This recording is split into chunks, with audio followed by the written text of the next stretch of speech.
Mai Haramai, hello and welcome to day 2 of the 3x3 Cup here at ILT Stadium, Southland. And well, based on what we saw in day 1, Kat Jones, I think day 2 is just going to keep soaring to new heights. A lot of action yesterday, can't wait for today. Amazing games, some really close ones, scores 21-20 across the board, an overtime game, and I'm really looking forward to today's action. And of course, internationals got underway last night. The Tall Ferns are 2 up on the Australians already, and the Australians and the Kiwis and the men, they've split it 1 apiece. And 6 more games to go for both of those matchups with the men and the women in action tonight. So again, more action to be seen here at Stadium Southland. And of course, this is what we're playing for, the 2 cups, the 3x3 cups. Let's have a look at the men's standings after the opening day of play. And as we can see, the Rapids lost their first game, won their next 4. They are leading the way. I've been really impressed with the Rapids. I think the late replacement of Jerome Rokawa into the team has made a difference. Huge impact. Airs, Giants, Rams, Saints, all 3-1. At the bottom end of the table, Nuggets and Tavake with some work to do. Yeah, for sure. The Tavake team have been really unlucky, really close results. So they've been managing to get lots of points on the board, which could pay dividends in the future. Women's competition, let's have a look at the table as it stands after the opening day, and of course there's a long way to go for all of these teams. Queens and Tavake, the surprise packet, they are unbeaten. Yeah, I watched both teams play yesterday, and I think Tavake have learnt a lot from their experience last year, and having the players that have played in the Tauihi League this year has really helped them to gel. Kahu, Storm, Hoiho all searching for their first win today. Yeah, for sure. I think they've got Hoiho first up on court 2, so that's going to be a tough matchup for the Thunder. Well, let's get things underway here on court 1. Jets and the Nuggets doing battle first up. Joining me in the commentary box, Judd Flavel.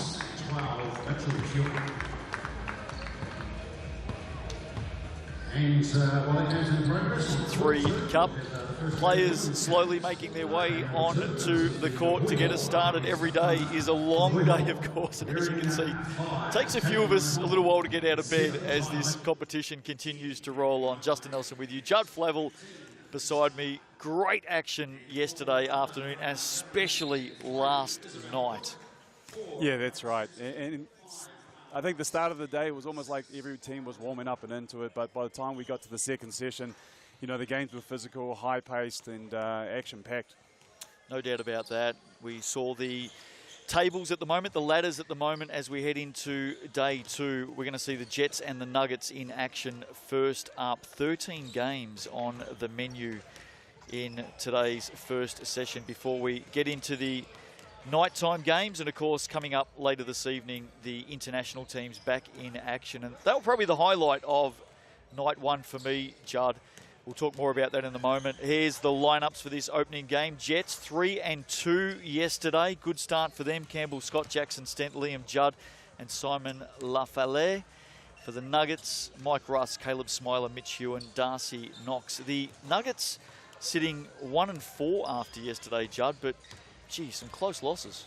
That's right. Looking at the results, and you know, 1-point losses to the Bulls and the Rapids. The Rapids ain't no joke either. You know, sitting at the top of the table. Yeah. So, yeah, the Nuggets are there or thereabouts, and I'm sure they're only going to get better. You know, young group alongside, of course, Darcy Knox. But yeah, I like some early signs that we've seen from them. For those who are camped in front of their TV screens and planning their way through this first session, Tuatara and the Bulls coming up after this, a battle of the North, and we always love it when those two teams lock horns, so that's not too far away. Jets and Nuggets to start very, very soon. Let's cast our mind back to last night, Judd, and we got to see on Kiwi soil for the first time international 3x3 basketball with the Aussies coming over. Trans-Tasman Series, men and women.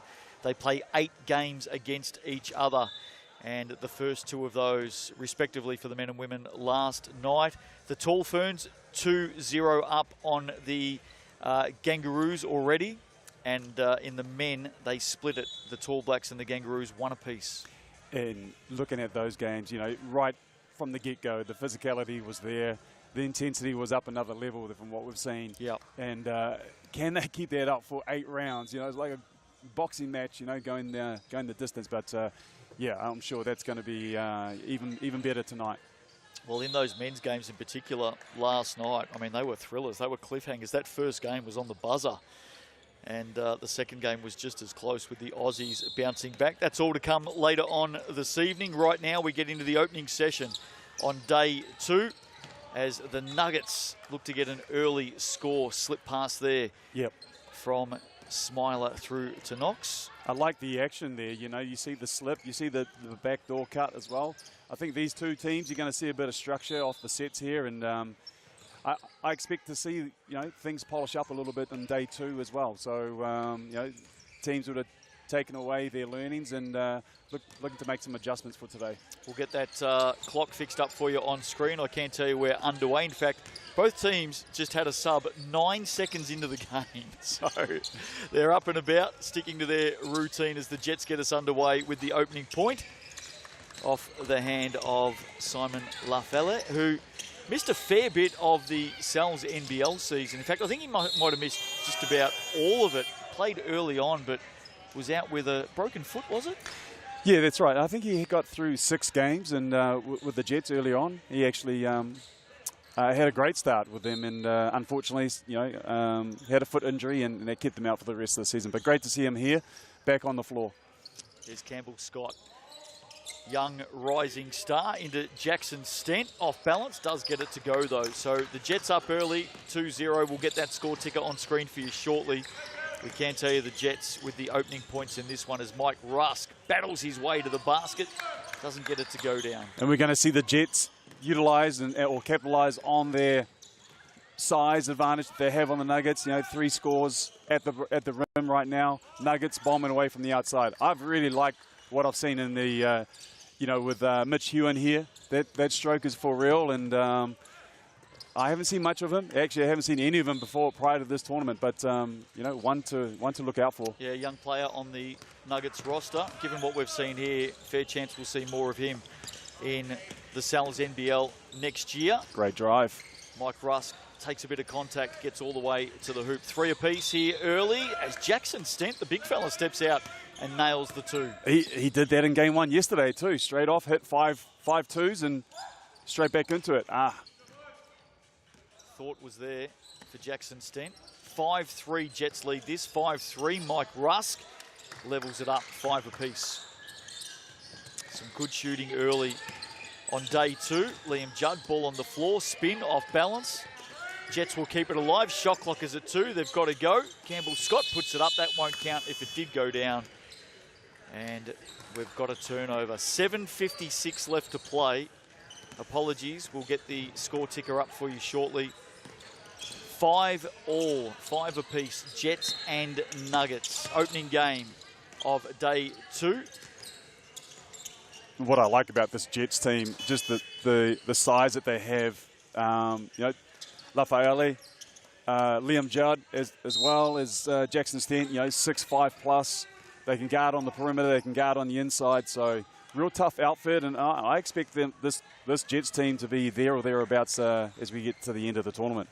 One of the talking points out of day 1, the 2 sessions, Judd, certainly a big talking point for us on the way to the stadium this morning.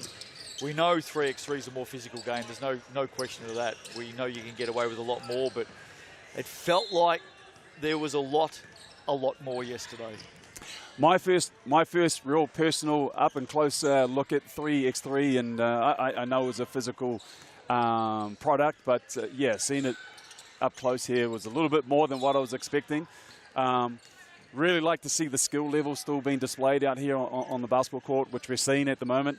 But you know that players are going to push the boundaries and do what they can to get the win. But yeah, basketball is a physical game, and I guess up to players to make those adjustments. 5-5, Jets and Nuggets. We'll keep you up to date with the score until we get that score corrected and back up on screen for you. But it is 5-5 at the moment. Just under 7 minutes of play to go as Mitch Hewen puts away another 2 and the Nuggets lead by 2. That's right. Jackson Stent gave him far too much room there. He got his lock in. He can shoot the basketball. Nuggets up by 1, 7-6. Here's Hewen going to work again. Leaves it short on the rim. Stent from the corner. Nails it. Jackson's just so impressed with his relocation off the basketball there. Moving like a guard. got some good opportunity with the Manawatu Jets during the Sal's NBL season. Darcy Knox nails the 2. I was right behind that and never looked like missing from the moment it left his hands. 9. Jackson Sten again. 8. Does he get the roll? Might get his own rebound. He does. Hands it off. Lafayette puts it away. And that's that size mismatch that they have. You know, he shot the 3. He walks in and grabs his rebound, secures the putback. Nuggets back up by 1. Mitch Hewen spinning it to the basket. 10-9 the score. 10-9. And there he is again. Lafayette underneath the basket, putting it away to tie it up 10 apiece. Mitch Hewen from deep leaves it short on the iron. And the Jets will reset. Lafayette, good defense. Good. Darcy Knox rips it out of his hands, goes back, has a look himself. That one is off. Darcy Knox, you know, he plays above the, you know, his weight grade. You know, he's a physical player. You know, uses his body well, and has always been known as a defensive pest out there on the floor, and just getting the better of Lafayette on that one. Jackson Stent's having some sort of a game here this morning. Nails the 2. Where's the foul? He's at the TAB now, where he's got a chance to add another point. Jets lead 12-10. 12-10. Again, apologies. We're just correcting the score ticker to bring it back up on screen for you, but we will keep you up to date with the scores here. 5 minutes 34 to play as Stent makes it 13-4 Jets. 13-4. Russ, good turn of the corner. Judd coming in over the top, slapping it down, but he did foul. Mike Russ will head to the TAB line. Jets 13-10.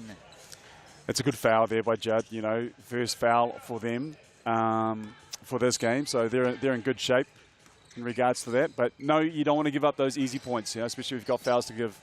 A miss there. Jets lead by 3, 13-10. Judd picked up the dribble, had to find a teammate, did so in Campbell. Scott spins and turns into Smiler. Liam Judd, yep, right on the buzzer. That's right. Great stop, prop, and pivot there from Scott, and found the open Judd. Foul there, and we'll see Mitch Hewen head to the TAB. 15-10, 5 minutes and 7 seconds to play. Jets 15, Nuggets 10. So a 5-point margin right now.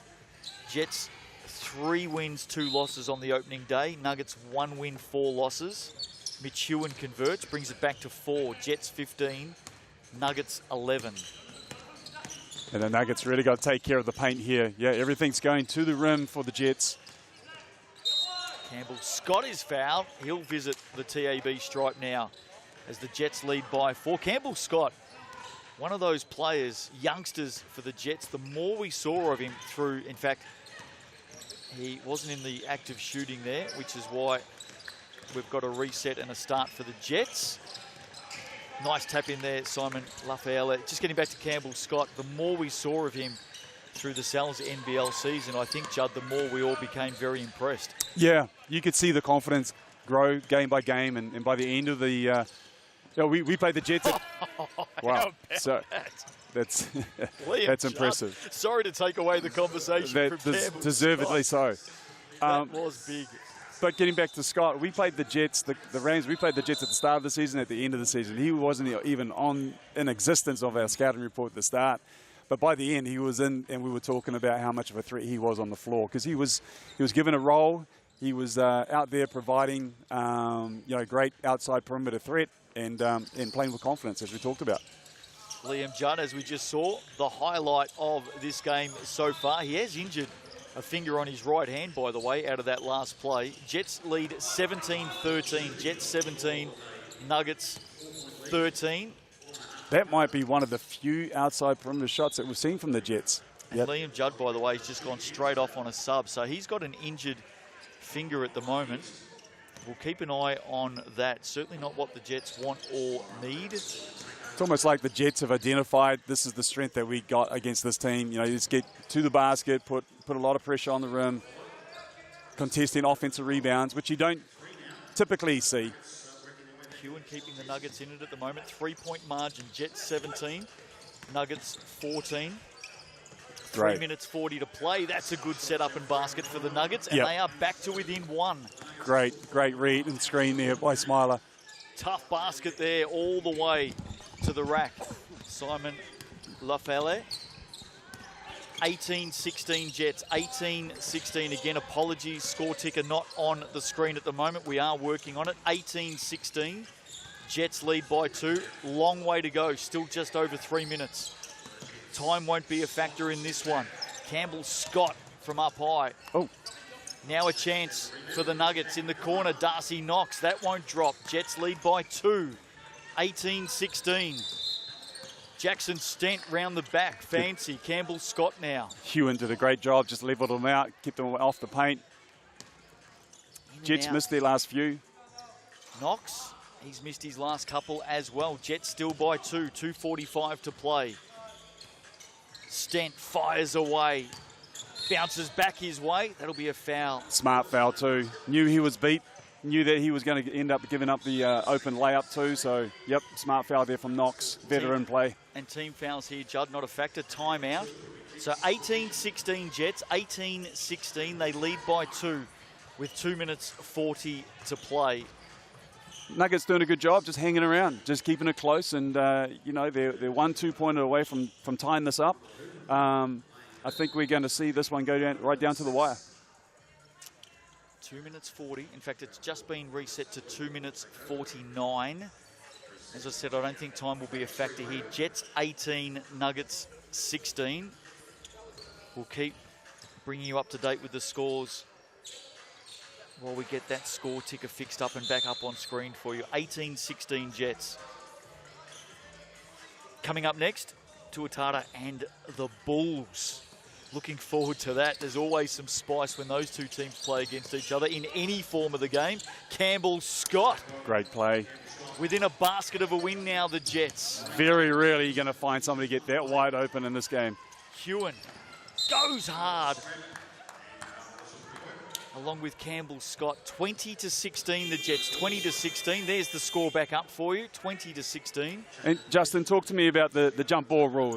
You know, the differences between 5v5 and 3x3. Well, 5-on-5, of course, it rotates between teams. 3x3 defense always gets the new possession. Yep. So it's worth it for the defenders. It's really about attacking the ball and trying to wrap up their play as much as you can. Absolutely. Reward the defense. 20-16 Jets. Any basket here gives them the win. It'll be their 4th. Oh. Travel is called. The shot went down, by the way, from Campbell Scott. He's asking some questions. I think the whistle, to be fair, actually went before he took the shot too. So now the Nuggets need to respond. A lot of space there for Mike Rusk. Darcy Knox up fake. Step back, delightful, leaves the shot short. Look at Mitch Hewen flying through. Sets up Knox for 2. Can't put it down. And it's really, you know, we talked about it yesterday, just the offensive rebounds and kickouts to the open threes. Oh, great strong finish.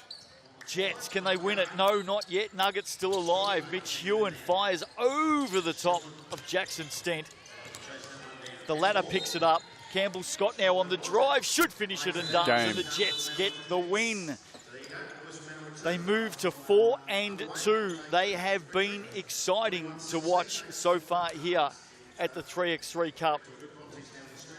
And they grab another win. GJ Gardner-Holmes replay. This is how it finished off. Campbell Scott, the young man that we were talking about earlier, gets the win for the Jets. And the Jets, really, you know, indicative of that last play there, getting to the basket. They were great in this game and attacking the rim and really set them up and controlling this match, and they were ahead for the majority of this game. And the Nuggets move to 1-5. They continue to be in games, Judd, but they just can't get the win.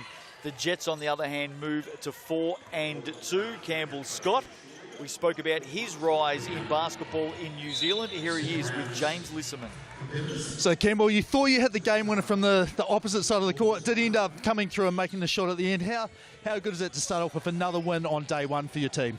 Yeah, it's definitely good to start the day off with a win and kind of build momentum from there and, you know, keep winning games today.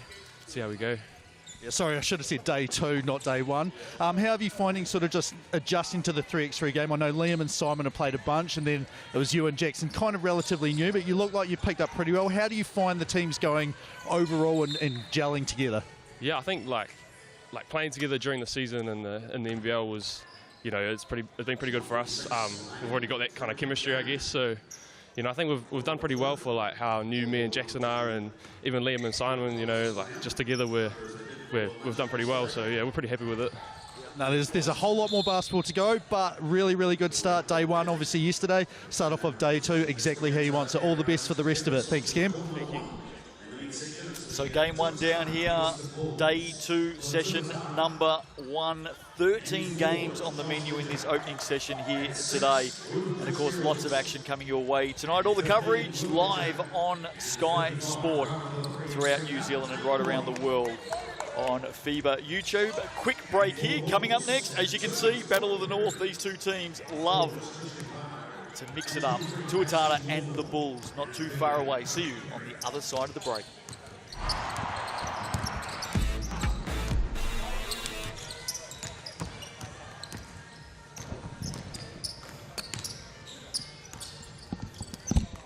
was he talking about? Like it just wasn't getting into the screen? They lost it to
Justin Nelson, Judd Flavel with you. Game 2 of this opening session on day 2.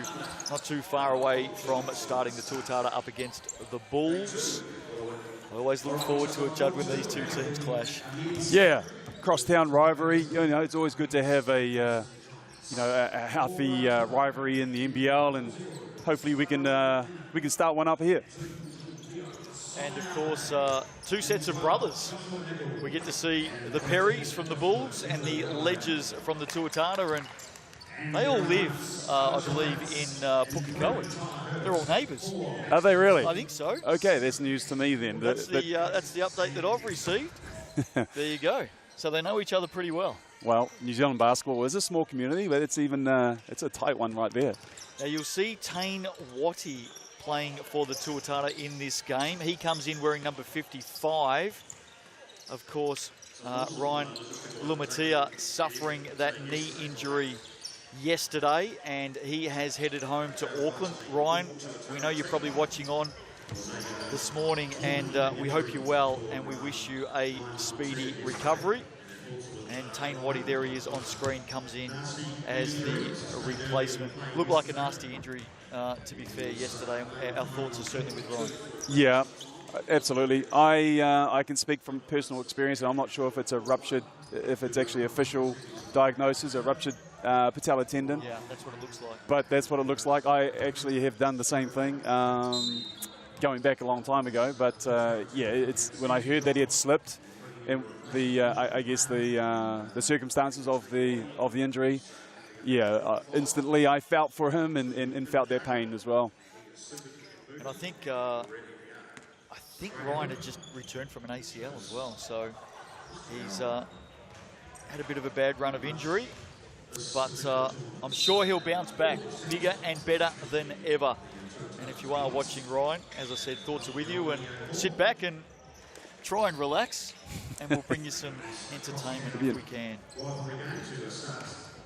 Not too far away from a start here. The Tuatara and the Bulls always love this matchup. The Aucklanders yesterday split their games 2-2. The Bulls lost their opening 3, got a win last night to go 1-3 on day 1. Ruben Fitzgerald gets us underway with the opening point for the Tuatara. In fact, he was one of the leading scorers yesterday. Had a great day. Here he is, Yep. right on cue, steps back for the deep two, can't add. He's an experienced campaigner, you know, he knows how to play the game, gets to his spots. He started the game off here, getting to the rim, but yeah, really known for his outside shooting. That's where he did a lot of his damage yesterday. 38 points yesterday, Judd, for Ruben Fitzgerald. 4th highest scorer on the opening day. There he is with the ball in hand. The Ledger brothers, just good size, don't they? And doesn't Josh, he looks like he's in one of the best basketball, you know, shape that we've seen from him in a few years, so great to see. Casey and I were talking yesterday. Here he is right now, Josh Ledger, with the shot. We feel like since the end of the Sal's NBL season and when we saw him yesterday, he looks like he's put on a couple of inches. Right, so Growing lad, of course. Point will count there. Ledger will head to the TAB. I think it's always handy as a basketballer to go to sleep one night, wake up the next day, look in the mirror, and you're a couple of inches taller. every basketballer's dream, I think. Where did you go wrong? Yeah. Actually, if you'd seen the height of my parents, I actually did really well. I squeezed everything out of that gene pool. Ledger converts from the TAB. Tuatara lead this one 3-2. Early days. Here's Perry on the drive. Well, the idea was right, looking out for KC Noir for the pass. Did a all little the bit off target, wasn't it? Did all the hard work. You know, drew two, just couldn't quite connect on that pass. Ledger inside, going to work on Noir 4, uses his body well. Off the glass, adds another one. Casey, you know, got to be a lot more physical than that. And 3x3 game, setting down there, you know, make it a strong wall up, even wrap him up to a certain degree. Early, you got fouls to give. Fitzgerald just too quick there for Perry. Perry of the Brody variety. And you just noticed there, Casey, on that pick and roll, you know, he came up and set that screen just a little bit on a higher angle. Got to come in on the low side so he can keep the switching defense up above and seal him high. He would have had a nice lead to the basket, you know, leading pass to the basket uncontested. So I think, yeah, you know, young guys, and as they get familiar with playing against switching defenses, just learning to change their angles and, you know, even slipping screens. And Tuatara came out, really executed well off their set play. And that was on full display right there on the GJ Gardner Holmes replay. And this is where you'll see the teams that have a little bit of experience, but had some time to prep against the 3-on-3. You're going to see a lot of switching defenses, so being able to capitalize on the slipping and ghosting and, you know, and different angles. Will Ledger a good block? Tuatara in control here at the moment, leading 6-2. Coming up after this, we head to the women's competition here at the 3x3 Cup. The Storm up against the Kahu. And that does have some significance because both of those teams are looking for their first win of this year's competition, both 0-2 after yesterday. Although it must be said, the Storm in an absolute thriller last night, Judd, nearly upset the unbeaten Queens. That's right. I was calling the out of the game on the other side, but I looked up because I heard the home support really kicking in. You couldn't help but just look over and glance over, and they managed to make that a ball game, and we're leading. And I think if anything, they were probably 20-18 at one stage. 20-19, and the Queens won it with 2 shots from the TAB. There's Josh Ledger, pumped up and excited on day 2.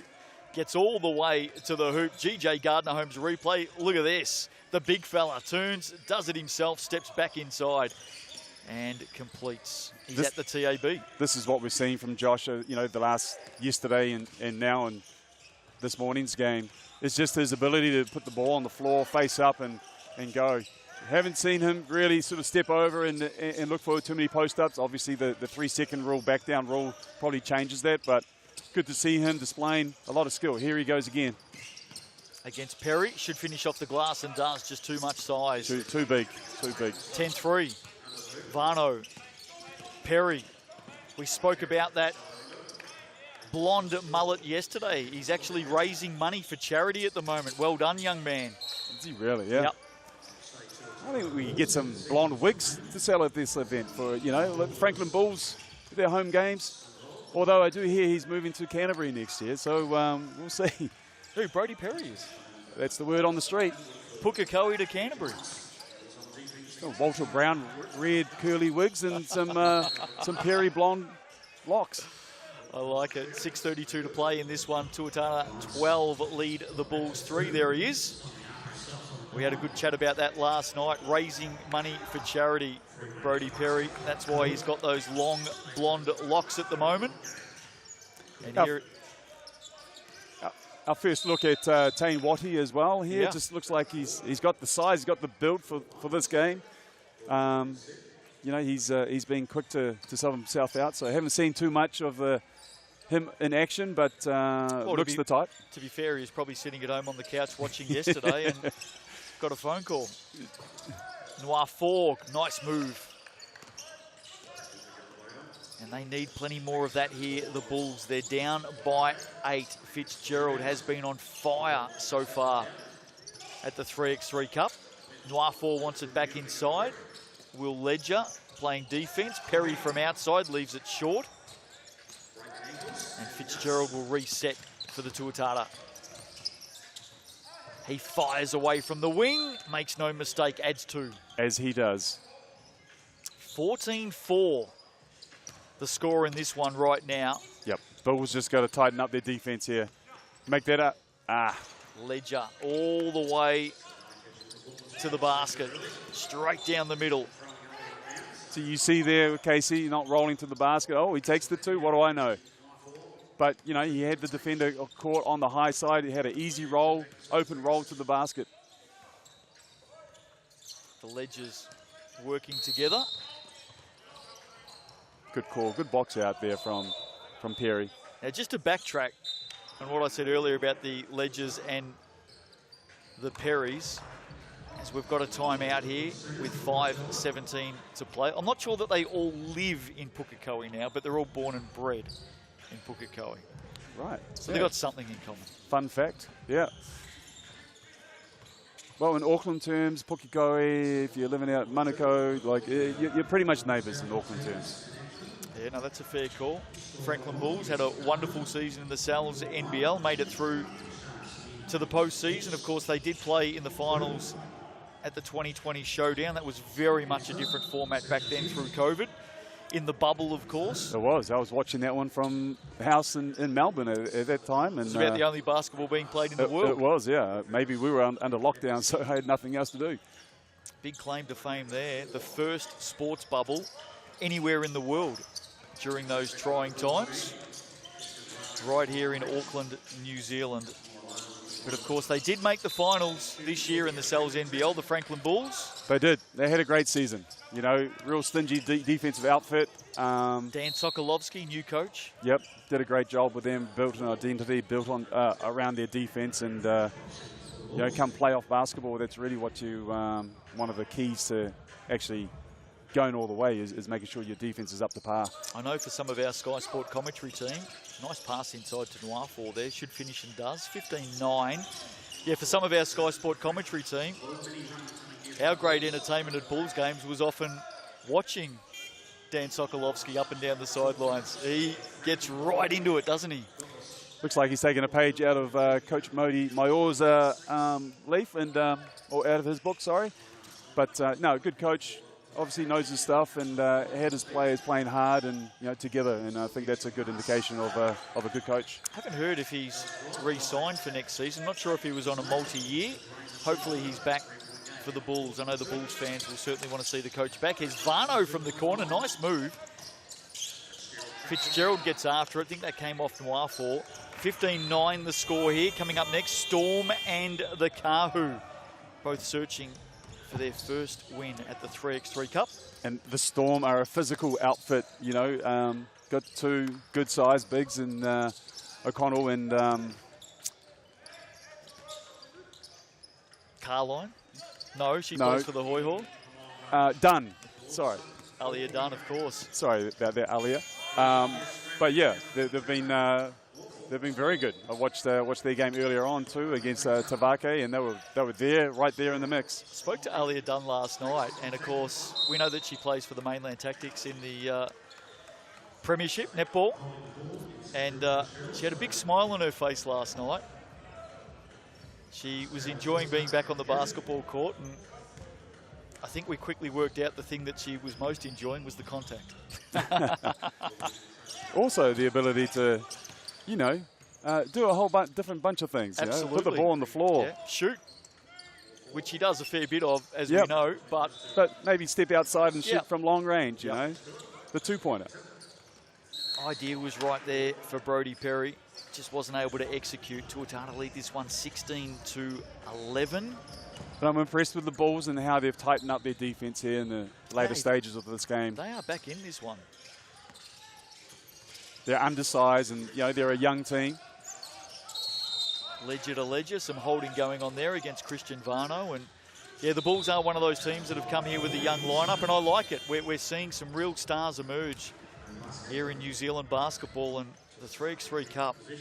Well, you've said this before, Justin, about the Rapid League and what it did. It showcased some of this younger talent that we probably wouldn't see for a few years to come. So, you know, this is our first look at them, and I think they're going to be huge benefactors from this experience. Yeah, fast-tracking the young talent for sure. Still a long way to go in this game. Yep. There's a foul off the ball here. That's going to be against Josh Ledger.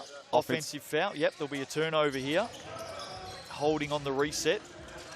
Josh doesn't like it, but it has been consistent with what they've been calling over the last, over yesterday as well. Yep.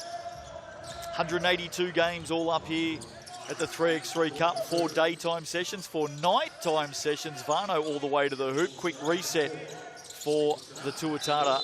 Waddy unable to put it down. Ledger keeps it alive. Here's the new fella in the teal. Tough move to the basket. A lot of contact. Sends it away once and twice. I thought there was a lot of contact on the arms there, and just got away with it. Great move, great balance there from Casey.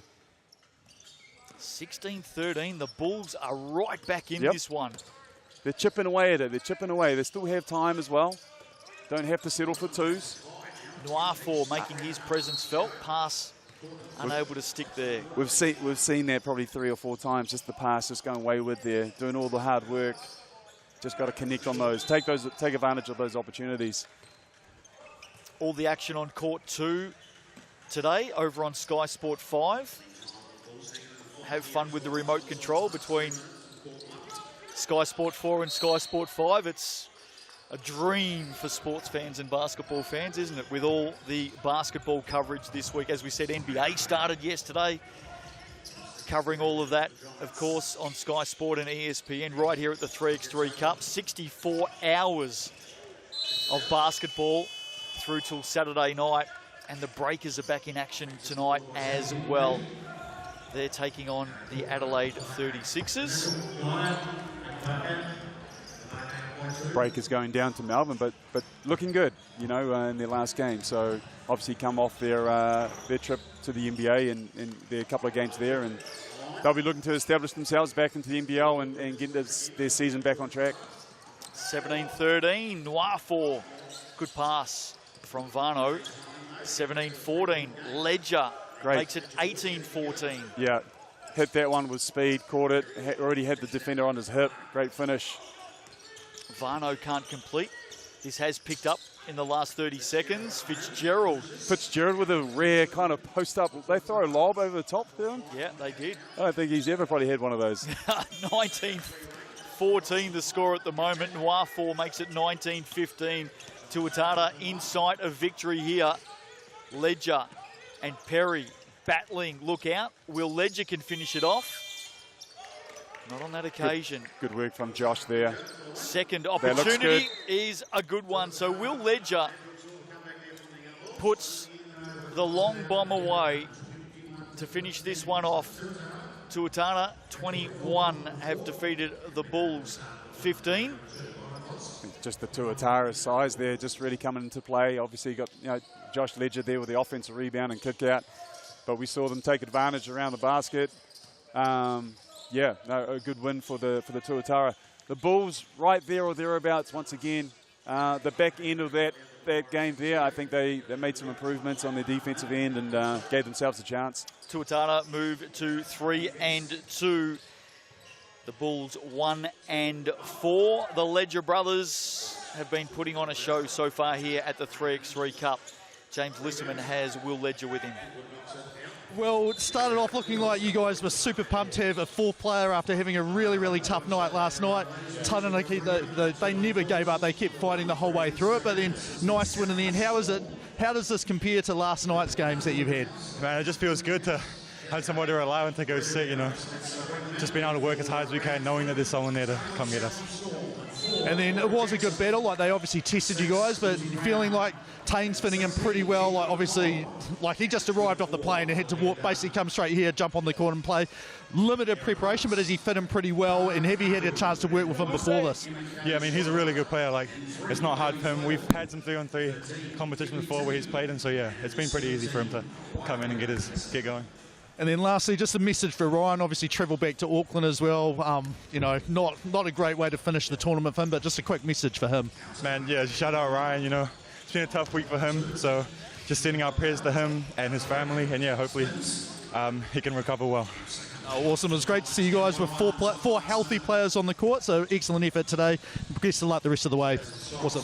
So Tuatara with the win, 21-15 over the Bulls. Coming up next, right here from the 3x3 Cup on Sky Sport, the Storm and the Kahu. Moving into the commentary box, James Lisserman and Maya Williams. Back after the break.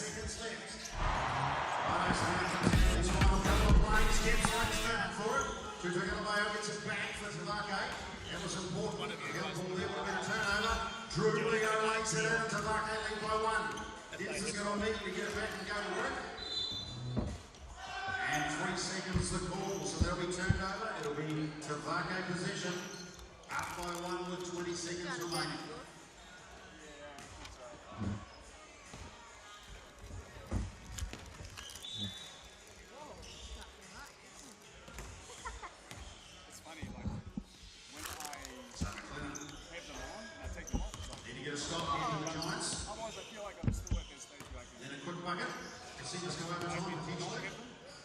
Lays it up, so a 2-pointer lead here for the Giants. 6 seconds. Herbert gives it off to Dempster. He's going to take the shot. Got it! 17 apiece. Drew Leo didn't get it off in time, but going to overtime. Boy, what a bucket. See Dempster with a prayer from and is able to get it done for the Giants. Kia ora, welcome back. Session number 1, day number 2. 3x3 Cup here in New Zealand, held once again at ILT Stadium here in Invercargill, Southland. James Lisserman, I'm joined by Maya Williamson now on the commentary table, as we can see the Southland Storm warming up and they're going up against the Northern Kahu here. Maya, how are you today? Yeah, doing good, and I'm excited for another great day of basketball. Yeah, both of these teams played the final game of last night and had 2 really, really close losses. The Southland Storm, they looked like they were getting blown out the first couple of minutes, but then came all the way back to take the lead. I think just lost it right at the final buzzer, whereas the Kahu were in a battle the entire way through last night. Yeah, I was talking to Coach John Alt of the Storm just a few minutes ago, and he was saying they were definitely happy with their performance yesterday. They didn't get a win, but they had 2 close games and 2 good comebacks, especially to go down 21-20 to the Queens, who are arguably the best team here on paper. Like, that's super encouraging for them and testament to what they can do. But it'll be a good battle because both these teams are searching for their first win, and you don't want to go 3-4 games without a win. It's you know, it's disencouraging. I will say, yeah, they're both 0-2, so someone's going to be happy after this game. Yep. The good news on the women's side is all 10 teams do progress to the playoffs. It is a significant advantage if you can finish in the top 6 versus in the 7 to 10.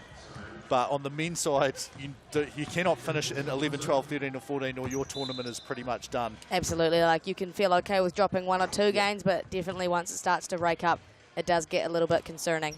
So taking the court for the Storm, who'll be wearing the dark uniforms, the kind of bluish uniforms. Number 4, Laura Jackson. Number 6, Lucy Brown. 16, Jen O'Connell. And number 24, Alia Dunn.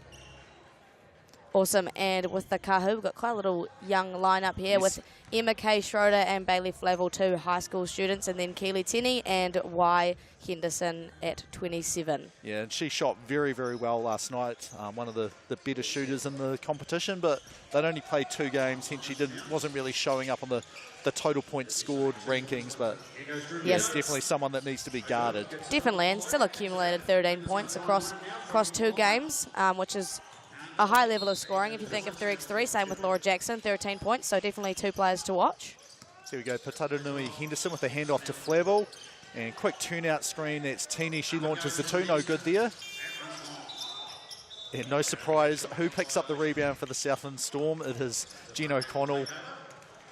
If we did have the stats on that, makes the finish inside, she would be leading the league, I think, in rebounds. Yep, she is an absolute hustler as well. Always getting on the boards, always getting on the ground. You wouldn't think that someone of her stature would be on the ground, but she is all over it. And then they bring in their other tall player, Alia Dunn, comes onto the game after a couple of seconds, and Jean O'Connell opens the scoring 2 times in a row for the Storm, up 2-0 now. Also a really great pass there from Laura Jackson to recognise that. She's able to utilise her big off the pick and roll really well. Done a little bit of pressure there, but Jean O'Connell, right place, right time. 3-0 to Jean O'Connell now. It's her morning. She woke up on the right side of bed. Well, they're certainly looking like the team that took a lot more out of yesterday's nighttime performance and are really carrying that through now. So check ball up the top to Jackson. She comes off the Dunn ball screen, finds Dunn inside, so 4-0 now for the Storm. And Laura Jackson really loving the pick and roll this morning. She loves the fact that she's got these bigs with a significant height advantage. They are eating it up inside at the moment. You can see there Dunn just totally enveloped young Schroeder there, just nowhere to go off the ball, ends up getting the steal. I like the strategy that Storm have implemented with having 2 bigs. You know, It's always a bit of a risk, it's a bit of a hit or miss, but I think it's worked out really well for them. Well, Dunn's a pretty good shooter, so that really helped. Like, if you're a big who can shoot, that is a good one. And here we go, O'Connell, great catch inside, another good finish. So 5-0 the score now. Yeah, Kahu just don't have anybody that can kind of guard that height at all. Well, we've seen Tavake, Pacifika, they played against the Storm and they really pushed them and were physical with them. That's about the only thing that the Kahu could try and do here is they're not suddenly going to grow either in strength or height very quickly. Quick enough in this game anyway, so you really have to put in more effort and more physicality if you're going to stand a chance. Yeah, totally. So Tini with the handoff to Schroeder. She finds Flavel, another very good shooter, just stood on the out of bounds line there, so turnover and things are not going the Kahu's way here. No, and it is the first game of the morning. You can accredit it to that. They had a slow start yesterday, still finding their rhythm. Here's lower pass inside, and again, Jean O'Connell just wide open at the rim. She scored 5 of the 6 points so far. Yeah, Kahu just really struggling at the moment. They can't really get anything to go, possibly wanting to take a little bit more time in their offense, be a little bit more constructed. Yeah, well, that's another thing you can do. Like, if you're not, you think you're smaller, so you're likely to be faster. The other thing you do is really try and tire out the bigger players on the other team, and that means playing offense and really making them move constantly. Absolutely, and test their ability to play defense, right? Don't settle for the 2-point shot. If you've got a mismatch, you might as well try to attack it and beat them off the dribble with your foot speed. So Jackson launches the 2, rebound by Schroeder there. And back over to Flavel. She drives, draws 2 defenders, ball gets knocked out of bounds. It will stay with the Kahu here in orange. Bailey Flavel had an epic tournament this year at Secondary School Nationals, averaging 40 points. Yeah, had multiple, double teams on her, full denial, but yeah, she just lit it up. Well, that is a very impressive performance. Here we go, Lucy Brown, deep 2.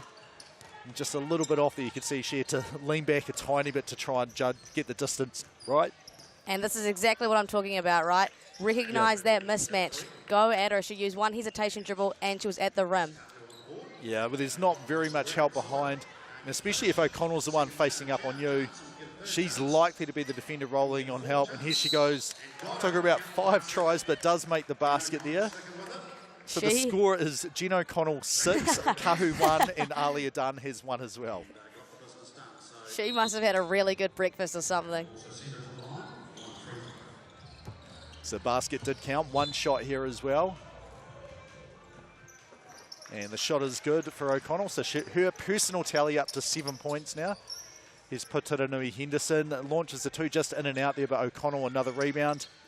Yeah, so Kahu obviously struggling from beyond the arc as well. When you're settling for a lot of those shots in your offense, it can be hard to get points on the board. They've only got 1 so far.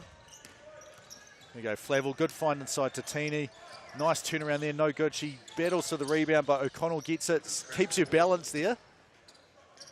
Jackson well defended there by Putaranui Henderson. A little in and out dribble, step back 2, and that is drained there. That's a lovely textbook form. Yeah, she looks so comfortable just creating the space and being able to shoot there. Jackson knows these rims pretty well. Yep, hailing from the deep south she is, moved to University of Canterbury for her studies. Yeah, so I've seen her shoot a little bit like that, maybe not bounce as much as that, but I've seen her shoot a number of threes in the Canterbury competition as O'Connell gets stripped by Putaranui Henderson. I've had to face a lot of those threes right in my face as well, James. Henderson with the pass underneath to Tini. 8 seconds on the shot clock here. Flavel, she turns, launches the 2 just off to the right. But offensive rebounds, they give you a really good chance to get an open 2. And Tini's foot was just on the line there, out of bounds. And I'm wondering if a timeout, this might be about the time to take one. Yeah, still 6 minutes left, but definitely right. They're struggling to score. Only after 4 minutes they have 3 points. So definitely it's not an encouraging position for Kahu to be in. Yeah, and Whai Putaranui Henderson called for the reach foul there. It'll be done. Drew the foul. We'll be shooting 1 here from the TAB line. And like you said, James, that physicality has to be ramped up when you don't have the size to match it, right? You can see they're trying to be a little bit more aggressive and physical against these bigs because they really have no other means of defending it. There we go. Great defense here from Brown. Strips Putaranui Henderson. Done. She's faced up against Tini. Tries to back her down. Tini says, right, I'm going to get physical here, but I'm probably going to get whistled for a foul. And done right where she was about 30 seconds ago, back at the TAB stripe. Chance to put the team up by over 10 points here. Bounces out. Flavel with the rebound. She's got that match up again. Yeah, nice job there to take a little bit of contact. Can't quite finish, though. I think that's the right idea, though. Getting downhill on Jen O'Connell, make her play defense, make her move her feet. And I was going to say, she doesn't really want to be on this end, though, guarding Jen O'Connell in the post, but did force her into a miss somehow. Did a great job. Turnaround jumper for Flavel is good there.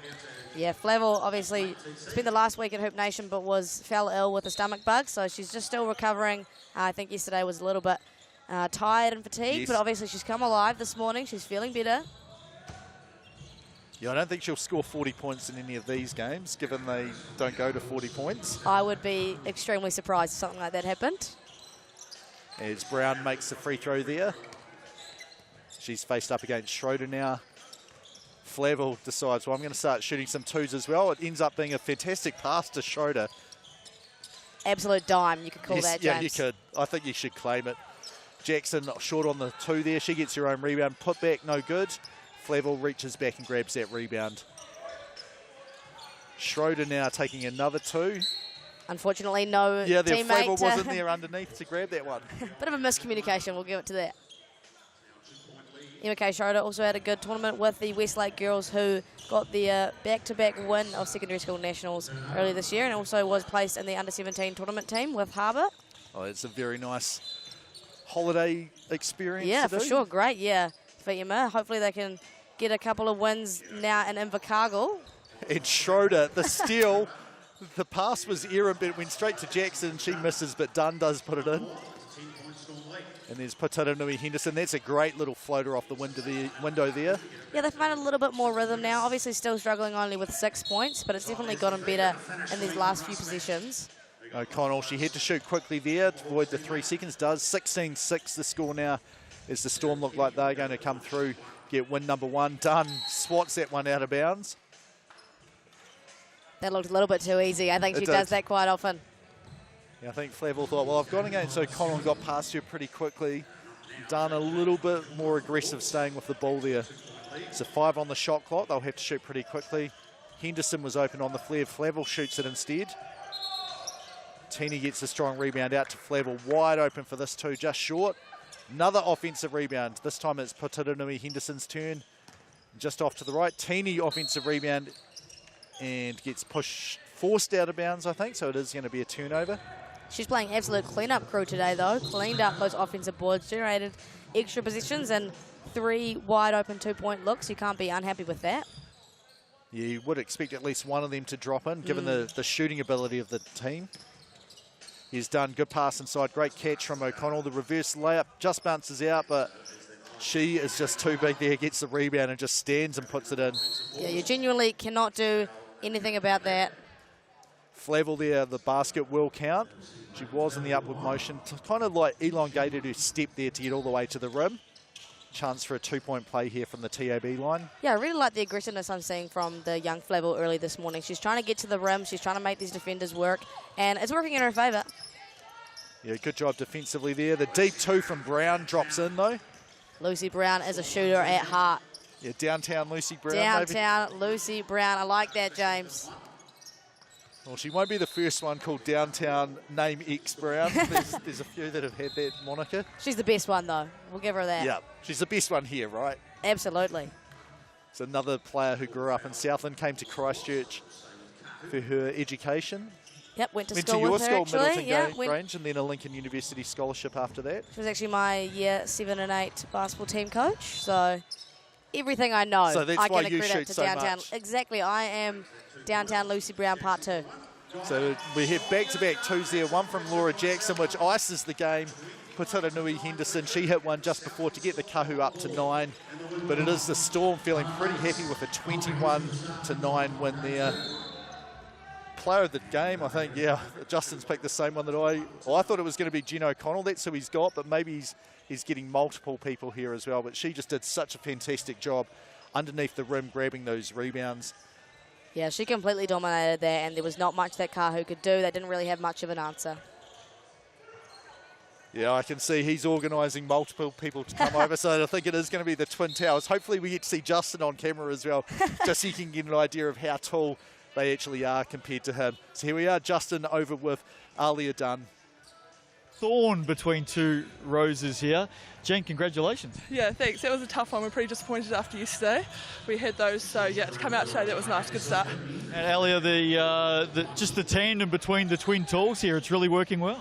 Yeah, we have been practicing it. It wasn't pretty at the start, but yeah, we've come a long way since our first practice. I think we all know your abilities on the netball court, but also very good basketballers in your own right. And I've got to tell you, it really looks like you're enjoying the physicality out there. Oh yeah, I think probably even more fun than 5-on-5, which I didn't think was possible, but yeah, no, it's a great battle out there. And from here, no doubt a chance with a little bit of form, some wins there, and very close games yesterday. Can you go on with it from here? I don't know, I mean, it's anyone's game on the day, so it just depends who shows up. So hopefully we can do that consistently throughout the tournament, and yeah, we'll see how we go. Great to see you both out there. Well done to the Storm. Off with a great win to start day 2. Best of luck for the rest of the competition. Cool. Thank you.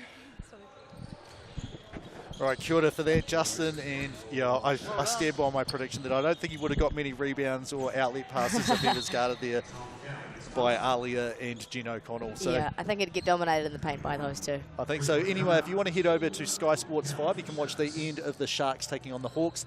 About 3.5 minutes to go. It is a tie game there, so a bit of action to go. Coming up next for us in a couple of minutes, we have on the men's side, Tavake, Pacifika. They're looking for win number 1 after they had another heartbreaking loss just before, and they're taking on the Whai. So step away for a minute or so, and we will be back here on Sky Sports 4.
All right, kia ora, welcome back here. Session number 1, day number 2 3x3 Cup here. James Lisman along with Maya Williamson.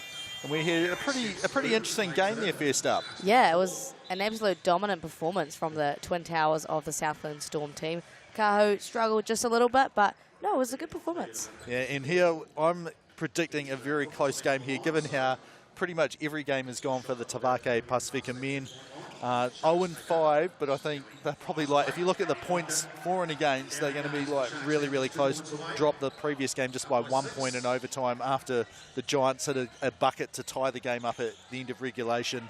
So just things aren't exactly going the way they want to. Yeah, like by record, they're 0-5, but I'm pretty sure all 5 games have been really close battles. Could have gone either way.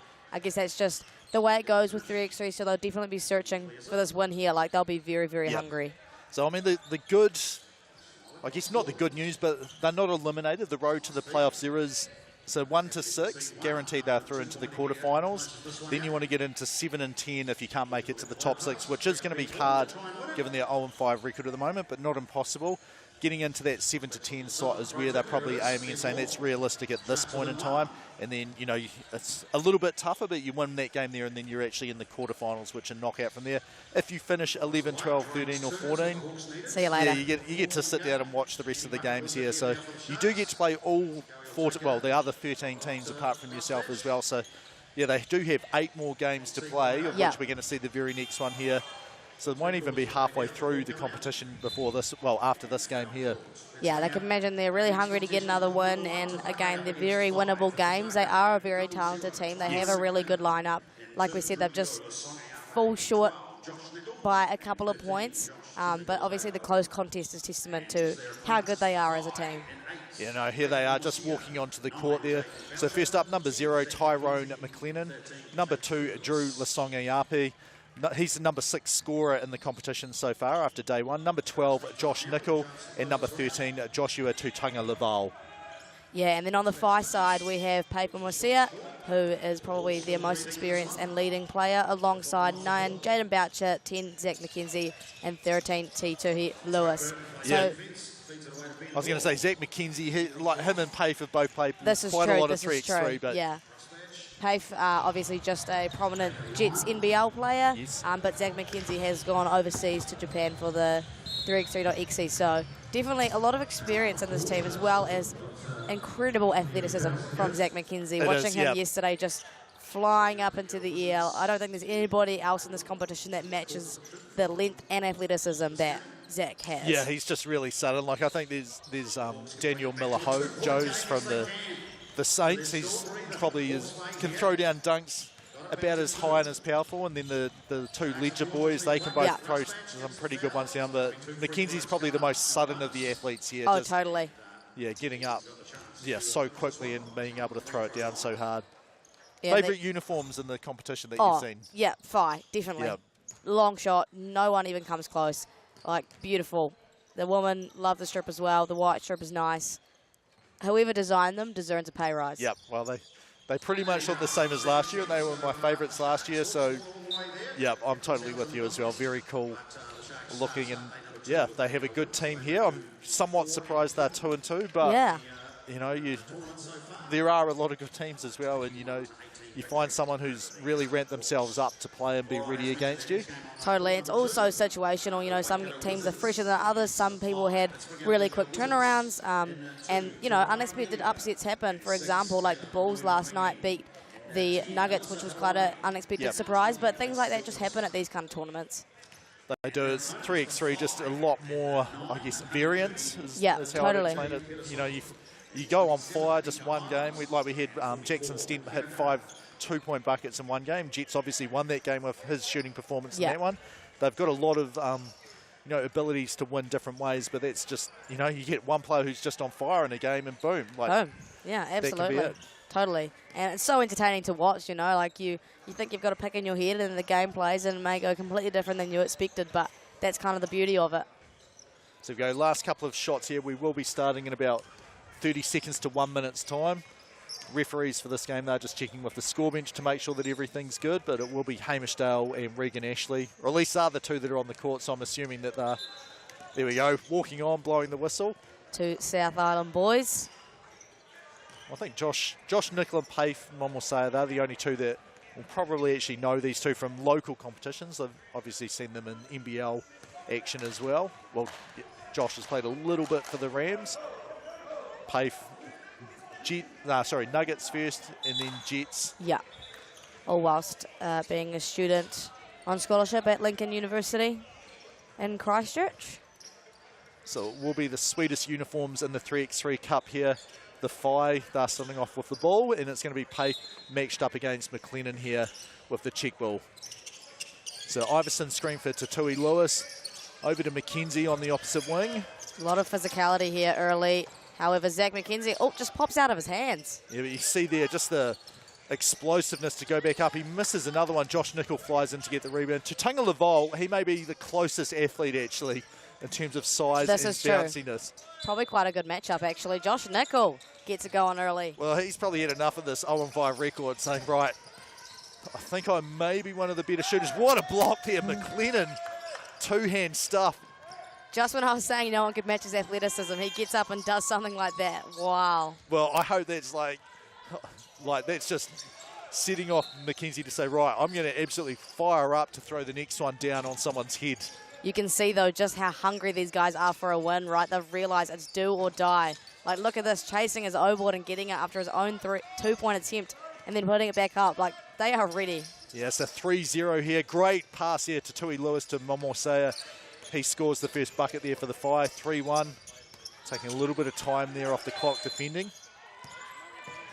The handoff to Nicol. He's at the logo. Shoots again this time. Looks good. Is good. I felt there may have been a bit of miscommunication on that screen there. Josh Nicol was wider open than he thought he might be. Here's to Tui Lewis just probing. Looks to spin around. Nicol. I thought he said foul. He must have said something like loose ball because maybe Hamish Dale heard him say foul, and then said, yeah, all right, sure. Here you go, have this foul. If you're asking for it. I do agree that it was a foul, though. Totally. Says Lasongi Ape and Jaden Boucher into the game now. Yeah, Lasongi Ape had a great day, like you said yesterday. 6th in scoring, accumulated 37 points. Momosea hits that 2 there. 5-3 the score now. Tavake Pacifika in the lead by 2 points. Quick game so far. It is. They'll be feeling good, but they won't be feeling like we've got this in the bag, given how every single one of their other games have gone. Absolutely, and it's been a very close contest so far. No team looking better than the other. Here we are, McLennan, and you see there just the athleticism and reach there of McKenzie to knock that out of bounds. And really great anticipation too, able to see kind of where the ball is going. Tip that away, force them to play with only 3 seconds. Yeah, going to have to be a quick shot here. McLennan does just that, off the rim. McKenzie chases it down. Jaden Boucher, a high IQ level player, super physical. Loved what I saw from him yesterday. Yeah, I do think the game suits him, and I think you probably by the end of the tournament, ignoring, as we see a shot clock there, ignoring how sore your body is going to be, I think he's really going to sort of realise the ways where he can make an even bigger impact than what he already is. Totally. He's such a great role player. From what I saw from him at Tertiary Nationals this year, just the defence that he can play, the way he rebounds, his communication, like he just does all the right things. Yeah, you may be aware of his dad, pretty good defender as well. And yeah, I so think having a chat to him on the sideline there and saying like I really just want him to learn like what's, risk versus rewards, like. Yeah. And where do you fit in the team? The good risk versus reward here is it's no personal fouls, it's only team fouls in 3x3. So he can be a bit more aggressive without risking himself fouling out. Yeah, absolutely. Pretty good to have a dad like that. Here we are, sets the slip screen. McKenzie dribbles into a bunch of traffic. Somehow keeps it alive to Tui Lewis in the corner now. Step back 2 is blocked by Nicol. 3 on the shot clock. What a play there, Boucher to Lewis. That's the thing about 3x3. You cannot have time to suck that you just got blocked, right? You still got to play. Next play mentality, you got to move on. Yeah, so 7-4 the score there. That was just so smart. As you were saying, high IQ player. Knew there wasn't much time on the shot clock for him to turn and get a shot up. Instead, just passed it where he thought Lewis would be. Great dime. And offensive screen there to Tui Lewis. Not set early enough as the ball was being dribbled over. I just look over to Alex Skirkovic there and he chuckled to himself. I feel like we saw one of those from Tatui Lewis yesterday as well, James. Yeah, it's one of the points of emphasis, at least in the NBL, so it carries over to 3x3 as Lasonge Ape is blocked out of bounds there. And I mean, you're allowed to be more physical on defense, but with only 3 players, it's offense has a huge advantage in this game. Yeah. So, you know, you've got to set a screen properly. Lasonge Ape finds Tuatara Laval, spins back and forth against McKenzie, who strips it. That is a turnover. What a physical matchup that is. Here's Momoisea, just gets his chest, shoulders in front of Lasonge Ape. Off to the TAB stripe here. Yeah, so he had a successful day yesterday as well. Pay for leading their FI scoring, 25 points. Sat somewhat in the middle of the scoring for the men's side. Missed the free throw there, sorry. McLennan up high for the rebound. And just loses the handle there to Tui Lewis. McKenzie for 2. Momoisea the rebound to Tui Lewis for 2. Momoisea the rebound. Like a broken record, James. We'll see what happens here. McKenzie faces up, finds Lewis. The quick rip, drives, gets some chests in front, but Lasonge Ape not in position to be whistled for a foul there. Yeah, I thought Tui Lewis did a good job at using his body and balance there, but just couldn't get the finish to go. And speaking of not getting the finishes to go, Lasonge Ape as well. No luck. I think these boys are tired. Well, Tavake, Pacifika, they just played, so they should be the ones more tired. Whai have been here warming up. We just see a foul there. Substitutions coming in for both teams as Boucher and Nickel re-enter the game. So the scoring has slowed down a fair bit. Like, after 2 minutes, they had accumulated quite a lot of points. It slowed down a little bit as both these teams have settled a little bit more. Well, Nickel, he scored 2 from behind the 2-point line. And does throw the turnover there. Good save inbounds. Here's Lewis, takes another 2. He hits his last one, not that one. And McLennan gets whistled for the foul there. A little bit unlucky because I think Boucher had pretty much jumped himself out of position there, and McLennan was just sort of holding him that side. Yeah, I don't believe McLennan was overly happy with that one, but you've just got to move on.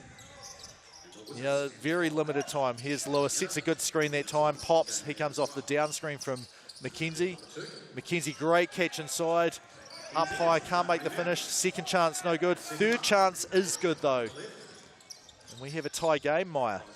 Love to see it. This is what we want to see down here in Invercargill. And the reach back, no good there for McLennan. Here's Boucher, finds Lewis. Flare screen over to Boucher. He shoots the 2. It looks good, and it is good. That never looked like missing. Great form there. Here's Nickel, picks it up, not open, finds Lasonge Ape. From the logo, that is also good. So the teams have been like, okay, scoring inside, not the easiest. Let's go back to what we know does work pretty well. Let's just shoot the crap out of it, and he does that. Look at that. Look just at that. Drilled it. He does not want to lose another game.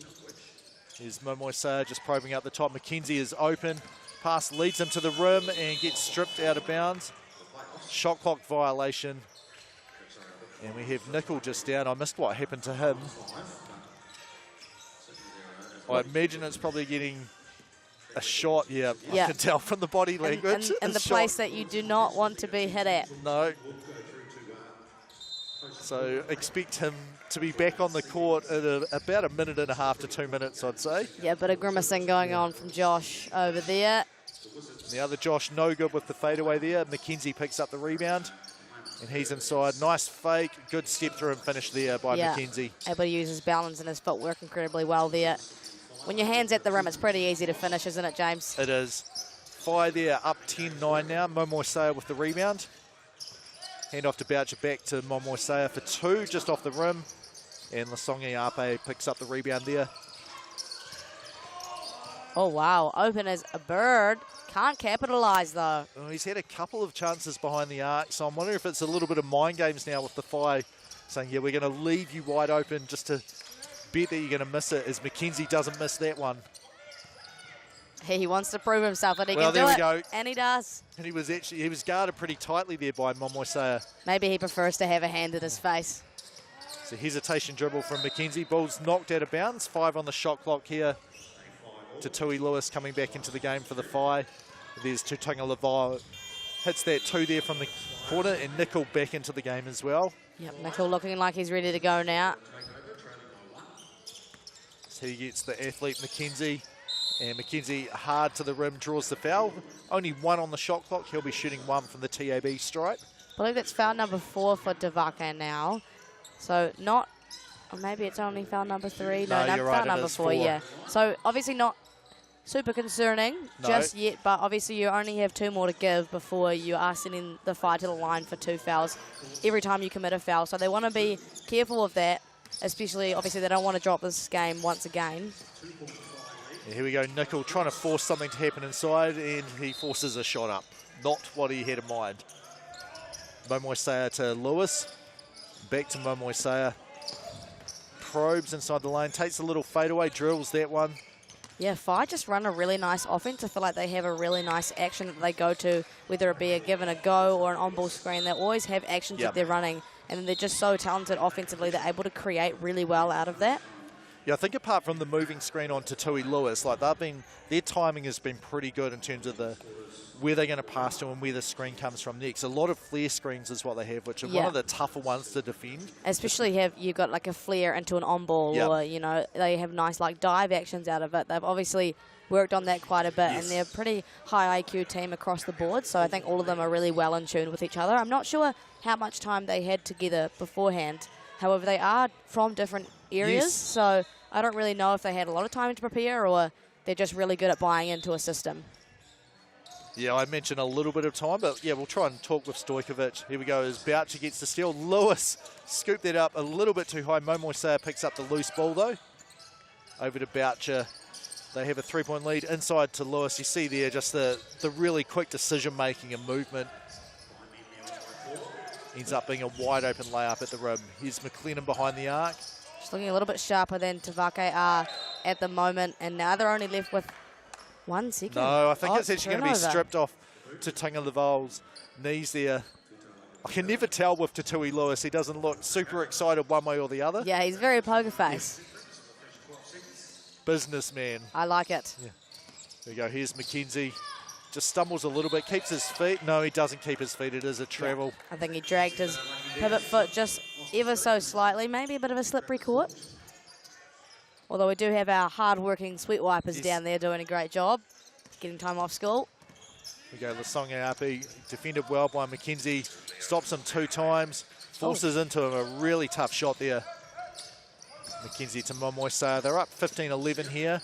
The kick-out pass to Lewis. Takes his time, shoots the 2 and drills that one as well. I mean, he just looks smooth, doesn't he?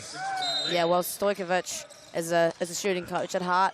Talked to Mel Bennett earlier this year, and apparently he just drills that right into them. All his 5 players, he wants them to be good shooters. Yep.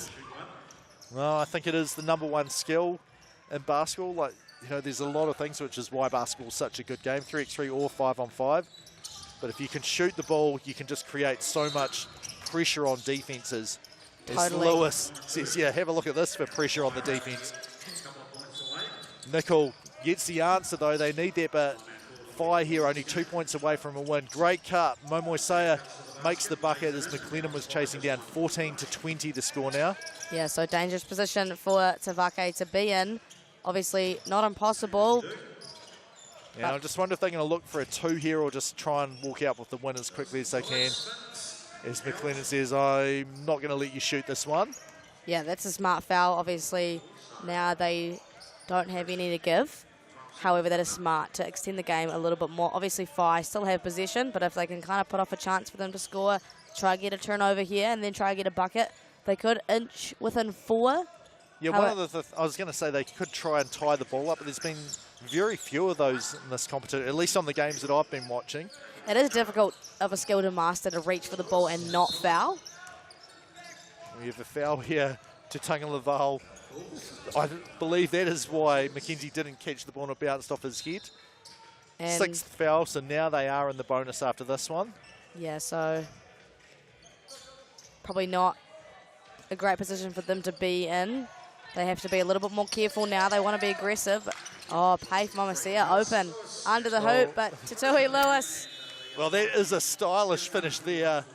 The back cut, the absolute hammer down from Tui Lewis, and the Whai get another one, and Tavake Pacifika They played really well at the start, just struggled a little bit towards the end in the Whai, as we thought one of the better teams in this, well, we thought before the competition started, one of the better teams here, Maya. Yep, the Whai just so well drilled, like we said, play really nice 3x3 offense, and it works really, really well for them. Right, so we have Judd Flavel. He's over with Paif Momoisea. Congratulations on the win. It takes you guys to 3 wins, 2 losses. Good start to the day. Yeah, good start, especially after finishing yesterday with two hours against some 2 tough teams. So we just try to clean up our defense and flow on O. And you're a team that's come in. You've seen a lot of teams sort of prepping for this 3x3, and you guys, watching you guys play, a lot of slip screens, a lot of flares. You guys have been putting in the work here and preparing for this event? Yeah, we had one session together, which really helped. And I think a lot of it comes down to Alex. He's been preaching to us off-ball movement and finding the open man, getting easy shots. So, yeah. Oh, good stuff, mate, and all the best for the next one. Thank you. All right, kia ora for that, Paif and Judd. So Tavake Pacifika, they drop that one. The Whai grab another win as the emphatic dunk to finish that up. Coming up after the breaks, a short one here. We've got 5 minutes to go until the Saints at 3-1. They take on the Hawks at 1-4. Sky Sport 4 here. Come back in 1 minute's time.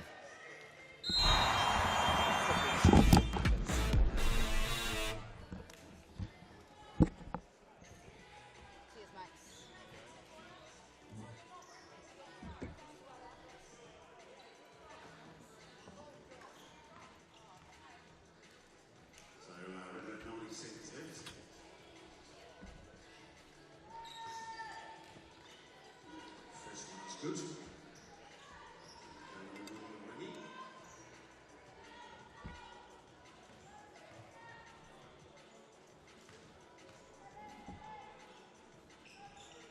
Makes the second as well, so we're into a 2-point game. All right, set to bring out our next contest on call number 1. We're in the men's section, as I mentioned, the Saints and Hawks. So let's bring out first of all the Saints, and 3, it's Isaac Jones. 8, Johnny Hill, and 12, Mani Dugumita, and 99, Paparu Heavilites.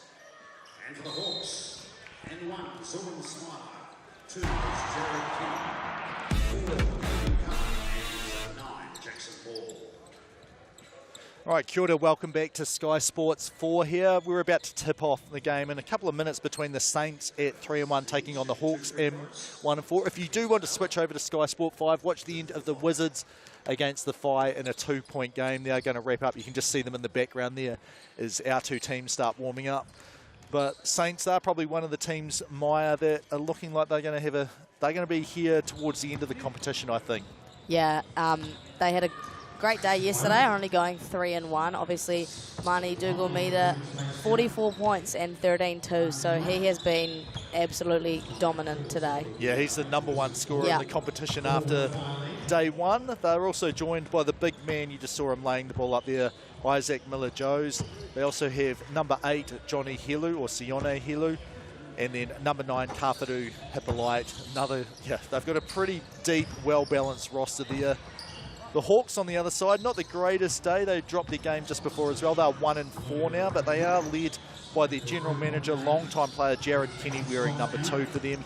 And they have some youngsters, Zoran Smiler, number 1, 4, Kobe Carter, and number 9, Jackson Ball. So this is actually my first time seeing them play this year. Yeah, I watched them last night, and I was very impressed by Jackson Ball, number 9. Right.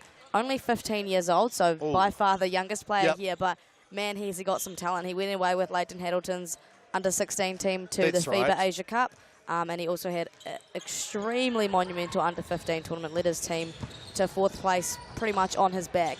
He's a very talented kid, comes with the last name, obviously, Jackson Ball. But I was very impressed with him, and Kobe Cutter as well, accumulated 22 points yesterday. He was up there in the top 10, 15 scorers, so I like that, the young guns have kind of taken on a lot of responsibility. I think that Jared Kenny is carrying a little bit of a niggle, so they've carried a big load on their back and actually done a pretty good job, all things considering. Yeah, well, I haven't watched them, but I'm interested to see, is he trying to, get them to develop and, put them into positions to make decisions and, get most of the kudos and actually see how they respond to that. And as well, they are the future, right? So we'll make sure that we're developing our young athletes. And I think this is prime time to do it. These guys are playing against some of the best in New Zealand. So Dougal Meter starting off with the ball against ball, and there's the slip. Miller Joes, and we talked about him last game as one of the better dunkers in the competition, and he starts off the way that he has been playing this round. Yeah, it's quite a positive way to start a game, isn't it, James?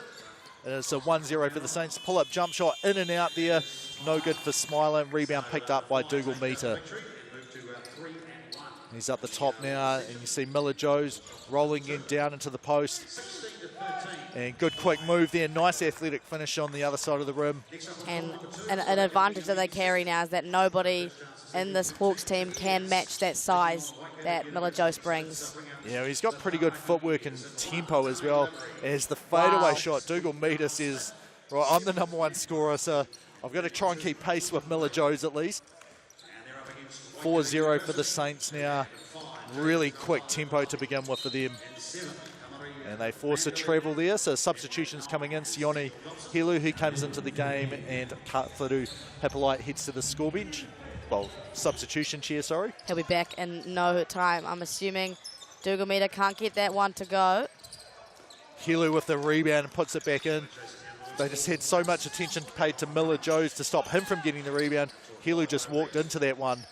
Yeah, well, it's a difficult dynamic, right? Like, you've got so many scoring people to be concerned about, and then sometimes you just forget about the third one. Yeah, there's a lot you've got to keep your eye on. Helu tips the ball over to Miller Joes. He clears it, faces up. Little crossover, gets through. Have a look at this. Boom. Oh, my goodness. He can do it all. He cooked on the three-point line and threw it down. Wow. I need to find out, is there a tournament team pick for this? And if so, how many people are in it? Because he's someone that I've seen a couple of games from and really enjoy the way he plays. Almost gets a steal there. Open 2 for Jackson Ball just off the rim. And then good rebound over the top. Twice in a row, Carter finally makes the first points there for the Hawks. Yeah, so it's always encouraging when you get your first buck and you kind of can find a little bit more of a rhythm. Dougal Meter got in front, rebalanced himself up, puts that one in. 7-1 the score now for the Saints. And the tempo they're playing is looking like they're coming with a mission in mind. It's great 2-point shot there from Carter. Kobe Carter looking to do this job alone. I wonder if when he was younger, or maybe not, Dave Chappelle skit, every time you shoot and score, yell out, Kobe. I wonder if he ever used to do that when he was younger. What do you think, James? Did you ever used to do that? Not me, that's my name, not my name. LeBron James, I could maybe. Did you do that, did you? Yeah, I didn't James score Harden? enough to be able to justify doing that, I don't think. Oh, James, I've seen you be a weapon in the Div 1 men's competition. Come on. Yeah, it's not really a shooting weapon, though. Hippolyte hits the 2, and then Jared Kenny into the game. He answers with a 2 as well.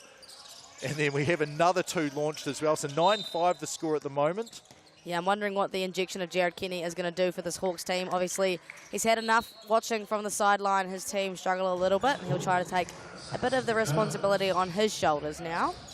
Well, pretty evenly matched in terms of height here where Miller Joes is sitting down. So this is probably a good chance for the Hawks to try and battle back into the game. They force a miss there, but rebound picked up by Hippolyte and air ball put up by him. Kenny tracks down the loose ball. Nice skip pass there to Jackson Ball. Thought he might have had a go at that one. Ball spins out of bounds. It is going to stay off the Hawks here. So still 6 seconds, which is plenty of time, but obviously you're in a little bit of a heater now. You're going to have to create something. So Miller Joes back into the game, and that pass just a little too high. Ball can't come down with the ball. Yeah, Hawks seemingly a little bit rattled by this hot start from the Saints. Saints just looking a little bit more clean this morning. Here's Dougal Meter, the step back 2, creates perfect space and drains that one there. 11-5 now. That's phenomenal. Just the ability to create space and be so on balance and sink it like that. Wow. Yeah, I do enjoy watching him play like his ability to change speeds, accelerate, decelerate, and then get on balance so quickly. You see here going past, drawing the foul immediately against Ball. Did a good job to move laterally and stay in front. I think just moved into his space a little bit, probably a little bit too physical with him. What's that? I mean, Ball, like a couple of positions ago, he was the matchup against Miller Joes. Now he's guarding Dougal Meter, like tough two totally different players. Missed there, ball gets bounced out of bounds. Ball stay with the Saints though. Well, I think he did a pretty good job. You know, he's a 15-year-old defending the #1 scorer in the tournament and forced him into a contested miss. Actually, it looks like, no, it was a turnover, so it's Hawke's Bay ball. What a crossover there. Smiler just in and out with the 2 though. Glad wrap on the rim on that one. Here's Hilo. He tries the crossover. That's high, just a bit short. Miller Joes couldn't quite get that. So the Hawks, they've withstood the initial surge from the Saints. They've been able to keep it roughly the same distance apart since then. Yeah, just unable to get much going offensively. Haven't had a lot of luck from beyond the arc, and then obviously getting in tough positions like this. Yeah, ball there. Got a chance to put a shot up. Miller Joes right there with him. The 2 no good. Miller Joes grabs the rebound here. He faces up. And Kenny came and knocked it. Was going for the steal there. 5 on the shot clock for the Saints. Yeah, it's a high IQ play from a veteran, able to anticipate which way Joes was spinning, gets a little tip on it, forces them to play from up top with 5 seconds. So Hilu dribbles off the ball screen. Only 2. He's got a shooter. I don't think he does find out just in time. Shot clock violation, out of bounds. Take your pick. It's going to be the Hawks ball up the top in black. Yeah, they've done a great job to slow down the Saints scoring. Obviously, they started really hot, but their struggle now is the fact that they can't really score offensively. So they've held them to 11, but only have 5 themselves. But I think the injection of Kobe Cutter here could be a good one. There you go, good defense there. Only 2 on the shot clock. Fadeaway jump shot, no good. And rebounds picked up by Hippolyte. And quick head fake there, but Ball maintains good position and just strips the ball from him. Yeah, he took that contact heavily in his chest and then able to strip it down just after that. That was an impressive defensive play. And a good stop here from Dougal Meter. It is going to stay with the Hawks. 4 on the shot clock. Kenny comes back into the game. I'm sure he knows what the shot clock is on. Yep, look at that. Perfect timing, just about dropped it in. It's not a bad shot that he managed to create for himself. Here we go, good rebound picked up by Carter. He finds Kenny in the corner, back to Carter for 2. Just off the edge of the rim, and Dougal Meter picks up the rebound. Miller Joe's strong drive gets fouled, and only team foul number 2 in the game, both called on the Hawks.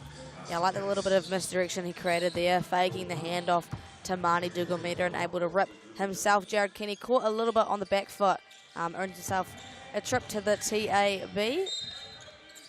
Shot does drop in. Kenny straight away to the corner. Miller Joe's read that, picks off the pass. Finds Meter, can't quite make the bucket. Hippolyte the rebound. Dougal Meter measuring up. Good defense from Carter though. Yeah, that was a really great contest. Able to anticipate when he was rising up. Didn't get a tip on it, but managed to contest it really well and can't get one of his own to go. Yeah, rebound for Miller Joe's. We are the rip. Dougal Meter, look at that. Smooth is how I think that can be described. Oh, totally. So nice to watch. We are the lob pass. Kenny knows where his teammate is. Finds Smiler for 2, no good. Kenny knocks it. It would have been great in 5-on-5 when you hit the full distance to halfway. Not quite here though in 3x3. I believe Smiler is quite a famous basketball name in New Zealand. We've got Ezra Smiler, Caleb Smiler. Yep. Like there is a Kaylee Smiler over in BYU in America. Yep. So quite a talented basketball family. Almost as good as the Lissaman last name. Well, yeah, you've got to wait a while for those ones to come through. They're coming though. They're coming. They are better shooters than me, but that is not saying a whole lot. Is that a hard task? No, it's not at all. All right. Miller Joe scores at the rim there. So Saints up 14-5 now. Kenny looks for 2, can't get it. Helu picks up the rebound. Yeah, Hawks just really struggling to put the ball in the basket. And at the end of the day, that is the thing that wins you basketball games, right? They've done a relatively okay job to now slow the scoring, especially of Miller Jose and Dougal Meter. But offensively, just really struggling to get it done at the moment. Yeah, and strong defense there, but a little bit too strong. The foul you see here, Hippolyte in twice, just knocking Kara over to the ground. As we get sweat mopped up from the floor, that's why there's just a mini break here. Score Saints in white 14, Hawke's Bay Hawks on 5. Would be definitely encouraging for these guys to get a bucket going here. Could possibly bring it back within 7. Or 2 points the way to do it. And there we go. Thank you, Mr. Carter. 14-7 the score now. You'll still feel pretty confident if you're the Saints, though. Yeah, and I think they've just been really in game control this entire game. And if you've got Dougal Media who can do things like that, you can be pretty confident. Exactly. That shot only just missed. Great step through there and finish from Ball. Yeah, I've really admired the way he's been able to absorb so much contact and still be able to play through it. It's not often you see a 15-year-old boy who can be that strong and compete so well with older men. Exactly. Like it's, you know, he's going to get stronger, but he's already like able to match up with different guys, blocking that one out of bounds. Dougal Meter, I'd say from the car park, that may be even further from that. That was about the edge of the logo at the top. Yeah, he was teetering on the outline with that one. Jared Kenny, can he get one of his own? Yes, he can. So 16-10 now the score, like not out of the woods yet of the Saints. Great find inside Hippolyte, kick over to the other side for Helu. Makes that one to 18-10. Now you'll be feeling like we've just about got it in the bag, guys. Yeah, the defensive rotation on there was actually pretty impressive. They blitzed the screen and managed to rotate 2 ways. But again, just the shooting prowess of this team, no matter how good your rotation is, there's not much you can do. And Kara, another good defensive stop there, stayed in front of Helu, forced the turnover. Jackson Ball, he scored inside a few times, goes to the outside. Kara follows it up, 18-11 the score. And Ball just knocks it out of bounds. Saints ball here, 9 on the shot clock. There's lots that can be said about Jackson Ball's offensive game, you know, the way he can shoot the ball and handle the ball at a young age. But I've been really impressed. He's been given the matchup of Dougal Meter and done a relatively good job. As we say there, Dougal Meter, you can do a relatively good job. And Dougal Meter can say, yeah, well, I'm going to do an excellent job shooting this one. 20-11 the score now. Dougal Meter just measuring up. I wonder if they're going to go for 2 here. As he's got the turnaround, goes for the game winner, no good. Hippolyte gets blocked, so the Saints not able to close the door yet. Hawks with a chance to eat in, grab a few more points here, which may come in handy if you're trying to get in, sneak into the playoffs on day, I guess day 4. I haven't actually checked if they start on day 3 or 4. What? There we go. Miller Joes, the find. I think that was from Dougal Meter. Found him just rolling to the rim. Have a look at this. Miller Joes, Dougal Meter, the up fake. Pass, boom. We open with a dunk, we finish with a dunk.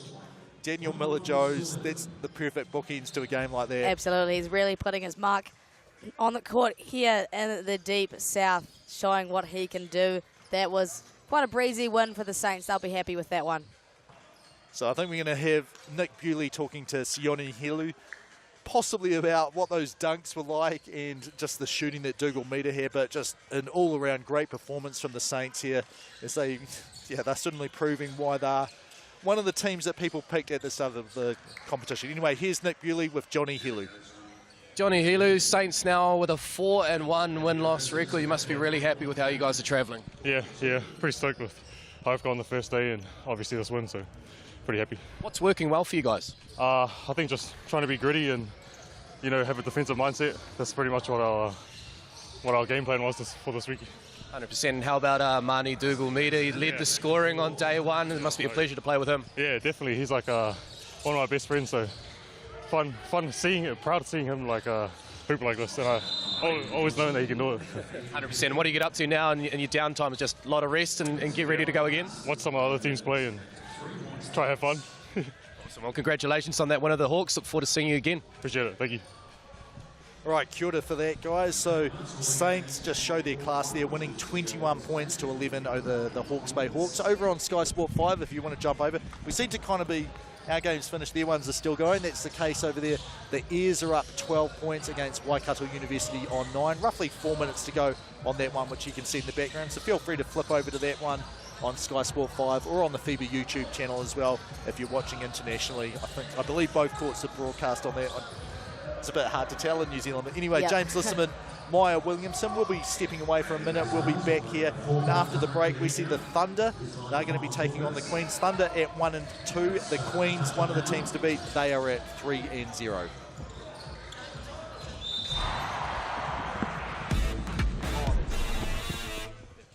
I've got a plus there. It just needs to be like...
Kia ora, welcome back to Sky Sport 4. James Lisserman along with Maya Williamson.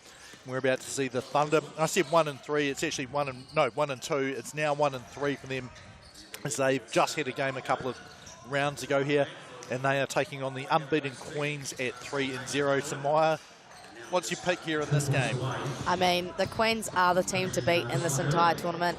Unbeaten thus far and have 4 prominent Tauihi players. That's a hard thing to come against, especially the Thunder obviously getting a loss this morning.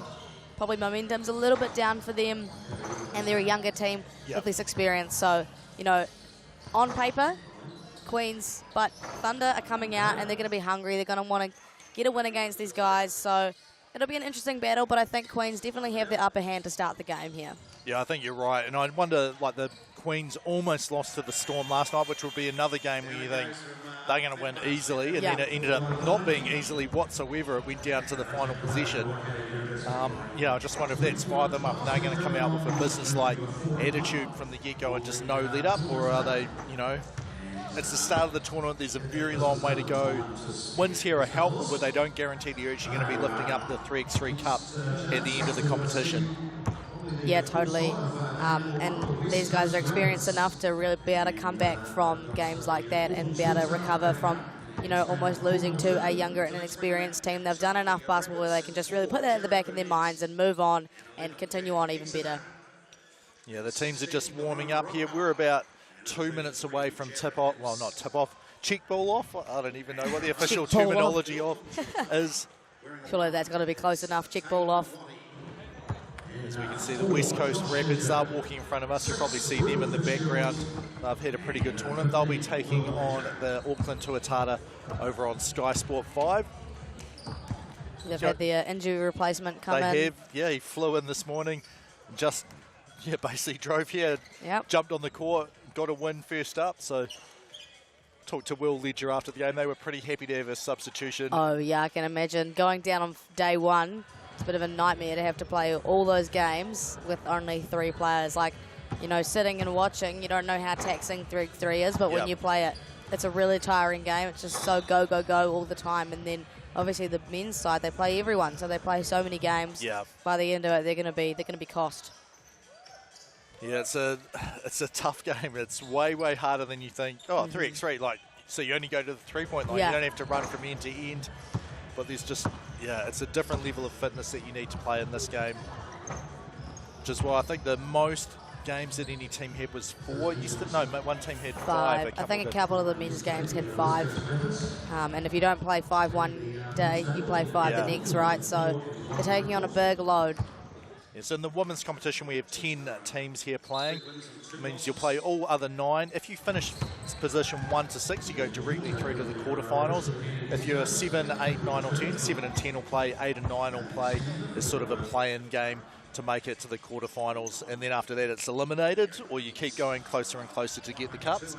On the men's side, exactly the same, except there are 14 teams. So if you're a team 11, 12, 13 or 14, you're done. Put your feet up. Yep. Cheer on your mates. Referees for this game, Tony Smith-Humwick up the top at the logo, and then just walking down to the baseline, we have Melanie O'Connell. As teams get their last minute instruction, team chat, how we're going to defend everything. Zoe Richards having herself a tournament, 4th in scoring after yesterday's game with 21. And she's had a couple of 2s as well. Yeah, I think she had about 4 or 5. Sorry, referees were waiting for us to give the thumbs up. I thought I'd given it before. But anyway, Zoe Richards fakes the handoff straight to the rim. 1-0 straight away for the Tokomanawa Queens. Speaking of the Devil, she hails from Dunedin, playing for the Southland Hoi the last 2 years in the Tauihi League. But obviously her friendly connections in Wellington have earned herself a spot in this Queens team. And here's Stella Beck over to Jacinta Beckley. Dribbles into the easy pull-up. Richards, the rebound. There was only 2 seconds on the shot clock, so doubtful they would have got a shot off that anyway. Jacinta Beckley, part of the mainland Pouakai team that actually took the cake last year. Yeah, so she's one of the most accomplished 3x3 players here. Does a good job defensively there against Anna Bright. Forces them into a shot clock violation. Anna Bright had herself a year, though. Just recently got back from her stint with the junior tall ferns at the Oceania Cup, and then managed to win single A secondary school nationals and under 17 nationals with Taranaki. That's a lot of silverware to take home. 100%, and furthermore, MVP of both tournaments. So. Oh, that is awesome. Yep, she's had a good year. Bright here follows up her missed with a little floater, tying the game at 1 point apiece. I'm interested to see if Sampson, if she can really put some pressure on the defense of the Queens here, as she's like taller than them. Actually, Richards might be about the same height and Langton, but I think she's got more of a post-game and ability to finish around the rim. Absolutely, she brings a lot of strength, and I think a lot of the other women's teams haven't really had the size to kind of match Zoe Richards, but it looks like she's kind of finally met her match. Yeah, the shot from Beckley, no good there. Langton tries to save it, but stepped out of bounds first. So it will be, I'm pretty sure it's going to be Thunderball. Yeah, so everyone just looks kind a of little like, unsure. hang on, what's happening here? It's always the ones where you're like, it's so simple, this is what's meant to happen, and then people look a little bit perturbed about what's meant to going to happen. Anyway, here's Bright off the top, a little bit too long again, so it really started from Beck there, just the defense from Cook threw off the timing. Yeah, not sure they quite realised that the shot clock was winding down, but nevertheless, we continue. Still got 8.5 minutes left of basketball. Not a really hot start from either team, James. No, Beckley tries to change that, does just that. 3-1 the score now. Here's the back cut from Tafada, just a bit too high the pass, and Beckley tries to double up the twos just off the rim, and then you see Sampson just, I guess, holding off. Richards gets the rebound. Yep, she was very nice and physical down there. Pretty hard to get a rebound over someone of her stature and strength. Cook, good job defensively. Gives up the back cut, though, to Langton. She catches it, finishes it from Beckley. Yeah, I like the way she utilised her shot fake as Cook came out to defend that and got a little bit of momentum heading the wrong way, and then she was able to take advantage of that, change direction, get an easy back cut. It was a good find as well, the catch from Beckley, well, the pass from Beckley. We go down screen. Bright just says, actually, I'm open enough, and we could risk having a shot clock violation, or I could just shoot this. Yeah, you're not going to close out on me, okay. And that's what she does. She is a shooter. So 3-4 the score now. Richards with the check from Sampson.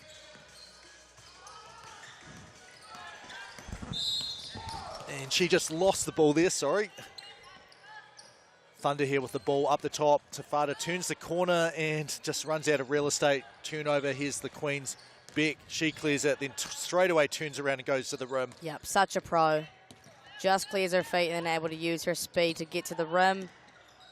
Anna Bright, speaking of getting to the rim, does that just herself, so the Thunder are hanging around. Well, it is Bright. She's probably the best scorer that they have on the team, definitely from the outside. And then they've got Sampson, who can really put pressure on you this close to the rim. You see her forcing them into compromised position, draws the foul, and will shoot one from the TAB stripe. Yeah, and I mean, that's really smart from Stella Beck there, able to come over from help and just ensure that Raquel doesn't score, force her to shoot from the TAB rather than get an easy layup over the top of Langdon. So free throws up and is good. Tie game, 5 points apiece. Beckley to the corner from the dish from Beck, no good. And ball is out of bounds. And it is said it's touched, but I have no idea touched by who. Looks like touched by the Queens. Yeah, Taranaki starting with it. Here's Cook. Pass over to Bright. Just not looking at the hoop at the moment, just looking to pass it. Sampson says, I guess I'm going to shoot this one then. I don't think she really looked like she wanted to shoot that, but no other option, so you kind of have to. Yeah, I just think, like, in terms of where are our relative strengths, I'd rather have Bright shooting it and then Sampson closer to the rim, either to rebound or to try and draw defenders down there. Here's Cook. She's a good matchup against Beckley. 2-point bucket there from Langton. Yep, nice usage of the flare screen there. A little bit of miscommunication from Taranaki leaves Langdon open, something that you definitely don't want to do too many times. Anna Bright. And that was a great find from Sampson. Just did a full 360, then found her shooter wide open. Here's Langdon. She hit her last one off the rim there, and Sampson picks up the rebound easily. Bright finds space again into Sampson. So the ball to get knocked away there. 4 on the shot clock though. I think we're actually going to see a turnover. You're right. So it went out of bounds. Well, it did go out of bounds. I thought it went out of bounds off the Queens, but no, off the Thunder instead. Richard, she steps back. No good there. Good rebound from Tafata. Clears the ball. Pass gets wrapped. Beckley gets a hand on it. Does get the turnover. Richard, same spot. Off the rim again. Beckley, though, the rebound. Follow, no good. Beck, the rebound. And she puts that one in. Couple of chances to score. Finally gets one going. That's just that physicality that this Queens teams bring, and a rare miss there from Anna Bright. Zoe Richards able to take advantage of that one. Yeah, she gets the easy score, and I think Bright was almost like rushed her shot after being way more open than she expected. Drives in, ball no good there. Did hit the rim. Tafata, she's open behind the arc. Takes a sidestep 2 just off the rim. Probably could have shot the first one. Yeah. Well, we can always say, look at the result. Yeah, the first one would have been better as the second one missed, but yeah, this you is never true. know. That shot in and out for Stella Beck. Tafata picks up the rebound. Nice usage of the on-ball screen. Stella Beck is all over that one, able to anticipate, and Jacinta Beckley just so smart, recognises the space, able to think so quickly. Yeah, she was cutting, and then Beck got the steal, passed it where she was going to be. Good finish there from Bright. You can see why she's had such a successful year this year. Yeah, did a really good job to lean into that contact and absorb it and then finish on her left hand. A little bit unorthodox, but went down, and they're really hanging around, you know, only a 4-point deficit to a really accomplished Tauihi Queens team. Yeah, so it was 7-7. The Queens have scored 5-1, and this is one of the best offences Taranaki has, the Bright check ball. Yeah. Not that time, though, but she has had a very good shooting tournament, not to mention just this game here as well. And I think it's fair enough that you take that shot. She's hit, you know, 3 or 4 here in this game, so why not? Heat check. Beck off the, well, kind of looked like it was going to be a flare screen, didn't really end up being that way, but she still hits the 2 anyway against Tafata. Yeah, so Queen's kind of starting to pull away a little bit more, just showing their prowess and their experience. Taranaki struggling offensively. The only one on the shot clock. It needs to go up just a little bit late. Yes, it is. Shot clock violation. The officials call there. Yes. Izzy Cook comes into the game along with, I think it was Jacinta Beckley came in as well. I can't actually remember now who was on the court. James' brain is fried. Langton here driving. Spins. Cook reads the spin perfectly. She gets the steal. Yep, she's an athlete. Cook. Nice find there. Great ball movement, but Langton's all over that one, facing Raquel with some physicality. Well, I think Simpson, I was going to say she's going to score anyway. She didn't, though. It was great teamwork, just the pass out, the dive, and then the secondary pass to Sampson as she was coming. Unlucky not to get a shot up there. Yeah, and Queens did a really good job at rotating. Eva Langton able to catch Raquel in the high post and make it difficult for her. Beckley there says, well, I've seen Bright shoot a few of these, so maybe I should try it too. Cook just loses the ball. She was trying to turn the corner against Richards. And still 14-8 here. Zoe Richards up to the top to check the ball. Finds Langton at the pinch post. Back to Richards for another 2 off the edge. So she's taken a couple from that right-hand side of the court. Beckley with the save. And Bright, I could hear that. We see here the save, the pass, and then, yeah, you can see that easily on the right-hand arm there, which is why Richards is at the TAB line here. It does a good job to disallow an easier bucket. However, essentially to TAB line where Zoe does thrive. However, the commentator's curse strikes again. Well, she's not had the greatest shooting game this one. She has had a couple of opportunities behind the 2-point line, but lucky for her, she has some teammates like Beck who drains another 2 this game. Yeah, extending the lead out now just a little bit more, kind of becoming a little bit out of reach for Taranaki. Queen's really getting in a rhythm here, and Taranaki just slowing down their scoring as Anna Bright cools off a little bit. Yeah, Stella Beck, though, she is heating up. I think that's her 4th 2-point bucket this game.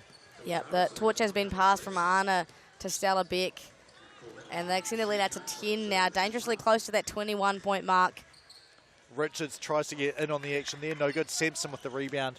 Tafata clearing it. Here comes a ball screen from Sampson. Quick roll, though.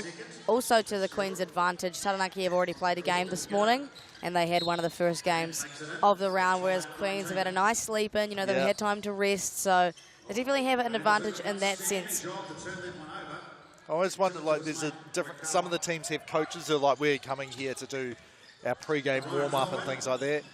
Is Richards, a bit of contact from Bright, no good on that too. Will be Taranaki's ball. Yeah, and which ones are players in charge? Like, I wonder, it all depends on how serious the player is, I guess. This is true, yeah, depending on the dynamic.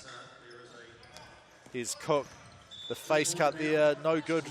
She chases it down, almost gets it back in the corner, gets Sampson to lift a little bit. She's passed her, but drawn Bright as well. Langton for two, off to the left there. Stella Beck, can she get another? She cannot. Has cooled off a little bit herself. Well, she's still made more than enough for most games. Here's Bright, just off. She gets the rebound here against the bigger Richards.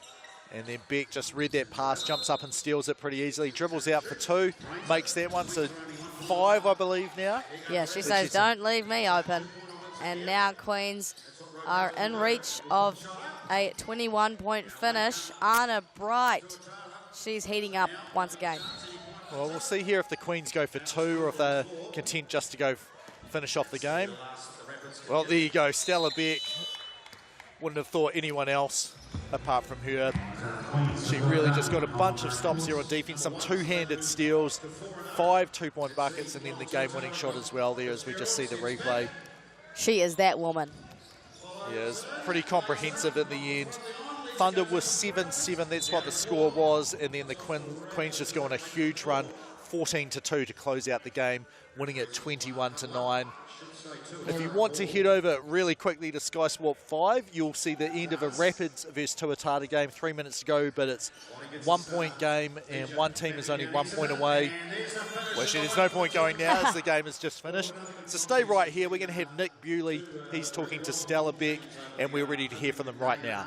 Cheers, James. Here with Stella Beck. Well, the Tokomanawa Queens continue to roll on unbeaten. What's working really well for your side over the course of this 3x3 Cup?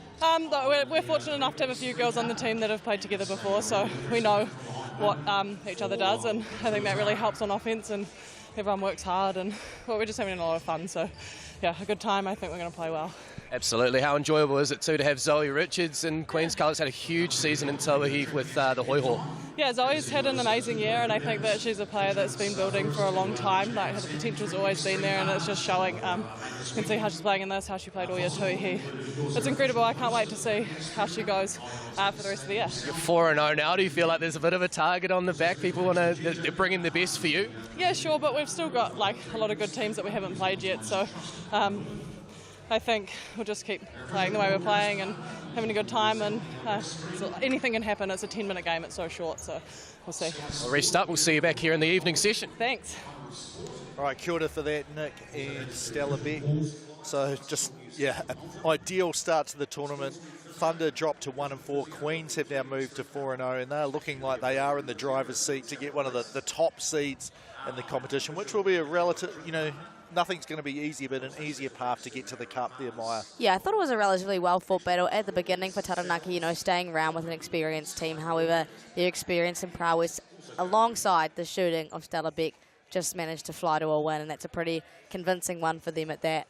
Yeah, so they're looking very good. Coming up after the break here, we're going to have a commentary change for this. It's going to be Nick Bewley and Kat Jones. They're going to take over from us here in it. But games coming up after the break on Sky Sport 4, the 5 versus the Saints. That should be a really, really good matchup to open up. That's meant to tip off, due to tip off at 1:05. Giants versus the Ears follows that. Nuggets versus Sharks, and then the Rams versus the Rapids. So a bunch of really good men's games coming up after the break on Sky Sport 4. What would be your favourite matchup of those four there, Maya? I am definitely looking forward to Rams and Rapids just because that is the South Island battle. I think all those boys are actually quite good mates, so it'll be interesting to see how they kind of come across their mainland buddies. Yeah, and if you want to head over to Sky Sport number 5, next up on their channel. We have Tavake, Pacifika, they're taking on the Wizards on the women's. Then Waikato University taking on Tavake, Pacifika. So it's the two Waikato versus Tavake, and then Rapids versus Kahu in the women's, which will be on commentary for that, and then the Airs versus the Bulls. So another massive day of 3x3 action here at the ILT Stadium in Invercargill, Southland, Maya. Yeah, I'm excited to see it, and it's been a really great day of basketball, and NBA has also been flourishing today, so if you want to keep up with that, do so as well, but it's a great day of basketball. Right, we're going to step away here. After the break, Nick Bewley and Kat Jones will be joining you, and they'll be talking through the Whai taking on the Saints.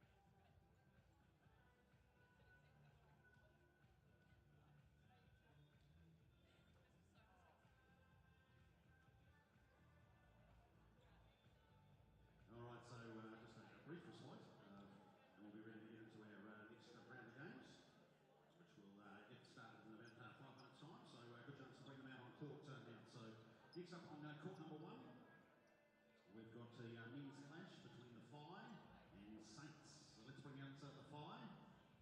In 8, Momosia. And 9, Jaden Boucher. And 10.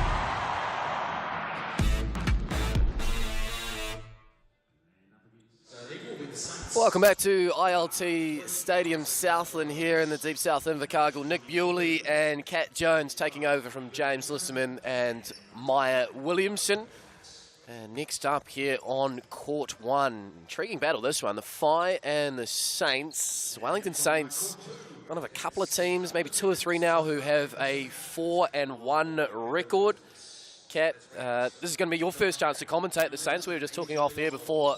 Mani Dougal-Mita was the top scorer in the men's competition on day 1, and between him and Isaac Miller-Jose, there's some real size there. The Saints side's very well balanced. Yeah, 100%. I saw a great dunk at the conclusion of the last game, which the Saints won by Miller-Jose. So, yeah, really looking forward to calling this game with you today, Nick. The Whai, there is the two sides, the Tui Lewis, Paif Momoisia, Jaden Boucher and Zach McKenzie. And on that Saints side, Mani Dougal-Mita, Johnny Helu, Isaac Miller-Jose and Kafaru Hippolyte. And the Whai in there, white, pink and let's go with teal, shall we, Kat? Sure, teal. Yep. Turquoisey teal. Turquoisey teal, and the Saints in their traditional blue. Teams going through the warm-ups, just a couple of minutes away. We've got a fair bit of men's action here on Court 1. After this one, the Nelson Giants and the Taranaki Airs. That's at 1:45, 2. The Battle of the Mainland, the Canterbury Rams and the West Coast Rapids, who just went down over on Court 2 to the Auckland Tuatara in a really close one. Tuatara back restored to 4 players after that nasty looking leg injury to Ryan Laumatea yesterday. A new player in. And Tane Watty, Tane Watty, yeah. Thank you for filling my brain fade there, Tane Watty. But yeah, he looked to just slot in seamlessly. Yeah. The Ledger brothers, Fitzgerald, they've got a nice mix. And again, just another example of this men's competition being super even. You think the Rapids, 4 wins on the trot, they're looking good. The Tuatara having to bring in a new player, perhaps heavy legs, having played, felt like maybe it would have been at least a game, maybe a game and a half with just the 3 players. They get the upset win, so really hard to predict this competition.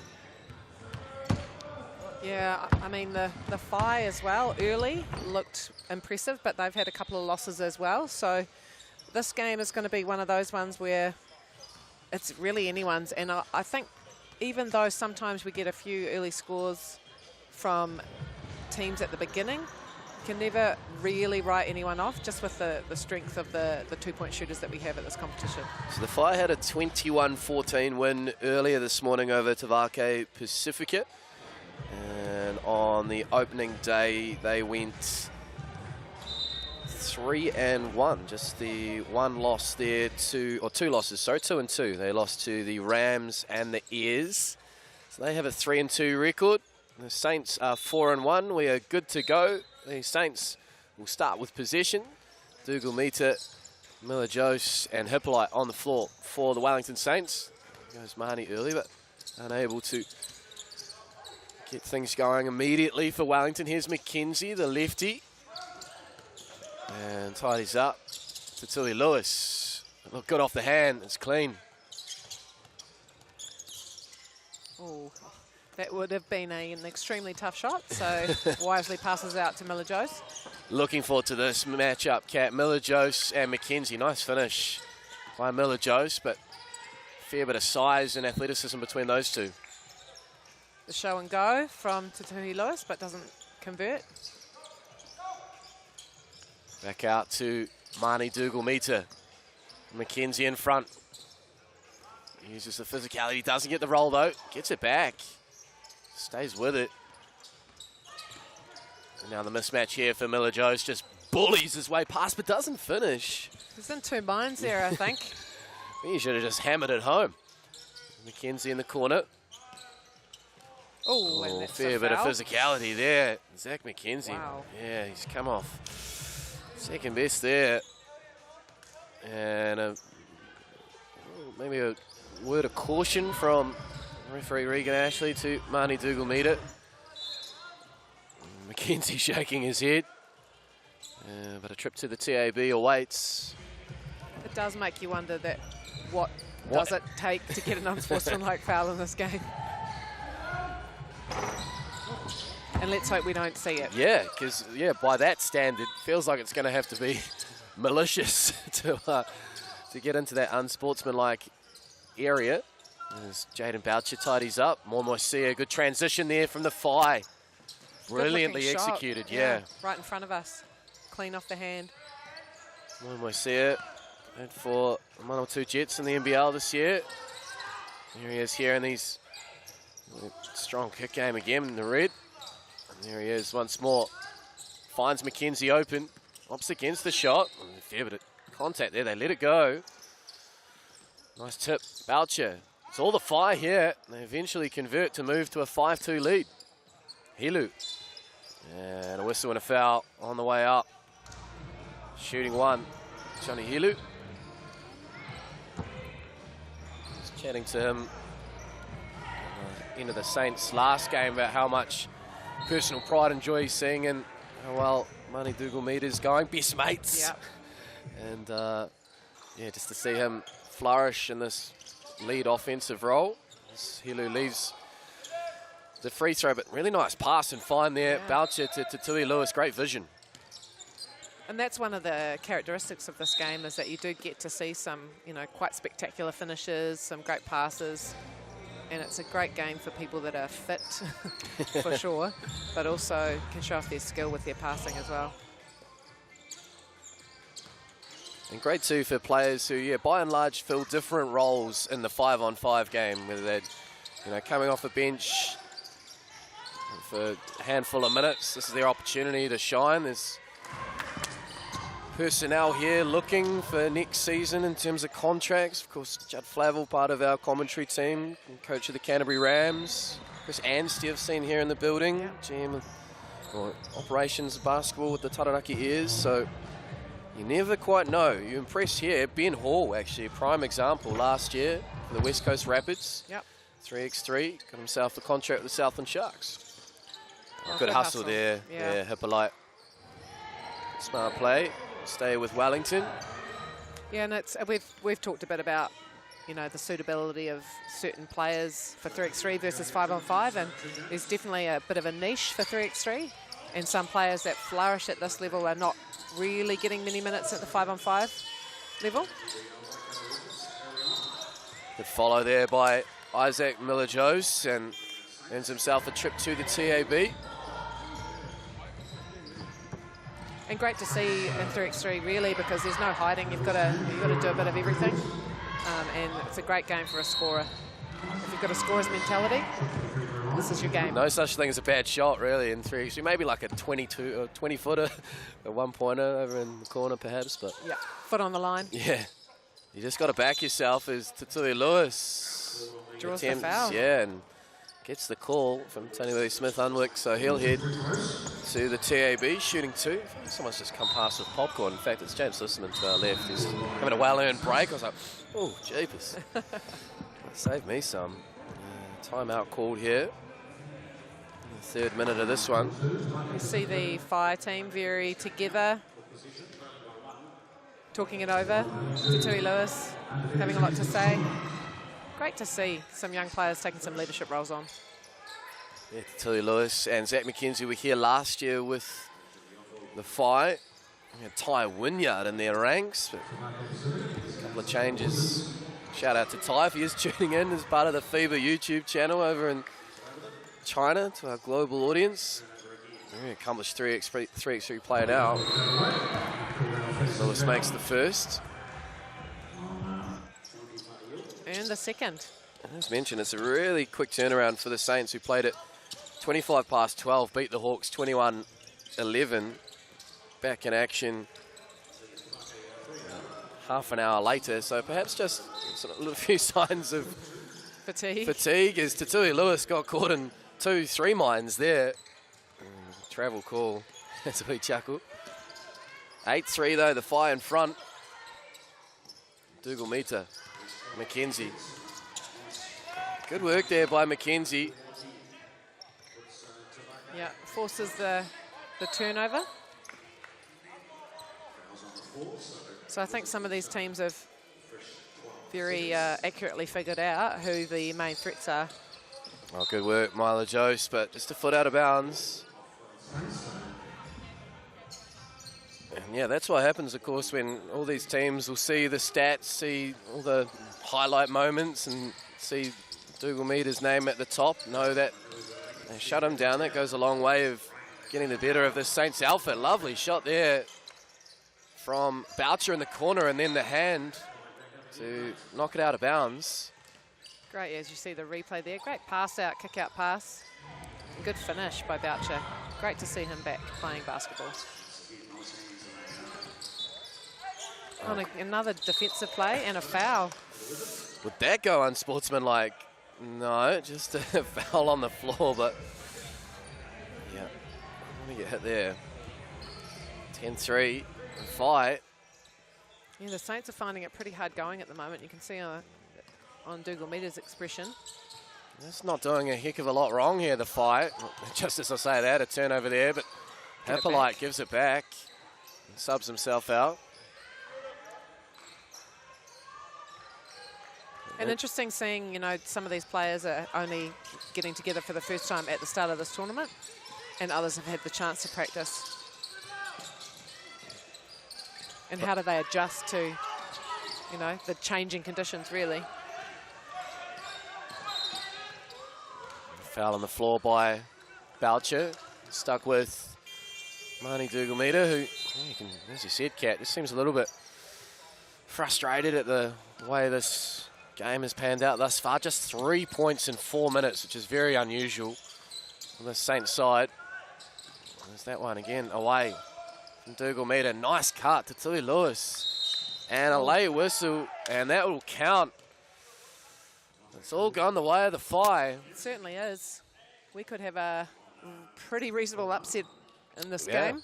I tend to agree. It's definitely was favouring the Saints. And as mentioned, just that really quick turnaround, 12:25 into 1:05. Not making excuses for the Saints, but that's one game in between their games. Don't see that all too often, but perhaps just signs of fatigue here for the Saints and an opportunity here for the Whai. They need to make the most of it, leading 13-3.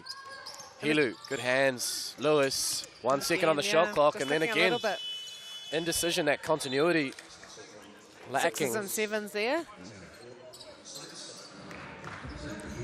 Sometimes you do see the harder players try, they're forcing it, right? The worse it gets. So Saints just in a bit of a patch here at the moment. But credit to the Whai, they have put them under some pressure. They certainly have. 13-3. And 6 team fouls now for the Saints as well. So from here on in, trips to the TAB just adding to the misery for the Wellington right now as McKenzie makes that up to a 14-3 advantage. Good steal there, Momoisea.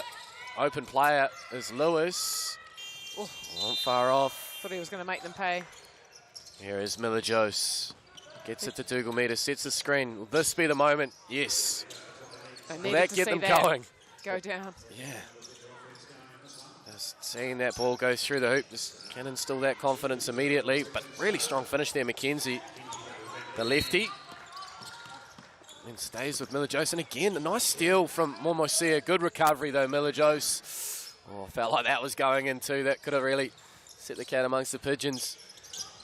Oh. Momoisea, tough drive. He hits the deck, as does Isaac Milajos. And 2 shots, given that's the 7th team foul on the Saints.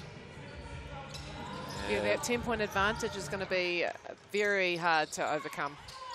4 minutes 44 to go. Yeah, particularly with the foul issues as well for Wellington. Momoisea makes the first. It's part of the Mid-City Magic last year. Both Momoisea, no Mid-City Magic this year. And eventually gets the roll for the second. So the Whai just 4 points away with 4:42 remaining. 17-5. Not the scoreline many would have predicted. As Milajos loses the handle. Here comes McKenzie. Going to the right is offhand. Can't finish. Good contest by look Milajos. at the hustle by Boucher, sprinting across. Hustle by Boucher. How many times do you reckon that's been said in the last said a lot, yeah. 10, 15, 20 years? No relation, though. No, that's still in the sun. Oh, it is still in the sun. Yeah, There we go. 100%. Yep. My mistake. And there he is to our left. Shout out to Dylan, coming down to watch all the basketballers, but I'm sure he's taken a special interest in watching Jaden. 100%. And again, that hustle rewarded by the Whai. 17-5. 4 minutes, 16 seconds remaining. And I mean, if you're the Saints, do you just park this one and just go, okay, we'll take this loss and move on? Good shot there to Tui Lewis. I think you have to park it once the game's up, but you want to fight for every point. It can, and it will, we feel, in this very even competition, come down to points scored rather than points differential. So the more points you can get, the better. Yeah. Okay. But I know what it's like. You know, you definitely feel like the game's out of reach. What's the point? Yeah, need to keep in the back of the mind as the Whai just unaware of the short shot clock situation there. Perhaps even an opportunity, knowing that pretty sure you're going to lose, to try a couple of things. Yeah. Dougal Meter drives there, get the Saints to 6. Lewis. Oh, good hands. Yeah. Milajos. 5 seconds on the shot clock. So Saints doing a good job of just sort of sticking with it. It is a 19-6 disadvantage to them. So you would assume that the Whai can take this game, especially with the 2 free throws that we're about to see. I was just going to say it would be interesting if the Whai were going to recognise the ability here to go for 22, given that point scored situation when it comes to tiebreakers, but they make 2 here, and it's curtains. Well, they won't make 2 here, so they still get an opportunity to get to 22, which could come in handy. You never know down the line. As McKenzie makes the second, they move to 20. Match point. There's Dougal Meter. There you go, a bit of confidence instilled there. That stroke is Momoisea. I think they will go for the 2 here. Tui Lewis launches. Ooh, just far short. off. McKenzie. Oh, Momoisea was free, but then no foul call. And that score should be 20 to 8. It was 20. Yeah, McKenzie made the free throw unless picked up. There wasn't a point elsewhere. It's definitely 19-8 still here at the stadium. So around the back, and let's see if the Whai think they've won it here. Well, they think they've won it. I think they just added the point now. So yep. And there it is. 21 points to 8. Convincing win for the Whai against the form book. So the Whai had another win to their tally. So they are now 4-2, as are the Wellington Saints, 4-2. Very even competition. So the Whai will join the likes of the Southland Sharks, Manawatu Jets, West Coast Rapids, Auckland Tuatara, and Wellington Saints on 4-2. So as mentioned, that's how these points scored is going to come into it as we send it to James Lisserman. He's got Zach McKenzie. All right, so Zach, that certainly looked like the physicality level ramped up quite significantly from the games that you played previously. How did you guys find the physicality, but then how good do you feel to respond to it and get it just a dominating win?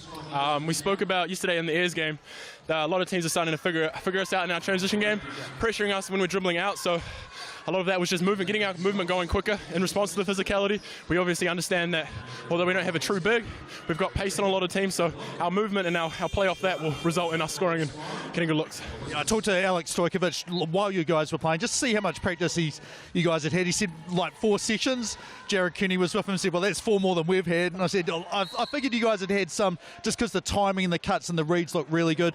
How have you found playing with the guys, and how good could you be if you had sort of a whole lot more time to go together, and is that happening during the tournament? So with the guys, every single one of these guys we're playing with, Pave J and Tui, all really selfless players. They're all very capable in scoring in their own rights, but they're all going to make the right play.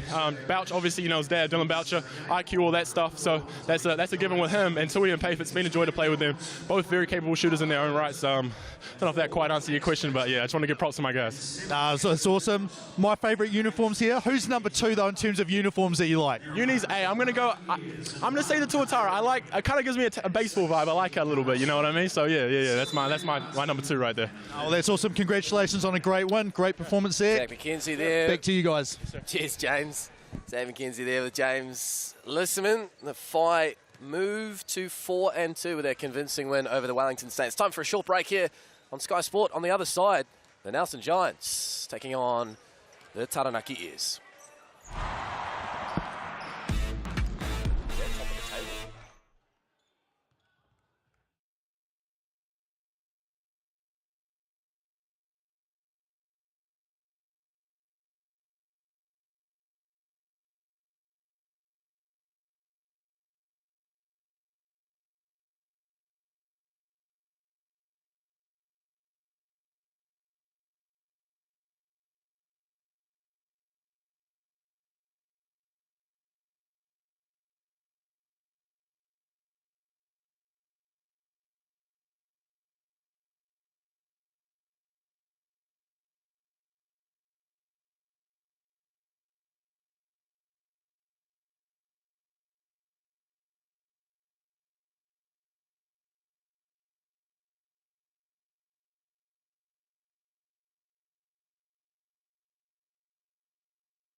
Well, welcome back to ILT Stadium Southland here in the Deep South, Invercargill 3x3 Cup Day 2.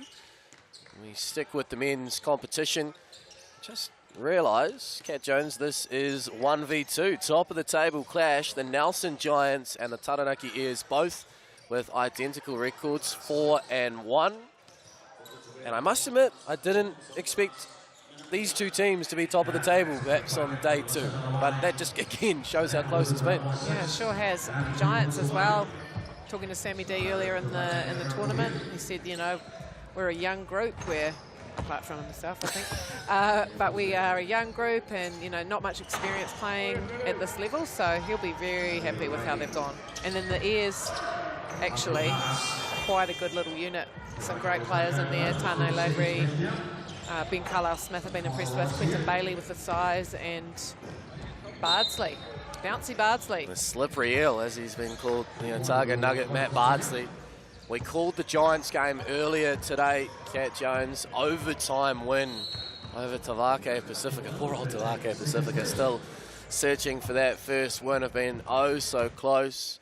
So it'll be interesting to see how the Giants fare on the back of that. But as you mentioned, Cat, relatively young legs, three of the 4. This Ears side, really well-rounded, good length, At height as well. They're going to start with Lavery, Carlisle Smith and Quinton Bailey. And on the Giants side, Tyler Herbert, Sam Dempster and Aston Inwood. And we are good to go. 1v2. Who will go to 5-1? Who will drop to 4-2? Let's find out. As the Giants start off with it, there's Dempster firing away. Interesting, the styles here between Taranaki and Nelson. Perimeter shooting threats both ways, but a little bit of size on that Ayers side, just looking at the two teams as Inwood opens the scoring for Nelson. Pass wayward from Lavery. Great early start from the Giants. Tyler Herbert seeing the mismatch, but can't get it to drop, and a little bit of a... Oh, great work by Dempster in the end to get it back to Inwood. Yeah. Fortuitous, but paid off for their hustle. Fortune favours the brave. That's it. Carlisle Smith. Good rebound there, Lavery. Good find. He's calling for it. Ben Carlisle Smith and Taranaki are underway. Herbert doesn't use the Sam Dempster screen. Shot clock down. Well, that was a tough pass over Carlisle Smith. There's that length. As Dempster and Bailey take a seat. In come Bardsley and Patterson. As Bardsley gets to work immediately. Good work there, though, by Aston Inwood. Yeah, Aston's a very athletic, smart player for someone of his age. Went to Nelson College in Nelson and currently, well, was in Wellington. So maybe finished his degree, I'm not sure. But yeah, played a bit with Max Patterson at the college level as well. So there's a bit of an understanding there. Tyler Herbert, another 3x3 player that is highly ranked. Yeah, top-ranked New Zealand male here at the 3x3 Cup. Tyler Herbert is Inwood again, getting to work down low. Whistle and a foul. Aston a little frustrated. He didn't make there, but will earn himself a trip to the TAB. And Aston's another lefty, so we've had a left-handed sighting this game. But quite capable either way going to the hoop. It's the back iron, and Quinton Bailey comes away with it. Fires away from beyond the arc. Seemed to think there was a bit of contact there, but no call. Don't see Quinton Bailey in the 3x3 format. Yeah, again, a really solid player. Oh, and a travel called on Tyler Herbert. Yeah, really solid player. Obviously got NBL experience, but seems to thrive at this level. Can shoot the two, but probably most dangerous doing that, screening and posting. And a moving screen called on Bailey. So it'll go back the way of the Giants. Two teams just feeling each other out there. As Bardsley gets that tip, yeah. That is why he's found that himself with that nickname.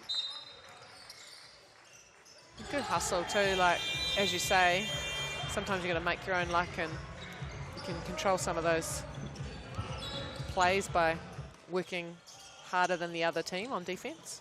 There's that play we see quite a lot from the opening. Oh, that pass. No way through. Lands with Lavery.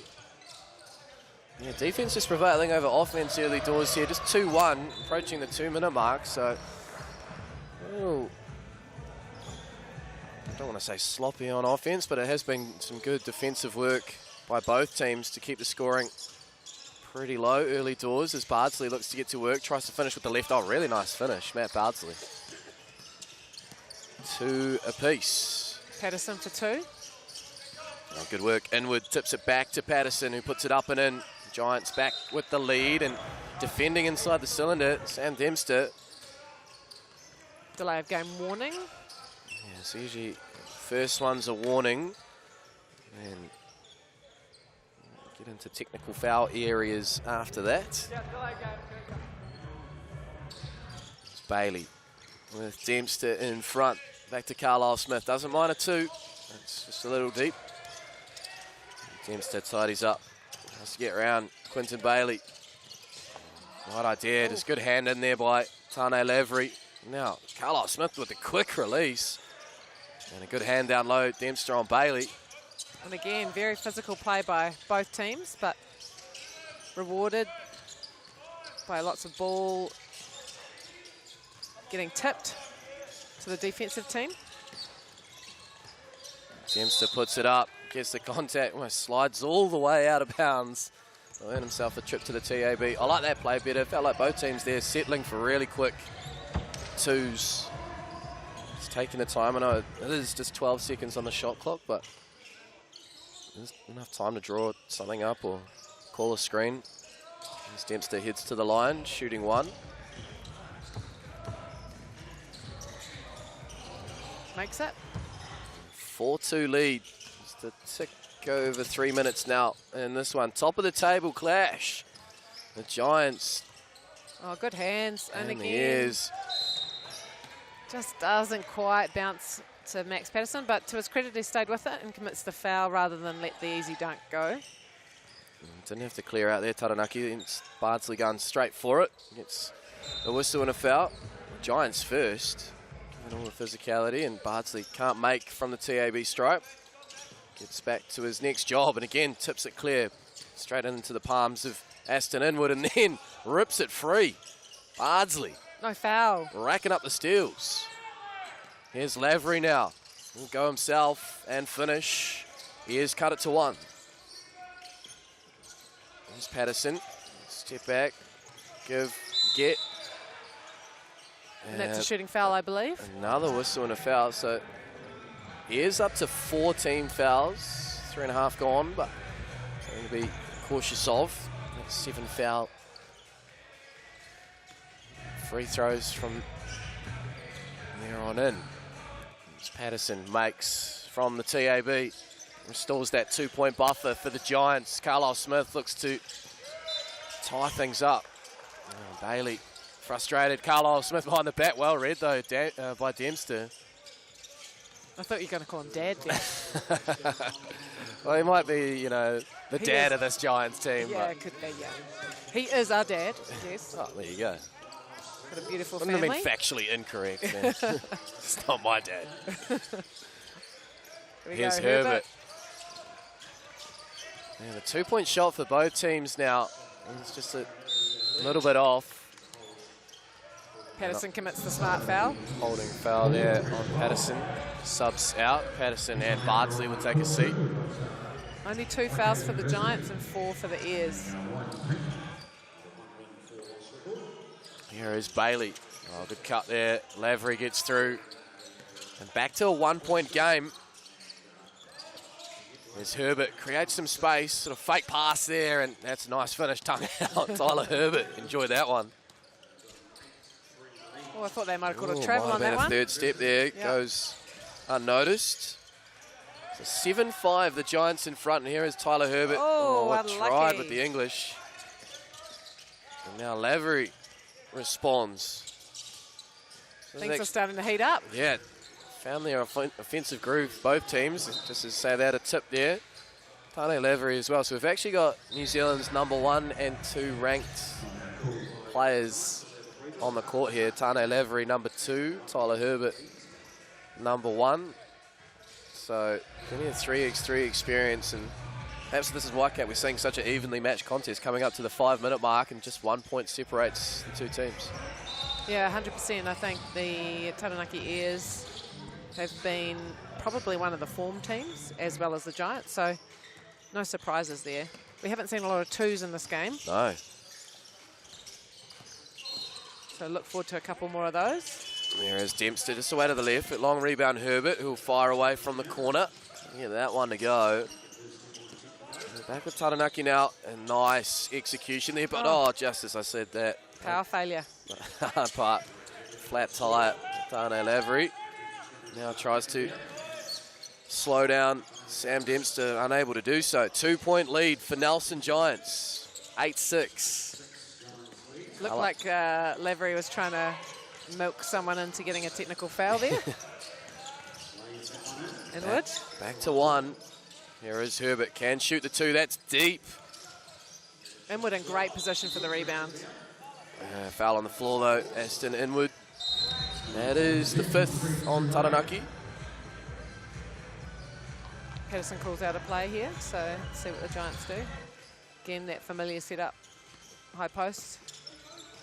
Flare screen, no.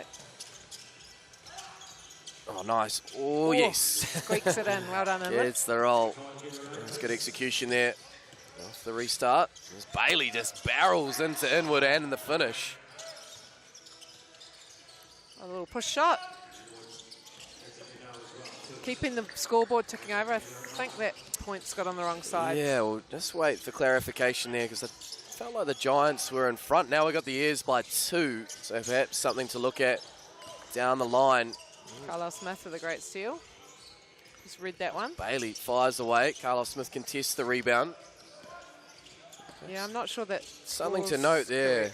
Yeah. There's Dempster now. Can't hit the 2. Bardsley collects. Carlisle Smith into Bailey. Contest by Dempster. And the act of shooting, and a trip to the TAB awaits for Quinton Bailey as we take a second look. It's a nice pass there, Carlisle Smith. On the stadium, I think this is what the attention of Regan Ashley is now. Yeah, we just saw a couple of plays where it looked like the Giants score and then Giants scored and the points went on the ears.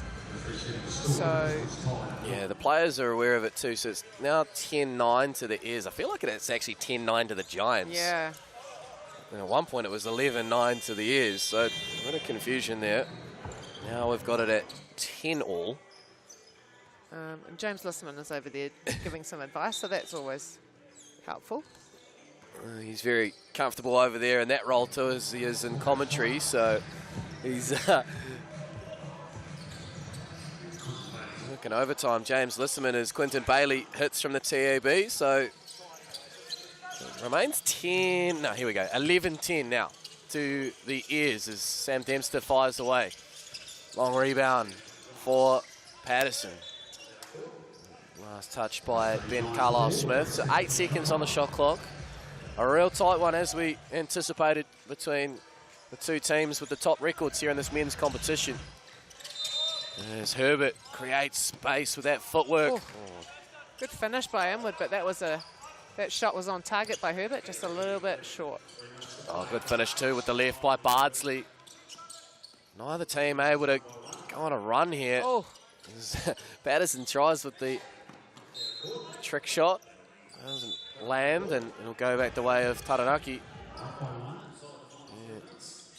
So one of these teams is going to be on a 4-2 record after this matchup, and there is quite a few teams on the same record. Well, we just saw Wellington as Bardsley again finishes on the left.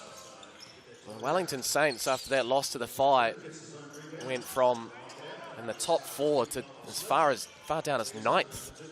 So that just goes to show how close it is. Plenty of teams with winning records. Everyone feels like they're beating everyone at different stages. As that Herbert 2's off to the left and he'll sub himself out. Airs just open up a 3-point lead here.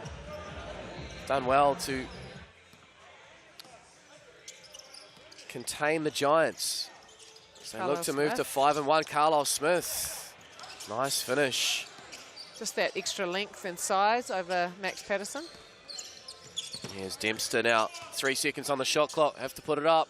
Oh, really good shot, that one. Captain Fantastic. Great shot.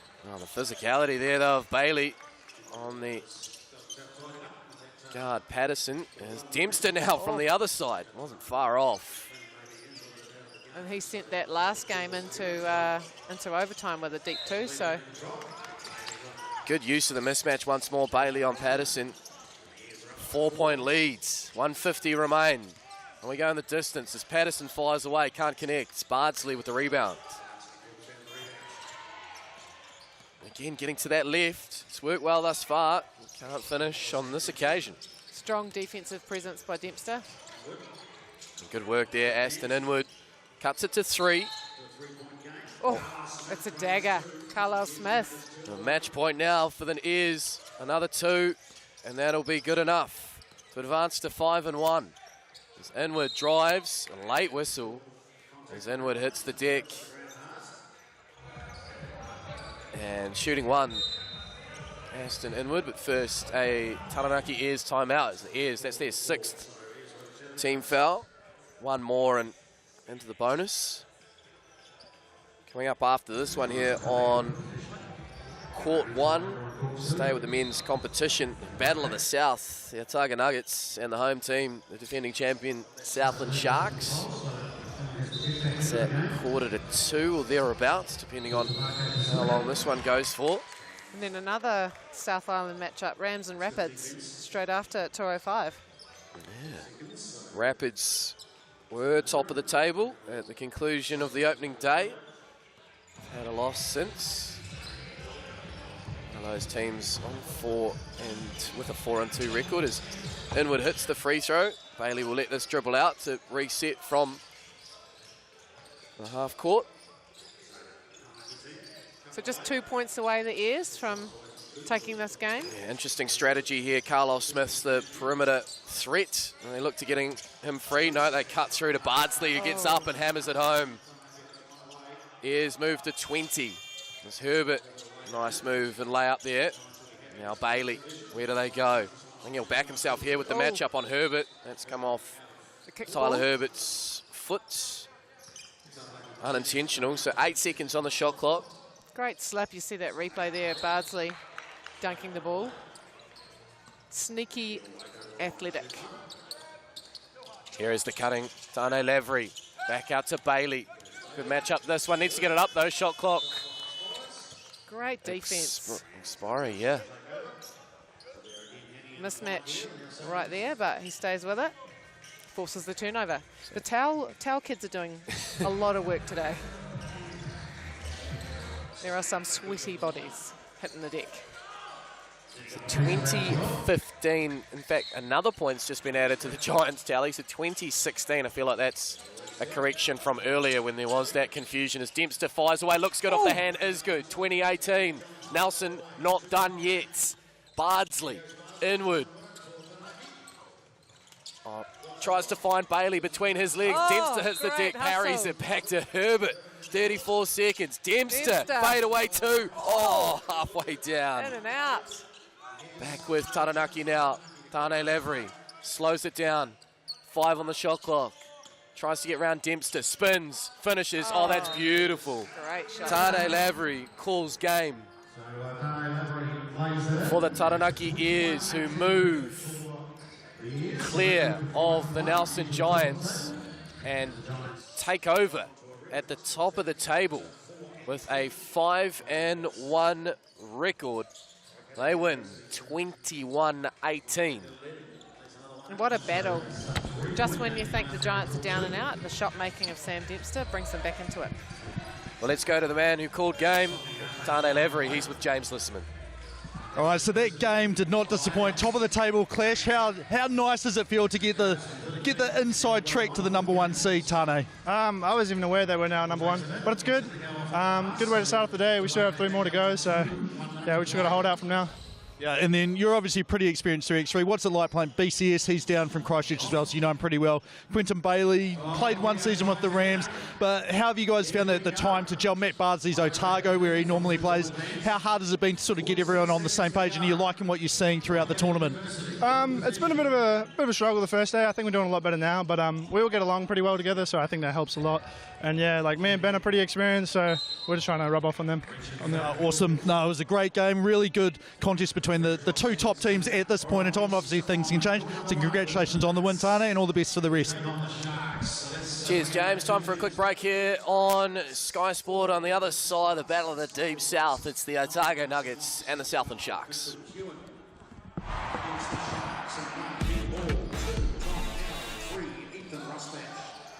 Come on, Tavake.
Welcome back to ILT Stadium, Southland and Invercargill.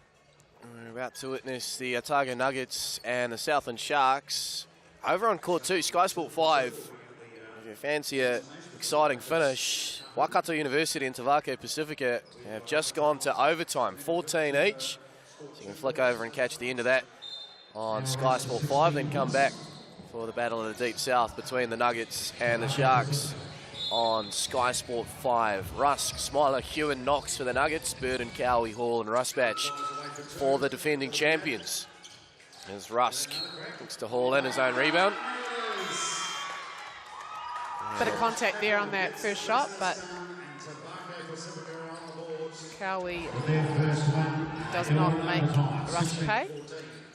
You might have just heard the excitement here in the stadium. That was the game winner for Tavake Pacifika, who get their first win in the men's competition as Ben Hall. In fact, not Ben Hall, it was the Nuggets draining that corner 2. Subs in, back with Otago. In the bright yellow, some would say gold. And Southland and white. Ethan Rusbatch going to work. Worked there by the Nuggets to pressure that shot as Smiler fires away. Smiler, Hewen and Rusk on the floor here at the moment for the Nuggets. Burden, Kahu and Rusbatch for the Sharks as Burden just go to work. Just can't get that one to go. And you'd think with the records that the Sharks would be favourites for this one. Nuggets are 1-5, Sharks are 4-2. There's one player that's made a bit of an impression for this Otago side. Seems to be the talk of the stadium. And when we arrived here this morning was this player here, Mitch Hewen in 12 as he makes the finish. Very smooth jump shot. He's led the way for this Otago team offensively. Good hustle, Kahu finishes it off. So Nuggets still lead by 2. Here is Hewen. Yeah, I'm looking forward to seeing this Nuggets team play. I haven't seen too much of them. Oh, that's a fortuitous bounce. Yeah, big time. Back to Burden as the Sharks look to build. Top of the backboard, but stays in and it will stay with Southland. Yes.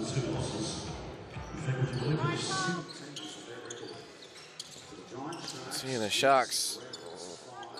First 2 wins, then a couple of losses, then a couple of wins to get to 4-2. Oh, great cut. Lovely pass and cut finish by Darcy Knox.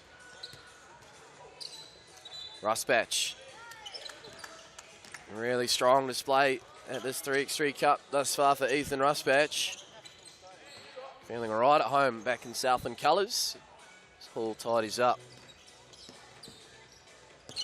And this format of the game suits a player like Ethan Rusbatch, a scorer, can get to the rim like so, can shoot the 2, and it's 5-all early. Interesting too, both of these teams more wing guard combo rather than having a noticeable big, so good matchup in that perspective. As Rusk crosses over, Burton did well to recover, but falls for Knox. And I think that's a shot clock reset that shouldn't have been. Just looks like there's a bit of contact on some of the positions early, so want to see which team reacts best to that.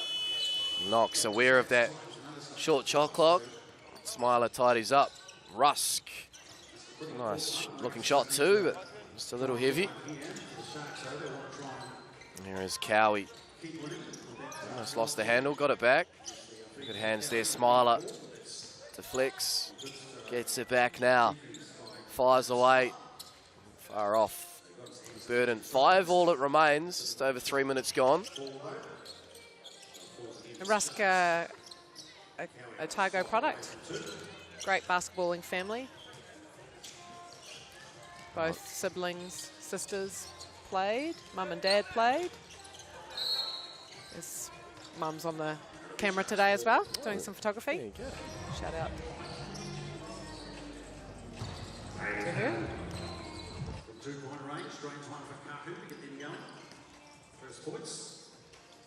Here is Ruspatch now. Good play there. Fine haul. And the Sharks out in front after that quick start by Otago. Mitchewin just a step through. Good finish there in front of Tom Cowie. Ties it up. Bit of a mismatch there for Ruspatch. Leaves it long. Seems a bit sloppy at the moment, some of the handling, but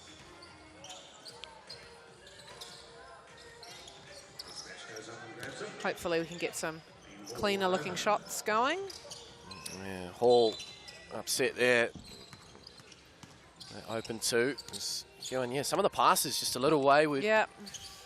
Not having that flow. Hopefully we'll find later in the contest, if not earlier. Let's hope.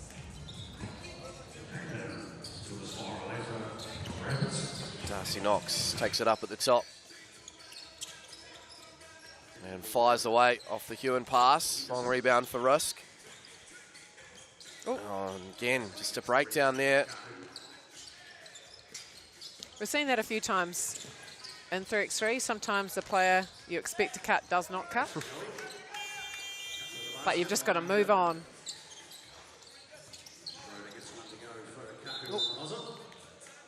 And that was last touched by Ethan Ruspatch there on that far right-hand side. The Sharks up by 1.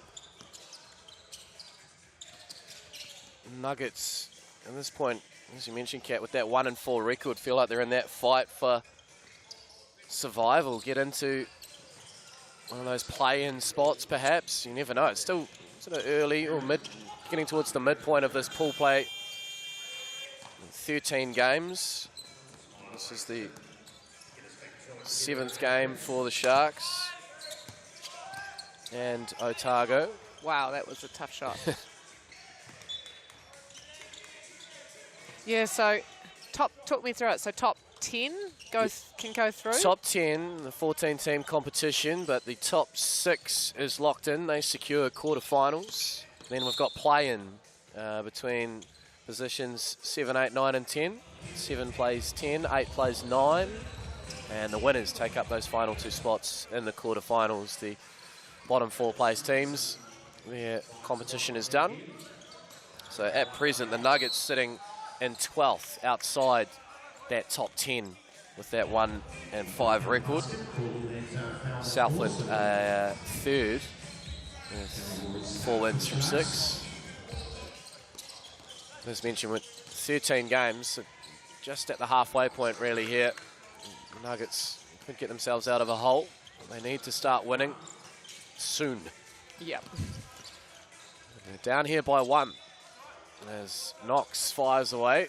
Misses badly there. That one to go. Hewen trying to do his best to impede the progress of Ben Hall. Foul on the floor there. As we take a second look. Match up this one between Hall and Hewen.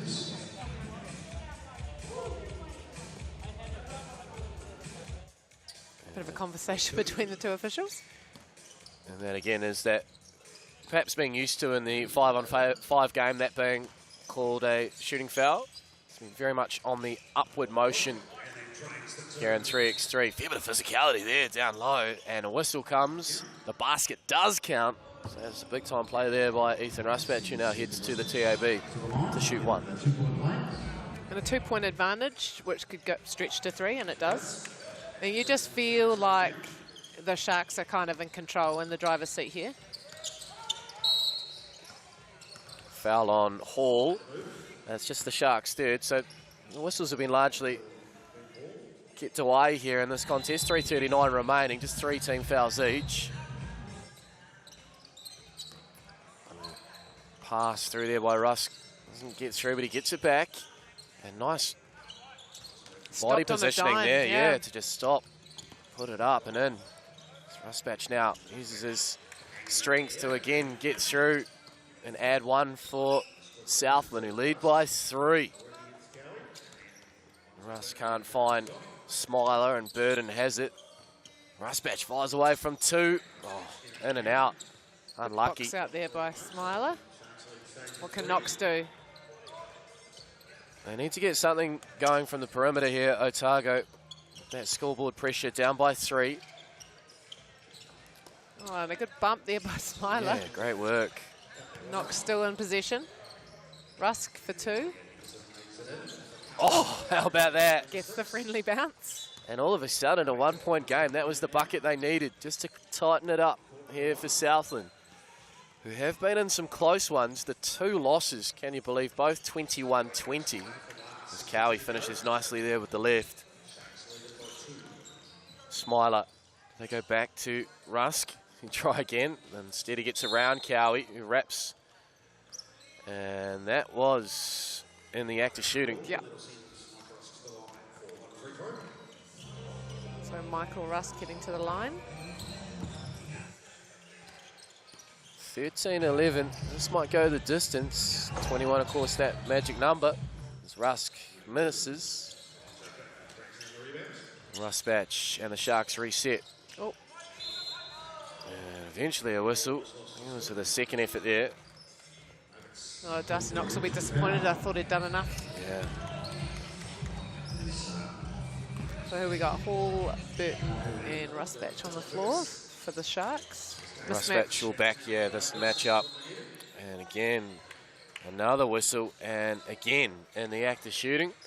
So Ethan Rusbatch will shoot one at the TAB. Nuggets on 5 team fouls. Still another one to give. As Rusbatch makes. And Sharks back out to a 3-point buffer. Hewen. Feel like that's his spot. Far away. Rusbatch tidies up. Hall. Get that 2-point shot going here on day 2 thus far. Rusbatch. It's a 1. Yeah, long one there. Step back. Didn't quite have enough to get all the way back behind the 2-point line. And this time a foul in the act of shooting on Caleb Smiler, who was behind that 2-point line and will shoot 2 at the TAB. And this makes both. Will become a 2-point game. Nope.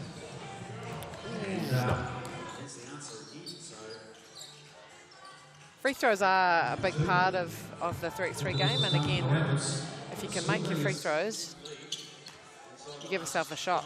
Smiler splits them. 3-point game. 1:29 to go. Here comes Kahu. Beats Hewen, who tries to recover, and it's a little overzealous.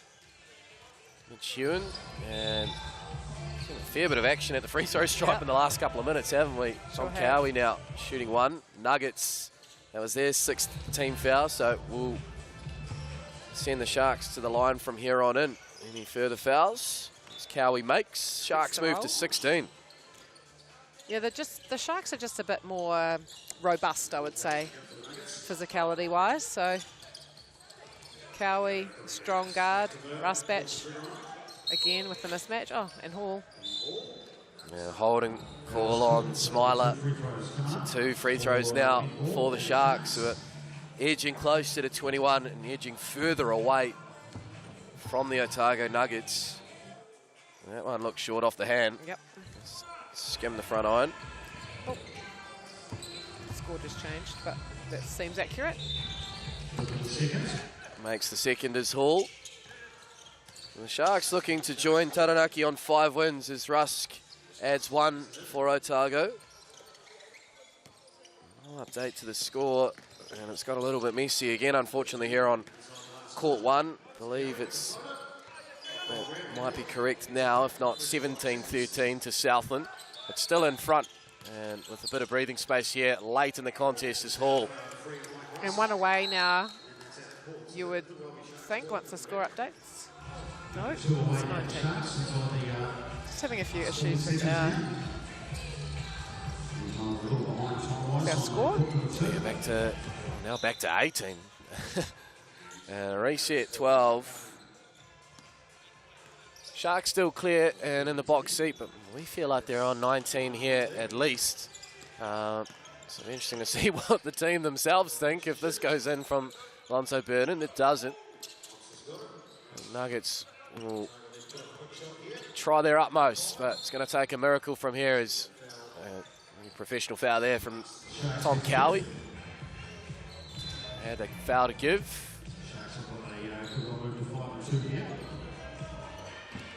Yeah, I mean, points do matter in the end if it comes down to a tie, so hopefully we can get that score cleared up.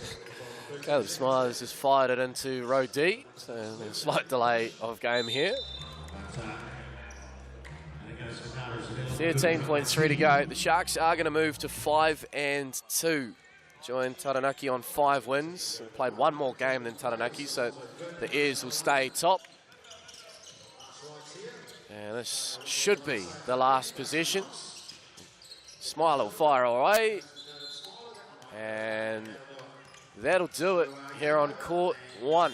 The Southland Sharks 2-0 on the day session here on the second day of the 3x3 Cup. Move to 5-2.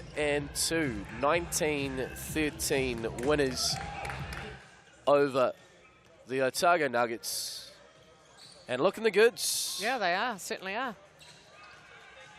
But the Nuggets made them battle for it, so good effort by the Nuggets, but they do slip to 1-6 now. No easy games in the 3x3 Cup. Here's Justin Nelson. He's standing by with Ethan Rusbatch. Thanks, Nick. Heath, day 2 underway. How's the body, first and foremost? Mate, I'm a spring chicken. That's what I do, you know. I feel like I'm one of the younger ones here, to be honest. We're doing all good. Body's feeling good. We're doing all the right stuff post-game.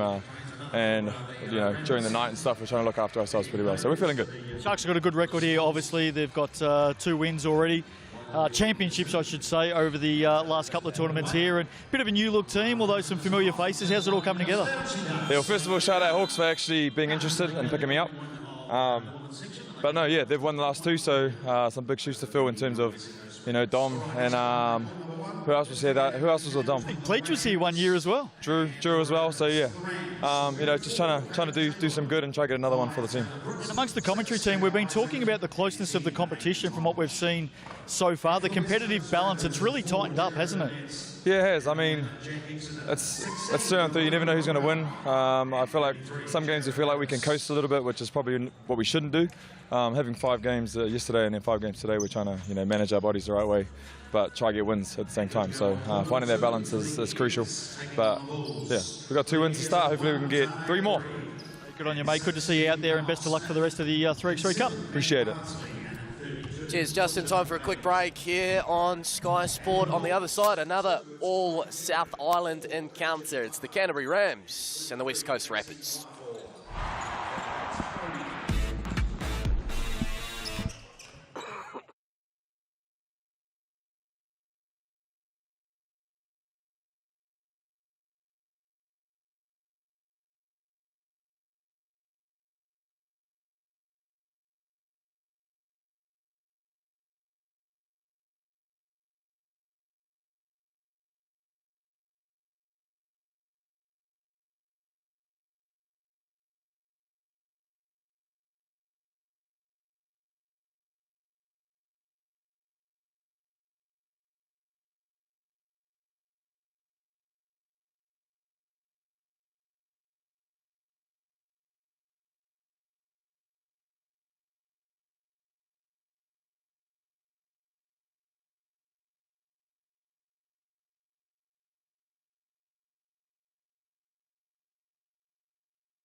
Welcome back to ILT Stadium Southland in Invercargill. Last game, from a commentary standpoint, I think, for the day session, Kat Jones. Yep, sure is. Here on court 1. Really looking forward to this one too. The Canterbury Rams in white and the West Coast Rapids in red, who were top of the table on day 1. The Rams starting with possession. On court for them, Chamberlain, Tonge and Isaac. For the Rapids, Rokawa, Burnett and Hibbs. With Jack Exeter and Taylor Britt just having a catch-up there on the substitutes bench. Yeah, some of these players are pretty well known to each other, sort of being based in the Canterbury region. Chamberlain doesn't beat the shot clock there. Yeah, very familiar. Maybe even all bar their own Rokawa with some sort of connection to Canterbury. Well, Rokawa, a late replacement, very handy replacement at that for the Rapids. Flatting with Jack Exeter in Christchurch and got the call up, and he was joint second top scorer on day one, remarkably. Of his 43 points, 18 coming via 2-pointers. So if the Rams have done their scout, they need to know to keep him off that 2-point line. Some tough defense being played by Rokawa already, and he beats Isaac to the hoop. There it is, that quick transition though. Rams well drilled. Brits wide open, can't connect. Tied it up by Rokawa. Mismatch here. He's got the taller Aiden Tonge on him. Brett with the long rebound. So these two teams, the Rams are second. They've only pretty happy with the schedulers thus far. They've only played 4 games. They're with a 3-1 record. The Rapids, this is their 7th game with a 4-2 record. So I feel like at some point that's going to catch up on Canterbury. They're going to have to rack up the games later in pool play. Yeah, they'll have a few more tonight, I would think. Burnett goes for the long 2. So Burnett's been in the Ram squad as well, I believe. Sometime too, commentator Maya Williamson was mentioning up in Nelson. Or am I getting my wires crossed there? Jared Burnett, perhaps. Jared Burnett, no, I'm pretty sure in the Rams organisation. Okay. I could ask my colleague here, Judd. Chamberlain with it up top for the Rams. Brits fires away. A couple of cracks now from deep. Taylor Britt. Need to get started here. Yep, just to confirm, Judd's let me know. Jared Burnett's been with the Rams this year. Lincoln University product, I think. Yep. Push there. And slight of frustration there by Taylor Britt, but still having a conversation with Regan Ashley. Not going to change his mind. 2 each here. Rokawa getting to work in the 1-point region as well. Almost lost his footing there. And Tonge. Oh, good connection there. Isaac and Tonge and 1. Aiden Tonge. New Zealand's number 3 ranked 3x3 player. Very well versed in this variation of the game.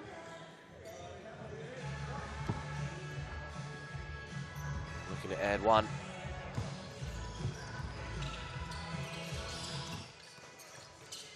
Hits it from the free throw line. So the Rams out in front. It's Rokawa. There's that perimeter threat as he goes crashing almost into our cameraman there. It saves on the it. baseline. Saves it too, and then gets the next rebound. Fires it out to Exeter.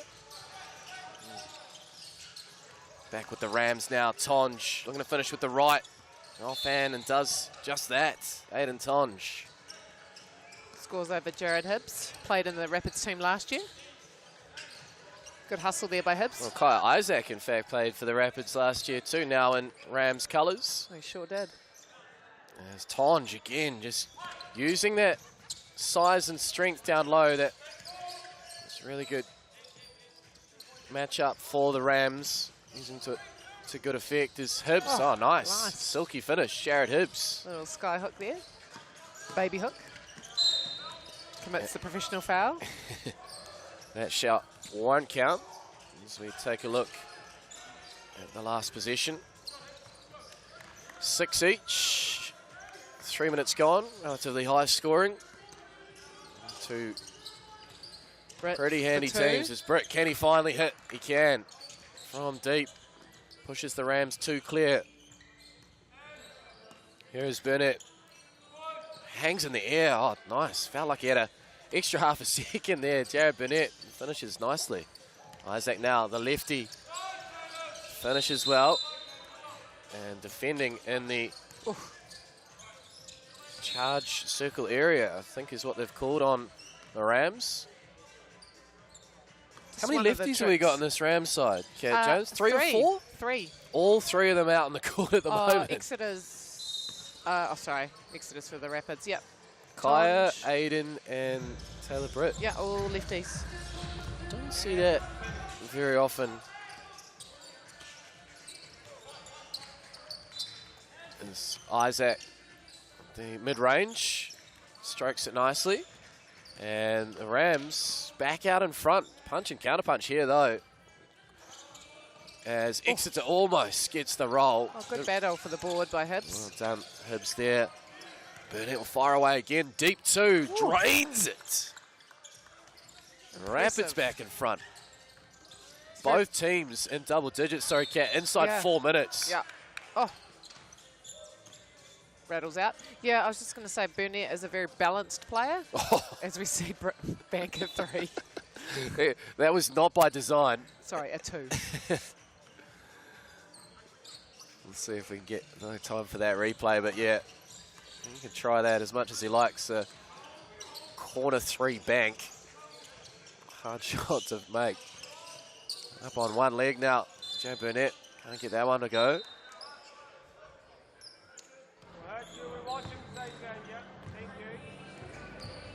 And it'll be back the way of the Rams as Taylor Britt takes a seat alongside Jared Hibbs. Caleb Chamberlain back in for the Rams. A fair bit of size and length here, and Caleb Chamberlain strokes it. Can't get that one to go. Burnett, short. Oh, good work, nice. Rokawa. Burnett now out to Tonge. Uses his size again so well, Aiden Tonge. Rokawa for 2. How many lead changes? 14-13 now in favour of the West Coast. He'll shoot back. Rokawa in the corner. Leaves it short, but followed by Jack Exeter. And he hangs in the air and finishes. Rapids up by 2. We've just hit the 5-minute mark. 15-13. And Tonge for 2. This game's just gotten a lot more exciting in the last couple of minutes. The offense is flowing as we anticipated it would. Take foul. Smart foul there by Tonge. Gets a seat. It's Taylor Britt back into the ball game. So Burnett, Rokawa and Hibbs for the Rapids. Going with a smaller lineup. It's the switch. Rokawa is off to the left. I thought there might have been a touch.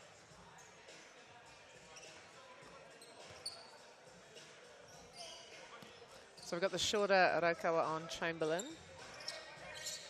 Britt, no hesitation, hand down, man down. Interesting strategy there to just let Britt have that distance, almost lulling him into shooting. Didn't need another invitation. 15 each, 4:24 to go. Anyone's game here in this battle of the mainland as Hibbs again fouls. On the floor. Either side really in foul trouble. That was the 4th on the Rapids. Rams have 3.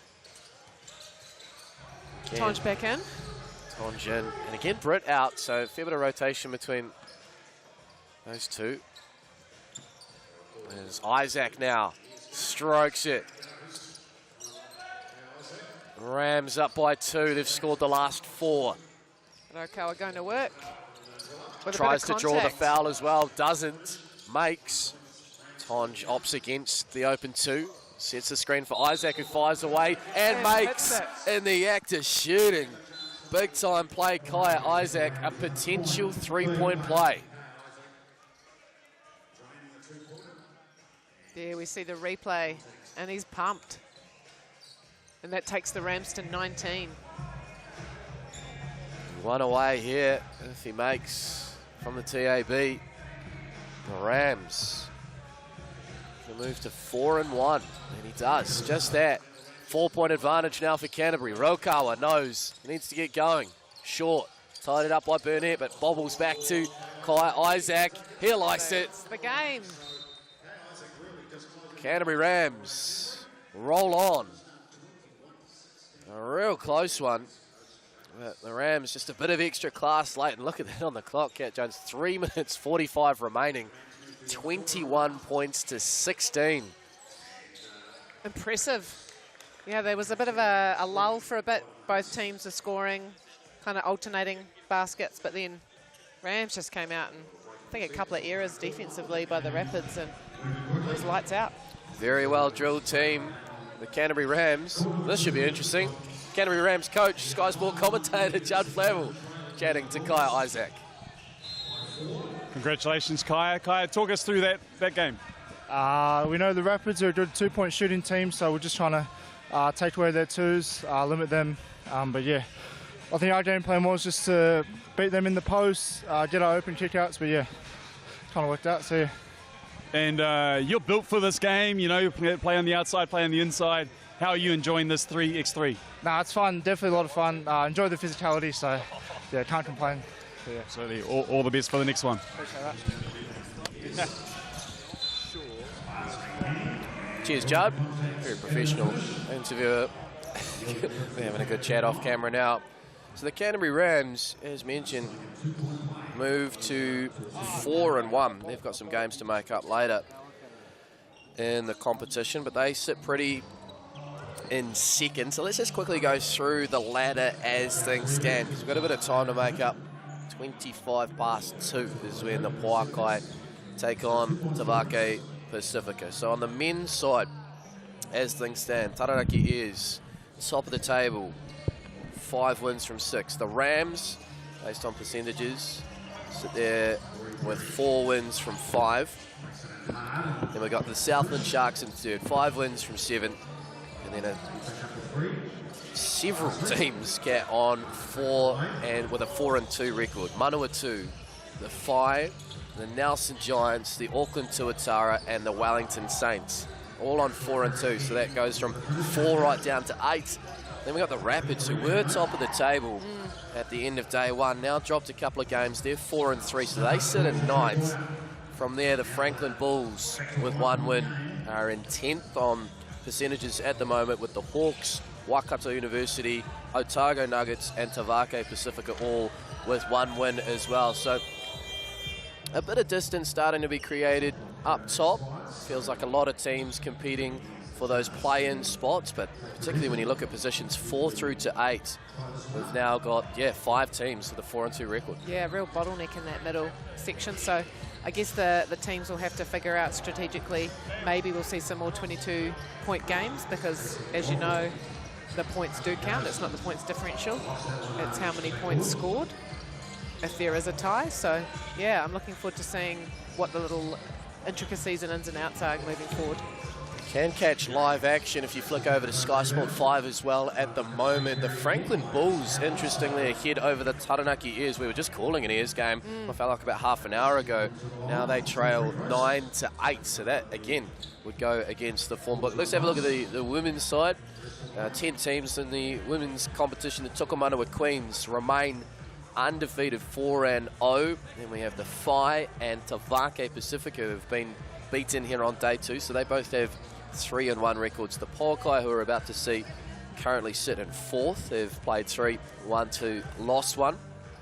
The Wizards are there in 5th with a 3-2 record. And then the Storm, Rapids, Kahu, Hoiho, and Thunder, all with just the 1 win. So again, super competitive there. A real race for those play-in spots, top spots. All these teams largely have played either 4 or 5 games, so it still feels like we're relatively pretty much halfway through. But what's been your impression on the women's side? I guess starting at the top, the Queens looking classy. Yeah, I mean, the Queens had a bit of a battle last night against the Southland Storm, as to be expected, because they're actually quite a strong team and playing in front of their home fans. But yeah, they just look to be a little bit too experienced for some of the younger teams.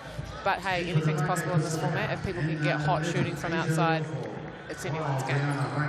Look forward to turning our attention to the women's competition here on Court 1, Sky Sport 4. On the other side of the break, we will take in the mainland Pouakai, the defending champions, up against Tavake Pacifika.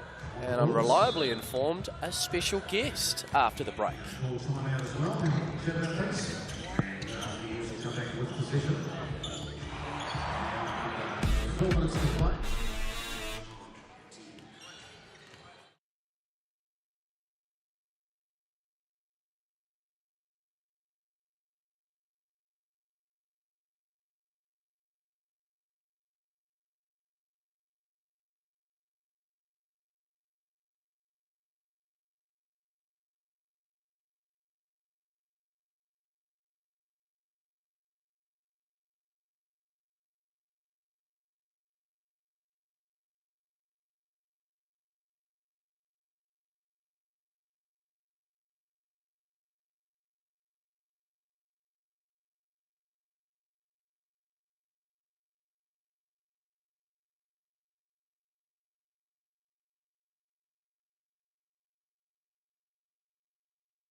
Welcome back to ILT Stadium Southland in Invercargill, where we're watching the Pouakai and Tavake Pacifika warm up. But as we alluded to prior to the break, a special guest has joined Justin Nelson. Let's send it to Justin. Very much, Nick. It's amazing who you run into, and I look up in the world at the best of times, but you're making my life even harder for me. Chris Anstey, welcome to Invercargill, mate. It's great to be here. I did see you with Casey Frank in this exact same spot the other day, and I marvelled how little you looked then. I'm sure you look even smaller now, mate. Hey, what are you doing over here? Because, of course, all the news in the last few weeks has been about your involvement and the involvement of Media 8 in the Taranaki Airs. Tell us about it. Yeah, it became a really appealing opportunity to buy into the basketball club, so we were able to acquire it. We're here watching the players, understanding what some of the players that we're not across are capable of doing, seeing our own guys, a number of meetings with Basketball New Zealand in town, and just getting our knees under the desk, I suppose, and we want to build a team that's going to be really competitive with great culture straight away. They've done a great job so far. We just want to add that finishing polish. Well, we've known each other for years and years and years back in Australia, and the one thing that we've already spoken about since you've been over here is just the growth of basketball in New Zealand. Yeah, it really is, and I saw it as a player. I've seen it as a coach, primarily through the breakers and the tallbacks, but I've had a first-hand look at how Australian basketball and the Australian NBL in particular has grown over the last decade, and we see a lot of real similarities between what that did and what basketball here in New Zealand can do, and we're excited to be a part of it. We're excited to contribute to it, and looking forward to spending a lot more time over here. Well, with the Taranaki Airs and the new ownership, what can we expect going forward, mate? Consistency and competitiveness, I think. I don't think anyone in a league like this, it's too good just to come in and buy a team that you think's just going to be a championship contender in any given year, let alone year one. But we want high-quality people, high-quality culture, and high-quality, highly skilled players as well. So we're spending a lot of time trying to make small tweaks to the roster by bringing some players in, but at the same time we want to really make sure we give the local Taranaki community and their own players an opportunity to develop, an opportunity to be a part of the Airs, and a few more exciting things hopefully with the Thunder as well. Tell you what, the Airs have been pretty impressive here as well. They have. It's been fun to watch. It's been fun to watch Quentin, fun to watch Ben, and fun to watch how well they've gone against some probably higher profile names that are here playing well. So they're having a really good tournament. Hey, good to catch up with you. No doubt we're going to see a lot more of you here in New Zealand in the years to come. You sure will. I'm looking forward to it. Thanks, Justin. Good on you. Great to see you. Back to you, Nick. Cheers, Justin. Great to have Chris Anstey here at ILT Stadium Southland in Invercargill. Plenty of time in the game of basketball, and great to see him involved with the Taranaki Airs. So we now hone our attention in on the recruitment network Pouakai up against Tavake Pacifika. Taiana Day, Rosie Samia, Kavana Lene and Lauren Whittaker are the defending champions. Tavake Pacifika, who really been a bit of the surprise package of this competition, with Trinity Plau, Rihanna Rangi Brown, Aliana Tuaiti and Asia Leofo. A 3-1 record for Tavake. They have impressed. They certainly have. I think that playing together last year, a couple of the players, I believe Aliana and Rihanna Rangi Brown, they've got a really good connection and just seem to gel well. They know where the shots are coming from. Really good hustle. They're a bit smaller overall than some of the other teams, but just the way they play with passion and heart, it's great to see. My first look at the mainland Pouakai in this 3x3 format, very different looking side to last year in terms of experience. Rosie Samia, the returning players. We look at Aliana Tuaiti as the player in focus there. And then on the Pouakai side, young talent, Kavana Lene and Lauren Whittaker, part of the St Andrews College setup, and Taiana Day as well. What have you made of the Pouakai in year 2023? Yeah, I think, again, a different team, but Rosie has a lot of experience in the 3x3 game and brings that experience to the fore. They obviously miss Jacinta Beckley, they miss Tessa Boagni. Ella Fortu. Yeah. But again, they're just a really solid team with good size. I think they can switch positions. They don't have to, there's not mismatches. As you can see Rosie finish at the rim. So Kavana, Rosie, Taiana and Lauren can mark anyone. Whereas I think if Tavake, Pacifika, for example, if Rihanna Rangi-Brown is switched on to someone like Lauren Whitaker, then, you know, we've got that classic mismatch where you're trying to get an advantage. 2-0 start. Early doors for Pouakai as Whitaker fires away and makes. Yeah, strong play from Lauren Whitaker. Great athlete in the 5-on-5 game as well. Good follow up and finish there by Leofo to get Tavake up and running. And then good hands there by Pou, loops it back straight into the midst of Lauren Whitaker. And 2 players open and finds the sharpshooter, Rosie Samia. Solid start this by the Pouakai, 6 points in the first minutes. And in and out for Leofo. You can see that that's going to be an interesting matchup, her and Whitaker having a bit of a battle under the basket. And foul on Tavake, that's their second.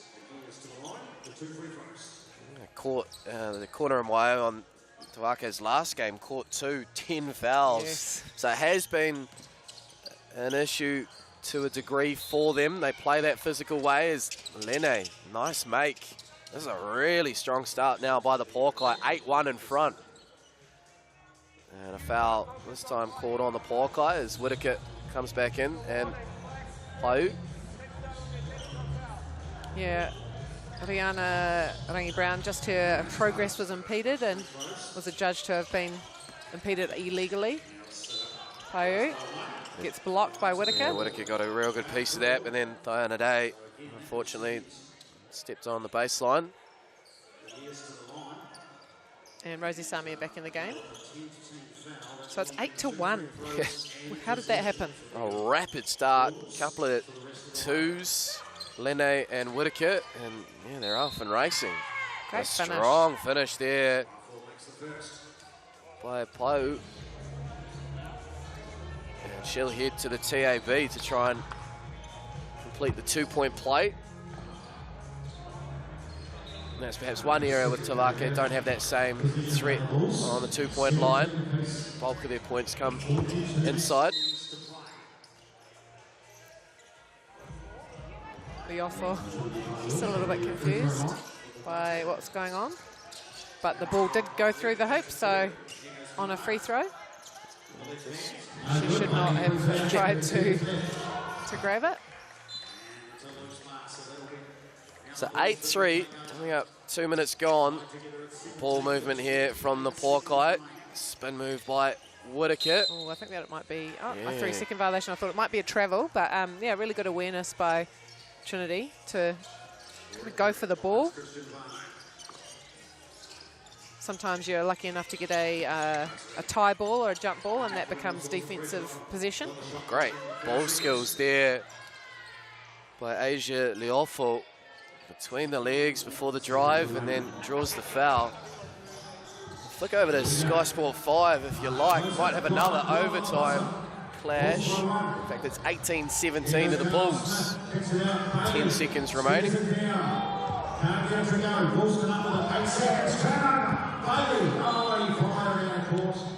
As Leofo makes the TA from the TAB. Ooh, and he almost gets caught in the air. Wisely, Samia got out of the way on that one. Well, Taiana Day misses, but Rosie's there to grab the rebound. Playing with real good pace here, the Pouakai. And good rebounding as well. Here is Lene. She'll get drive. To the left. Tries Unlucky to finish there. with the right, but can't get that one. As Rangi now. And that was last touch by Rosie Samia. So it'll stay with Tavake. They'll just edge their way back into this contest after that very fast start by the Pouakai.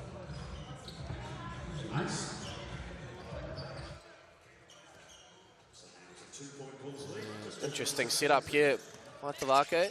Plans out to the left. 5 on the shot clock. Rangi Brown in court here. She has to go herself, and there was contact there by Lene. And Rihanna Rangi-Brown will head to the TAB to shoot one. Pouakai, interestingly, we talked about Tavake giving up the fouls. Pouakai now on 5 team fouls.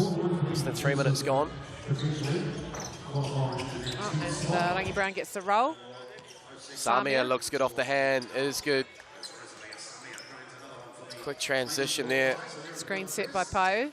Look for her to roll. Whitaker got a piece of that again, having a bit of a block party. Diana Day tidies up. Screen there by Day, giving go and gets it in, and Day puts it up and in.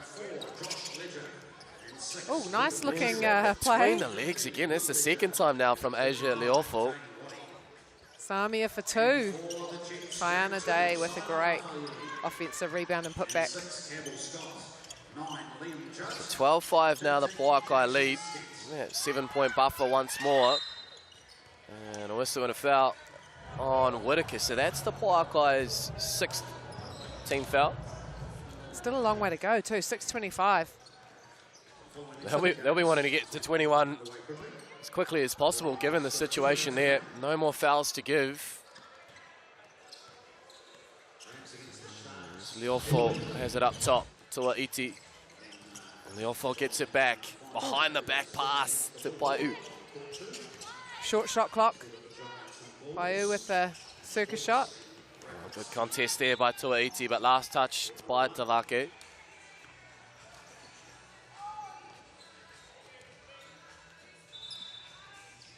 Whitaker Subs coming in. Yeah, takes a seat, turn a day back in. Aaron Whitaker can't be too far away from heading over to the States. Yep. Gonzaga University in the WCC. Exciting times. There's that. There's Samia 2. Almost falls back in. 4 minutes gone here. Tavake need to get something going here offensively. Pouakai, a comfortable cushion here. 7-point lead. 2 on the shot clock though. Lene has to put it up. Oh, almost down. And now Tuaiti with the quick shot. Lene. It's the front iron. And here is Eliana Tuaiti. Get that one to go. So yeah, the pace of the game has picked up. nice find, Lene to Samia. Can't make it count, but another long rebound for the Pouakai. Rangi Brown just blowing a bit, needs a sub, I think. Might have taken a knock. And will sub out Rihanna Rangi Brown. And a timeout called as well.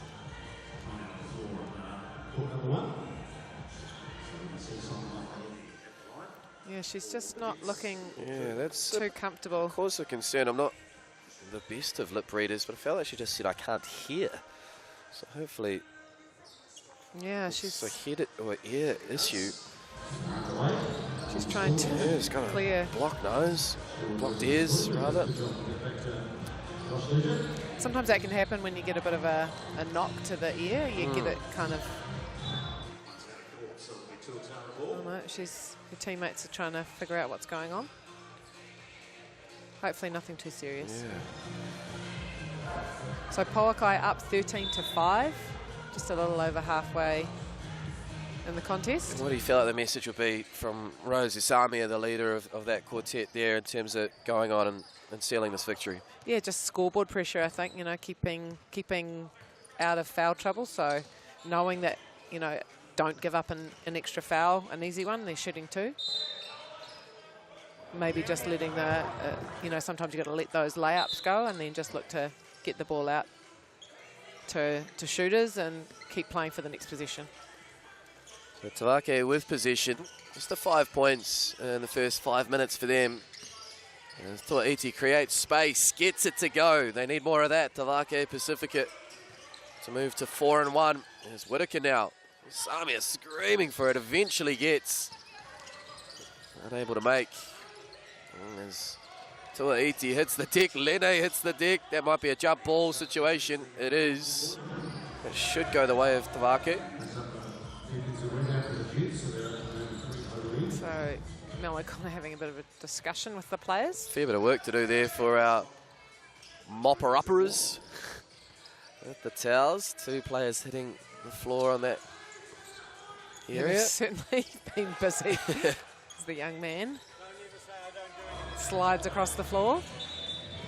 So some instructions from O'Connor, maybe around the shot clock. And this is just a bit of clarification there in terms of who had possession, who was the defensive team for the jump ball. Well, it was Lene who last seemed to haul it in and then got locked up. Oh, yeah, it is a reset. I think the referee's just signalled that it should be a reset. No. We'll see if they feel like they have 12 here. Oh, that's fortuitous for Tavake. We'll call it a pass. Yeah. Nice assist. And Tavake just hanging about. Down 6. Not out of it just yet as Whitaker tries to loop it up and in. No call. She's still looking. No. Play on, says the ref. Oh, that could have Kahu's been done out. well to get it in. Needs to get it up though. Tuatara, she hasn't beaten the shot clock there. Oh. Shot clock violation. Fair few refs out there all of a sudden. Yep, 100%. As Lene comes back in. Still no Rihanna Rangi Brown after that timeout, but looks to be better than she was initially. It's a little heat check for Lauren. Misses that one badly, but Lene saves it in and saves it again on her miss. And a long 2 by Whitaker. Here's Tuatara now. Fires away from deep. That's a couple now from beyond the arc for Eliana Tuatara. And Tavake creeping just back quietly, in. yeah, Yeah. sneaking back into this contest. They were down by as many as 7. It's now just a 4-point game. In fact, make that 3 for the first time here on court 1. The score is adjusted and corrected late. So 13-10 for Pouakai. Feel like I've been in cruise control, but now nice under rebound, a bit of Samia. pressure. Lene gets around Tuatara. Well done, Tuatara, to wrap it up. Looked like a bit of a shoulder there.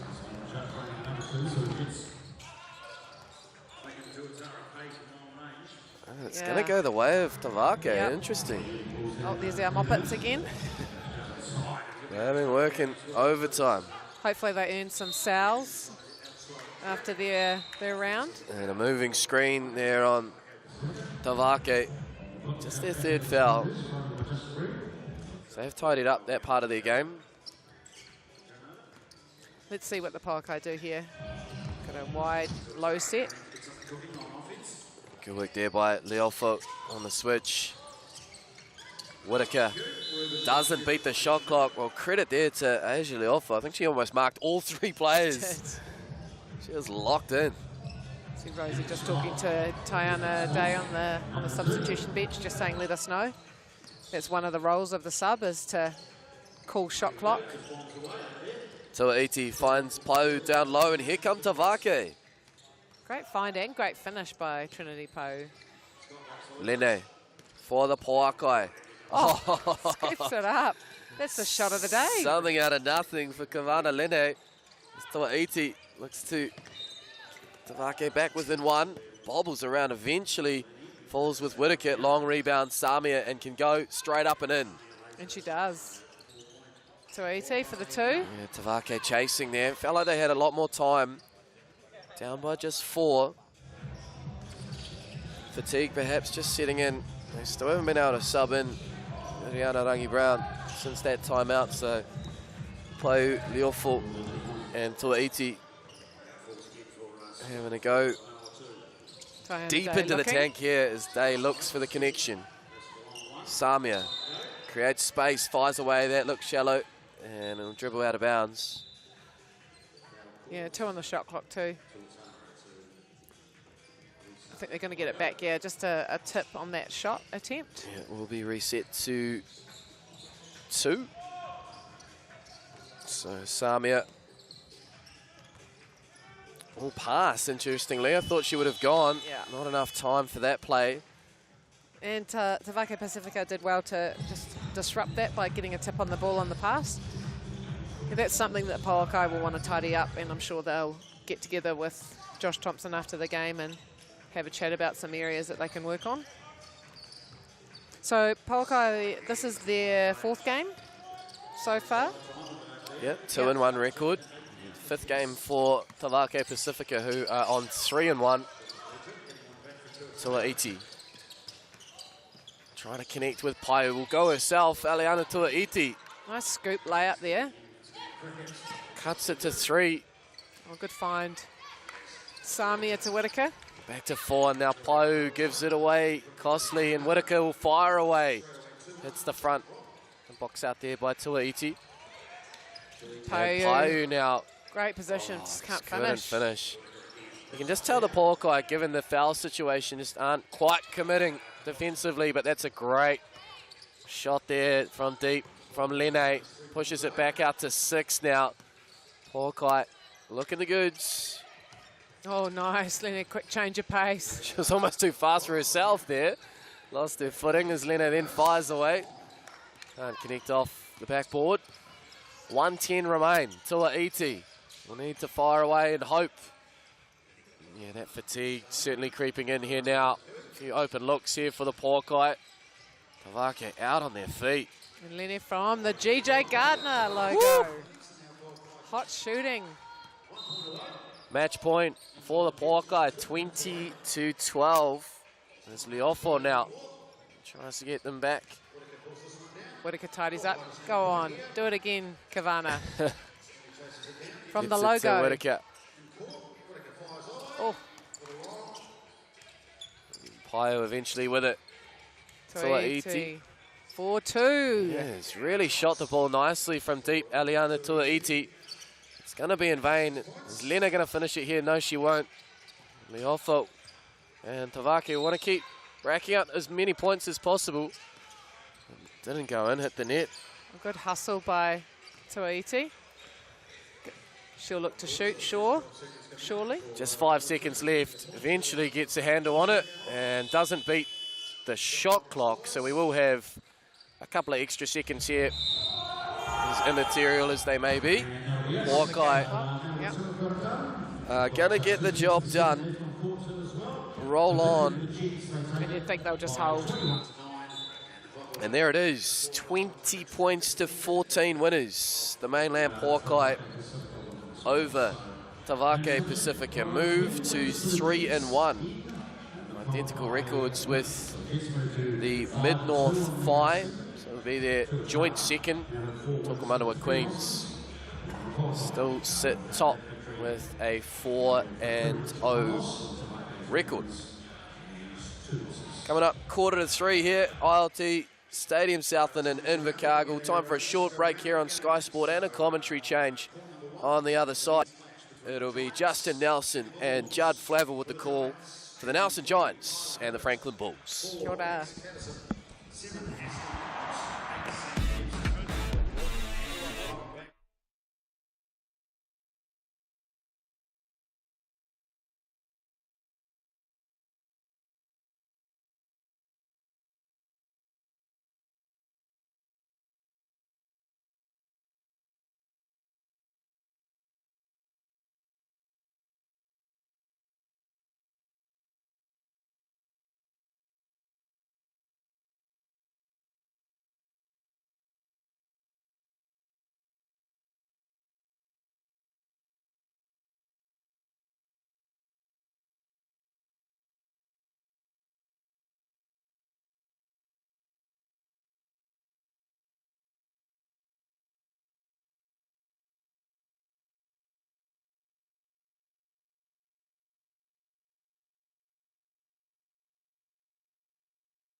Welcome back to Invercargill. Last couple of games of this daytime session on day 2 coming your way. Giants and Bulls to commence shortly. Justin Nelson, Judd Flavel back in the commentary position for you.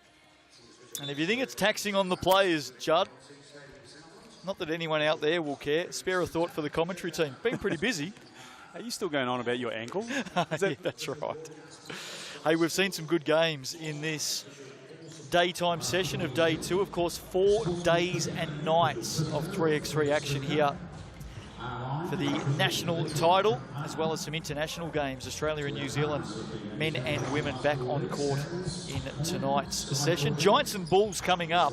There's the respective lineups. And the big news coming into this one is a short time ago over on court 2, the Bulls, with one of the upsets of the competition so far, they took down the Airs. That's right. I wasn't watching that game, but saw the finish, and that's a great result for this young Bulls team, who we said that, you know, picking up their learnings and looking to continue to build on that. So at the moment for these two teams, the Bulls with their second win, they move to 2-4. For the Giants, they've been pretty impressive, 4-2. Of course, these teams play a lot of preliminary games to get through to the playoffs. 14 teams in the competition. They play each other once on the way through. So it is a taxing schedule. We're underway. Second last game of this morning's and early afternoon session. Nighttime tipping off at 6 p.m. local time here in New Zealand, if you are tuning in through FIBA YouTube overseas. And of course, every game, all 182 coming to you live across 2 channels. Bulls getting underway nice and early here. Great pass, Perry feeding. Yeah, Casey with the size mismatch underneath the basket there. Great start for him. Oh, both players go down there. Casey Noir and it looks like Inwood as well. Aston Inwood. Both help back to their feet. Here's the GJ Gardner Homes replay. Queenstown 2 hours up the road, but that was their best efforts of skiing downhill, those two. Oh, I like it. Nice one. Did I see you on the other court earlier on, Judd, interviewing your daughter on Sky Sport? It's funny how it worked out, wasn't it? It felt a bit weird calling her game last night, but yeah, we did, and good on them. The Kahu got on the scoreboard, got their first win, so yeah, job well done. Bailey, of course, 15 years of age, playing for the Northern Kahu here at the 3x3 Cup, and was a part of that Kahu championship team in Toihi this season. Got to ask you, how did that feel? Varno here to the basket, can't put it away. How did that feel? Was that the first time you've ever, surely first time you've ever been in that situation, especially on TV, interviewing your daughter? Oh, yeah. It's, you know what, I probably got more words out of her than what I usually did. No, that's not fair. She's really good. But I guess, yeah, a bit of a funny situation. I don't know if I was smiling more than what she was, actually. But no, good on her. She's got to get sort of used to being in front of the camera, and even for a youngster. Well, here's one man who's pretty good in front of the camera, Sam Dempster. Unable to finish there. Giants and Bulls locked it 2 apiece. I just saw Casey catch the thing in the post, took one dribble, and ended up taking a step out away from the basket just by Sammy's first hit. Sammy, very wise veteran, and hasn't he come on in the later stages of his career, no and just obviously most improved player last year or the season before. Tall Blacks debut, and yeah, just a great servant of basketball for the Nelson, in the region of Nelson, and just one of those guys that you think of Nelson basketball, you think of Sammy Dempster. Brody Perry, nice basket there for the Bulls. They lead by 2. Inwood completes, back to 1. Can I ask you a serious question on Sam Dempster? Oh, nice big basket there from Christian Varno for 2. And I know you probably got to look after some of your own players that you coach, so I'll try not to take you into territory that's going to come back to haunt you, but Sam Dempster, the best leader, he's captain of the Nelson Giants, of course, in the Sal's NBL. Is he the best leader that we've got in the Sal's NBL here in New Zealand? He's got to be right up there. Yeah, he does. I personally haven't had that experience with Sam, but that's all I hear about him, and from his teammates, from his coaches. And that's, you know, he's been around the block. I think he's been obviously with the Giants for a long time. He knows what their culture is all about. He carries that, and I think that's partly why I would say he's probably one of the, if not the most important player. Tall Black's debut at what, 32 was it? 31, 32? Something like that, yeah. There he is on screen. Sammy D, as he's affectionately known. And he is a good example to younger players and how you can still work on your game. And he's been sort of on the fringes, I guess, for maybe national selection and over the years. And but has just continued to apply his work and really, I guess it's the shooting threat that he has from behind the arc. But add to that the leadership and the qualities of that he can add to his character qualities, and just a terrific overall contributor to basketball. Oh, good human being. Bulls off to a good start here. They lead 8-3. They took down the Airs about half an hour ago, so they're in a bit of form at the moment. Struggled on the opening day. 1 win from 4 games, but they are a young team, super young unit here for the Franklin Bulls, and they are just growing in stature as Corey Perry gets all the way to the basket on the spin for another one. It's a great finish. That'll count. Yep. Didn't wrap him up in time. Allowed him to get that ball picked up, and then, yeah, it's a great finish from Perry. You could see the Bulls team just growing in confidence.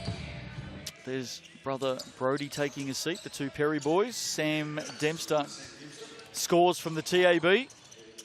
9-5, Bulls lead by 4. 1 game in this daytime session to come after this. Hawks and the Rapids coming up next.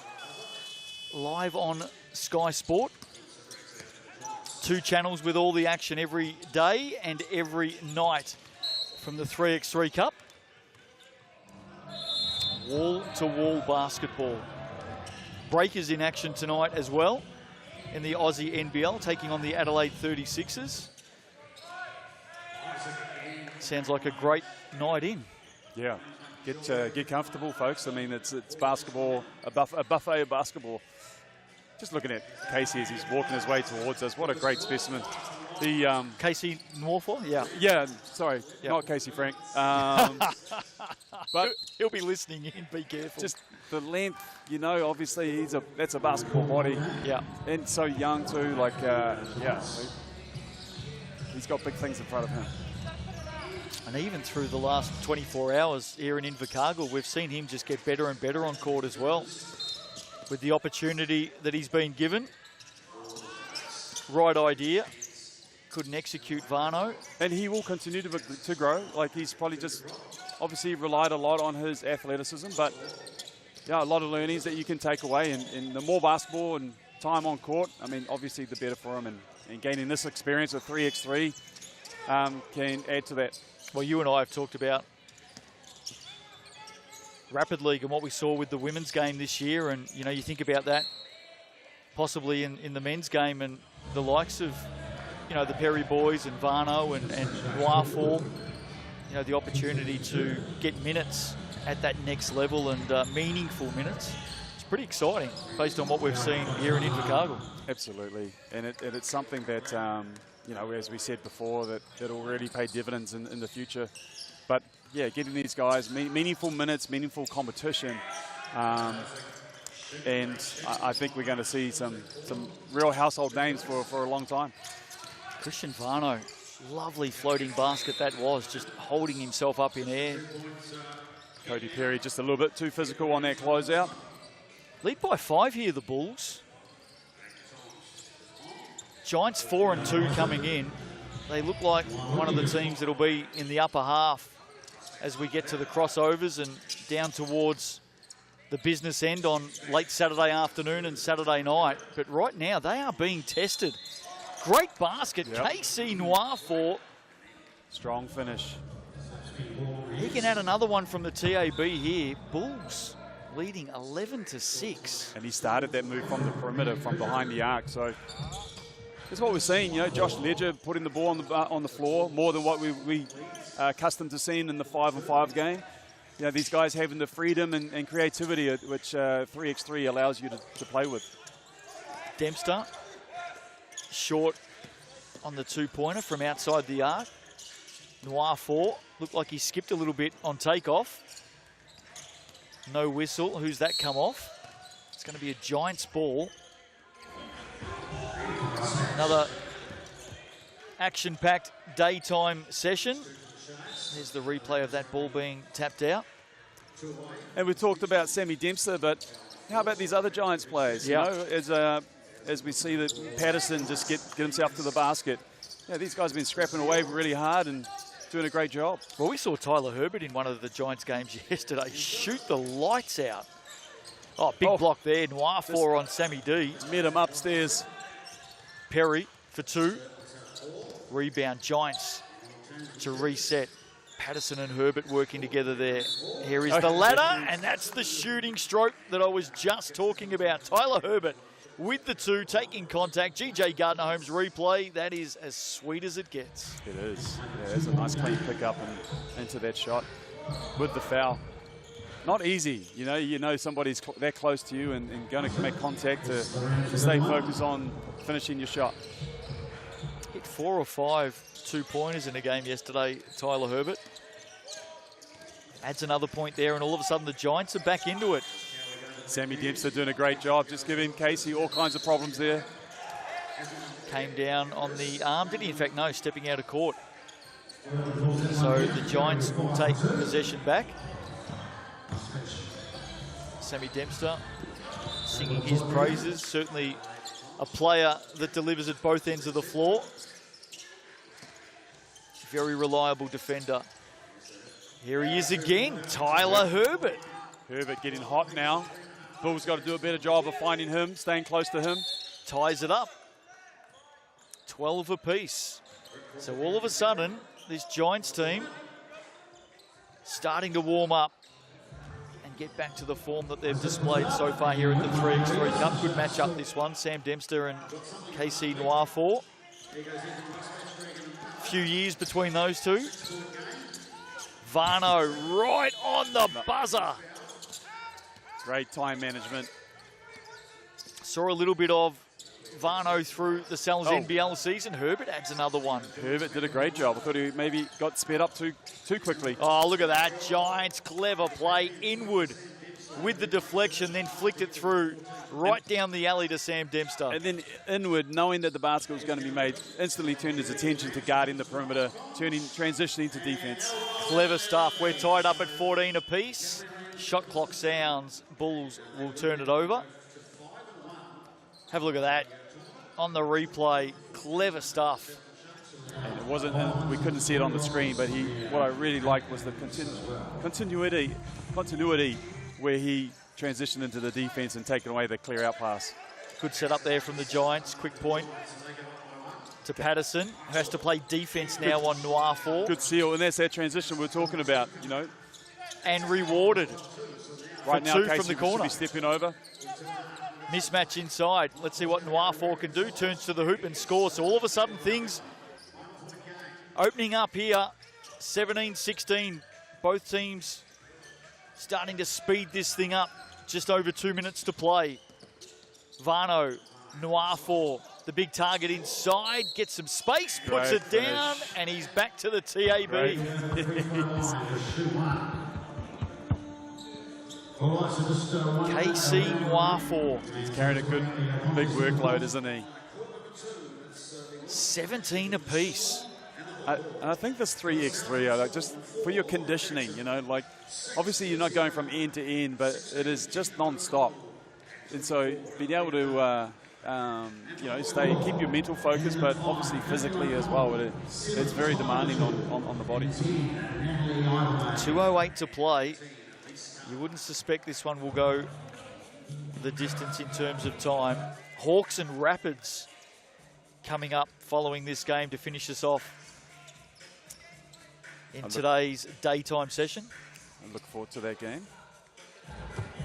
Hawks have got some young guns running around as well, haven't they? They do. And will we see the younger teams just with the more games that they get under their belt? Maybe just continue to grow. We talked about the Bulls growing in confidence. The Hawks, they're getting better and better as well. And the younger guys, speaking to Jared Kenny earlier on, he's really happy with the young guys and how they approach day one and growing or developing day by day. Inward with the score, then the warning. not letting the Bulls exit. Sammy Dempster wants possession out of this. He's a wily veteran, isn't he, Sammy D? Always asking the question. 18 apiece. Anyone's game right now. Bulls with the early running, charged out of the gates. And the Giants have grown in stature. Varno skipping around, has to do it alone, won't get the roll. Oh, Noir what a tip in. He's been a big presence, big factor in this ball game. Herbert responds, 19 apiece. Both teams within a basket of a victory here. Got to go from range though. Sammy D scrapping for it with Corey Perry. Defense will be rewarded. Not the first time we've seen Dempster jump on a loose ball on the floor. There's more skid marks up and down Trafalgar Centre floorboards from Sammy D than anyone else. I think Mika Vacona would be up there as well. They probably share a few scratches and indentations into those floorboards. Giants have got it. When you talk about Sammy Dempster's leadership, like he's had some good leaders around him too, and you know he spent plenty of years with Mika Vacona and being able to learn off those guys. Pressure from Perry. Giants have it though. Herbert, a 2 will win it. A 1 will get them 1 point closer. They lead 20-19. Good finish. Can the Bulls snatch it here from distance? Varno, look at the closeout from Inwood right there with him. Varno now goes to the hoop, 20 apiece. Quick transition, got to find the offense now. Next basket wins. Giants and the Bulls, both teams with fouls to give. I'm not even sure. It's like one of the things for me is that teams are so dangerous off the set check ball right here. You know, you can get a chance to run through your structure. Defensively, you really kind of got to be great on your communication. There are a lot of slips. What can the Giants do? Inwood inside. Got some height on Varno, who reaches in and fouls. That's their 6th, the Bulls. The Giants have 5. Here's the replay. There's the foul right there. Yep. Sammy Dempster. Just feel he might have something up his sleeve here, Judd. Wouldn't be surprised if it's some type of slip to the basket. Someone. Look, oh, Inwood was way open inside then. Dempster goes it alone, can't get the roll. Inwood with the rebound, has to push it back out. Shot clock at 8. Herbert. Nice. Steps low. Perry with the defense. Oh, look out. Sammy D wide open over. And doesn't get it to go. Inwood keeps it alive. Dempster. Noir Good challenge from Casey, straight up. Great defense. Herbert now. Got to come up with the ball, Bulls. Man, the Giants with 3 opportunities there. 27 seconds left, 20 apiece. Plenty of time here for both teams. Shot clock at 2, at 1. Gets it up in time. Varno can't put it down. 17 seconds. Giants now in the box seat. Inside. Herbert off the glass. No, kept it underneath the ring. 10 seconds. Shot clock, same as the game clock. Can the Bulls snatch it here? Varno, no, we're going to overtime, I think. Late shot, 1 second. Come on, Casey. Got to go up. And Sammy Dempster right on the buzzer. Can't get it to drop. Don't think Casey was aware, just that there was only 2 seconds to go when Dempster had the ball. Otherwise, he would have been up and in. Is that the second overtime game for the Giants in this session? It is, today, yeah. I think they went into overtime against Tavake a little bit earlier on. So, right, 20 apiece. First team to add 2 points here. What a contest. Yeah, terrific battle. Both teams, you know, even just the last score there, the defense, the desperation, the great wall-ups, challenging at the basket. Yeah, this is anyone's ball game. Nighttime session tips off 6 p.m. local time. We have just gone past 3 p.m. local time. I can assure you one thing these two teams won't be doing in the next 3 hours is much physical activity. No. Underway. Bulls on the restart. Giants started the game with possession. Varno, 2 will win it. That's come off a hand. That's come off Inwood there. Let's see if the Giants get possession here. I'm certain that came off the hand. It was well short. They're going to get it here. Here's the replay. Have a look here. That's come off the hand, straight off the fingertips. Giants, possession. Herbert, step back on Varno. Yeah. Bang. Giants get the win, 22-20. And isn't it apt that through that game, Judd, we were talking about the shooting of Tyler Herbert? That's right. And, you know, this is my first call on the Giants, and I've been impressed with Herbert there. And, yeah, you know, we talked a lot about Sammy Dempsey and the threat that he has, but Herbert played a great role, obviously got the game winner. Quick break. One game to come in this day 2 session. Nighttime session, of course, still to come a little bit later on. But on the other side of the break, we wrap it all up. The Hawks and the Rapids.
Home of the 3x3 Cup, ILT Stadium, Southland. One game to come in this daytime session, the second of 4 days at this year's event.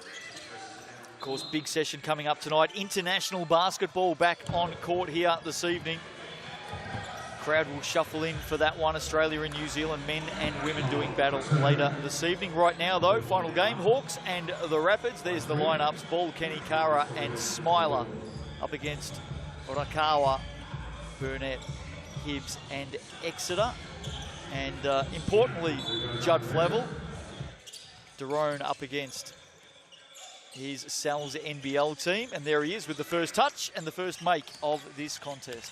Yeah, that's right. And also don't forget that Jack Exeter was there last season. Yep. So, yep, both well known to the Hawks, and I'm sure there's nothing like going up against your former team. I look over to the bench, to the seats, and I just love the fact that Jared Kenny's sitting there just nice and relaxed and watching these young Hawks do the heavy lifting at the moment. Yes. Oh, what a start for Derone, 2 from 2 from downtown. He has been in ripping form so far here at the 3x3 Cup. He has. And a rebound. He'll be happy with that. This thing's going up. Yeah, he's doubled there momentarily. And up it goes. Can he make it 3 from 3? You bet he can. Wow. He is the best player running around at the 3x3 Cup in the men's competition at the moment. What are your thoughts? Certainly from an offensive from an offensive point of view, he's carried the bulk of the scoring with this team. He was a late addition, by the way, too. That's right, due to an injury. And the Rapids have been, like, they can score points, and he's done a lot of the job here. But the other guys that we see out here too, Exeter and Jared Burnett. But yeah, certainly up there in the mix. Hawks still looking for their first point. Rapids have 6 of them, all off the hand of Derone Rakawa. Now he's got to play some defense, reaches around to young Zoram Smiler. That was an indication that he wanted to take a break, and there he goes, off for a sub. Yeah, that's smart move, smart foul. These fouls that you have are all about strategic fouling, you know, like you get beat, the offensive player will catch the ball under the basket, and instead of giving up the easy one, you know, give up the foul. Because the ball needs to actually be in shooting motion for it to be counted as a foul shot to the TAB. So really effective fouling is the name of the game. Kobe Kara got the opening point for the Hawks. Jared Kenny, his teammate, adds a couple. And just like that, Burnett answers for the Rapids, 8-3. Burnett can't shoot the basketball. Two number 4s doing battle here. Yep, Jared, a member of the Canterbury Rams as well, the squad, and like Josh Nickel. How many players have you got there, Judd? Oh, not enough. You can only suit up 12, mate. Yeah, he was in a wider squad, member of the squad, but how many in the wider squad? Just of interest, because there's about 11 players you've named at the 3x3 Cup that played for the Rams so far. Well, how many can we have? Is there a limit that we can have? Look, no, he's a local product too. Like he's a lot of, and I think that speaks to the basketball in Canterbury, the region of Christchurch. No it's doubt. Rich in the high school basketball and age groups. A lot of these guys are still playing the game, and it's unfortunate we only have one team there, mate. So. I'll tell you the other thing, with the academy that you've got there in Christchurch, just to change or add to the subject just for a moment, the amount of players, young guys and girls, who come out of that Christchurch area and go to US college is unbelievable.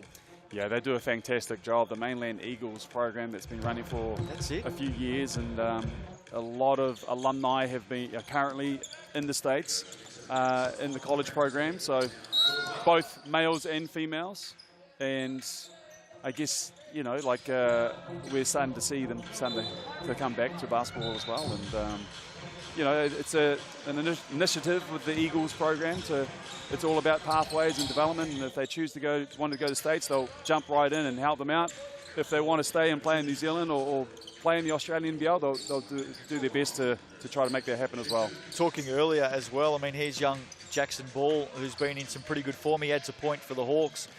Some of the young talent we're seeing come out of Hawke's Bay and Napier at the moment as well, boys and girls, has been pretty impressive. Yes, yeah. No, and we talked about Jackson and the success of Napier Boys High. Aidan Daly, former player, running the show there. But that's right, Hawke's Bay have always had a strong basketball program too. Tyrone Rodakawa, just while we're talking about the program in Hawke's Bay, he is just shooting the lights out here in Invercargill. Good defense there from Exeter. Watch this. Every chance that'll go in. Oh, it's going to go close. 13-5 the score. Unlucky not to get the foul there. Jared Kenny nails one for the Hawks, gets two back. Jared Kenny, a very consistent spot-up three-point shooter. Very reluctant shooter, but very handy when he decides that he wants to go ahead and pull the trigger. There's that warning on Zoram Smiler. Can't do that. Got to let the ball come out after a score. He's one of the craftiest running around, isn't he, Jared Kenny? He's been doing it for years and years. He is such a smart defender. It's great to see him starting in that next phase of his life in basketball, of course. Off the court, he's the general manager of the Hawke's Bay Hawks, the GM. So he's starting to move over into administration and leadership off the floor. I still think he's got like about 3-4 years left of playing in him too. So, but yeah, no, great to keep these guys involved in basketball. He's seen it all. He's got great experience, international experience. Was a long-serving tall black at that point guard spot. And long career in the Aussie NBL as well. And we're such, I think New Zealand and Australia, we put a lot of emphasis on culture and the people that you have involved in that culture as well. And these are some of the attributes that he would have taken away from his tall black experience as well, and trying to apply it locally to the Hawke's Bay region. 14-8 the score, Rapids up by 6. Here's Jack Exeter, great another move. Youngster who continues to show promising signs. It's good to see Jack back on the court. He had an Achilles tendon injury, so he's been out of the game for a little while. Oh, young Jackson Ball. He's just 15 years of age, Jackson Ball.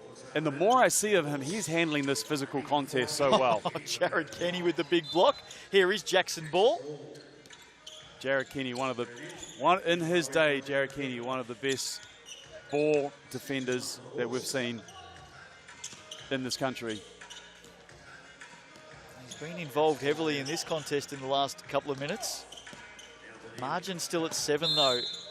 Foul there, and that was Jared Kenny just reaching in. And that's like looking at Jackson now, who obviously got called for the foul, but just the way he knew how to apply that hit, and that's usually the biggest transition from youth basketball to playing against adults and playing against men in particular. There's just that physicality. This experience is going to give him that, and now when he goes and plays for the Hawks, or in the squad next year, he's just so well equipped and ready to go. Smart play there, Kenny to Kobe Kara, adding one for the Hawks. Margin still at 6. Late shot there from Derone. He wants the foul. Jared Kenny just laid that forearm on him. Derone felt the weight of it and tried to apply draw the foul. Jared Kenny just pulled it out just in time. Teammates at the Hawks over the last couple of seasons in the Sal's NBL here in New Zealand. Hope you're enjoying the coverage. Right across New Zealand on Sky Sport, 2 channels, wall-to-wall basketball across this 3x3 Cup, and of course all of our international viewers wherever you may be right around the world, day, night, morning, afternoon, evening on FIBA YouTube. Hope you're well. Here's Jared Kenny, Kobe Kara. That's going up. Sizing it up, can't finish. He shot the ball well yesterday, Kobe. Burnett leaves that one short. And you can just see, as is the way of this competition, the taxing nature, the amount of games, starting to look like some tired bodies out there. Last game of this session on day 2, the daytime session. Nighttime basketball still to come, of course. And that is a real thing. Fatigue is a real thing, and the recovery time, not much recovery time in between. Great move, Zoram Smiler. This is the matchup that the Hawks want. And they get a turnover. Jared Kenny is no doubt the best matchup for Derone. Will know his game personally, inside out. That one in and out for Kenny. Margin at 5, just over 4 minutes to play. Exeter over Smiler. Rebound, there's the youngster. Great box out. Can I just repeat? 15 years of age. Kenny easily off the glass. Rakawa now from the wing. Good transition by the Rapids. Margin at 4. Ball's going to launch. Look good. He's good. Back to 2. What a game he is having. Rakawa taking contact. Late call. Right call. Late call. GJ Gardner-Holmes replay. Here he is. Was the right call. And now here's Derone at the TAB. Another player familiar with this court here at ILT Stadium, Southland. Spent some time with the Sharks, of course. Championship winner with the Sharks and a player that you coached. Yeah, 2018. Yeah, it was a great season, and Derone had a great finals run, and that we actually had Jared Weeks, who was our starting point guard. Derone came off the bench, and Weeks, he was actually injured for the finals, so Derone was the starting point guard, and got himself and us a championship. 16 apiece here. As we reminisce, these two teams continue to battle away.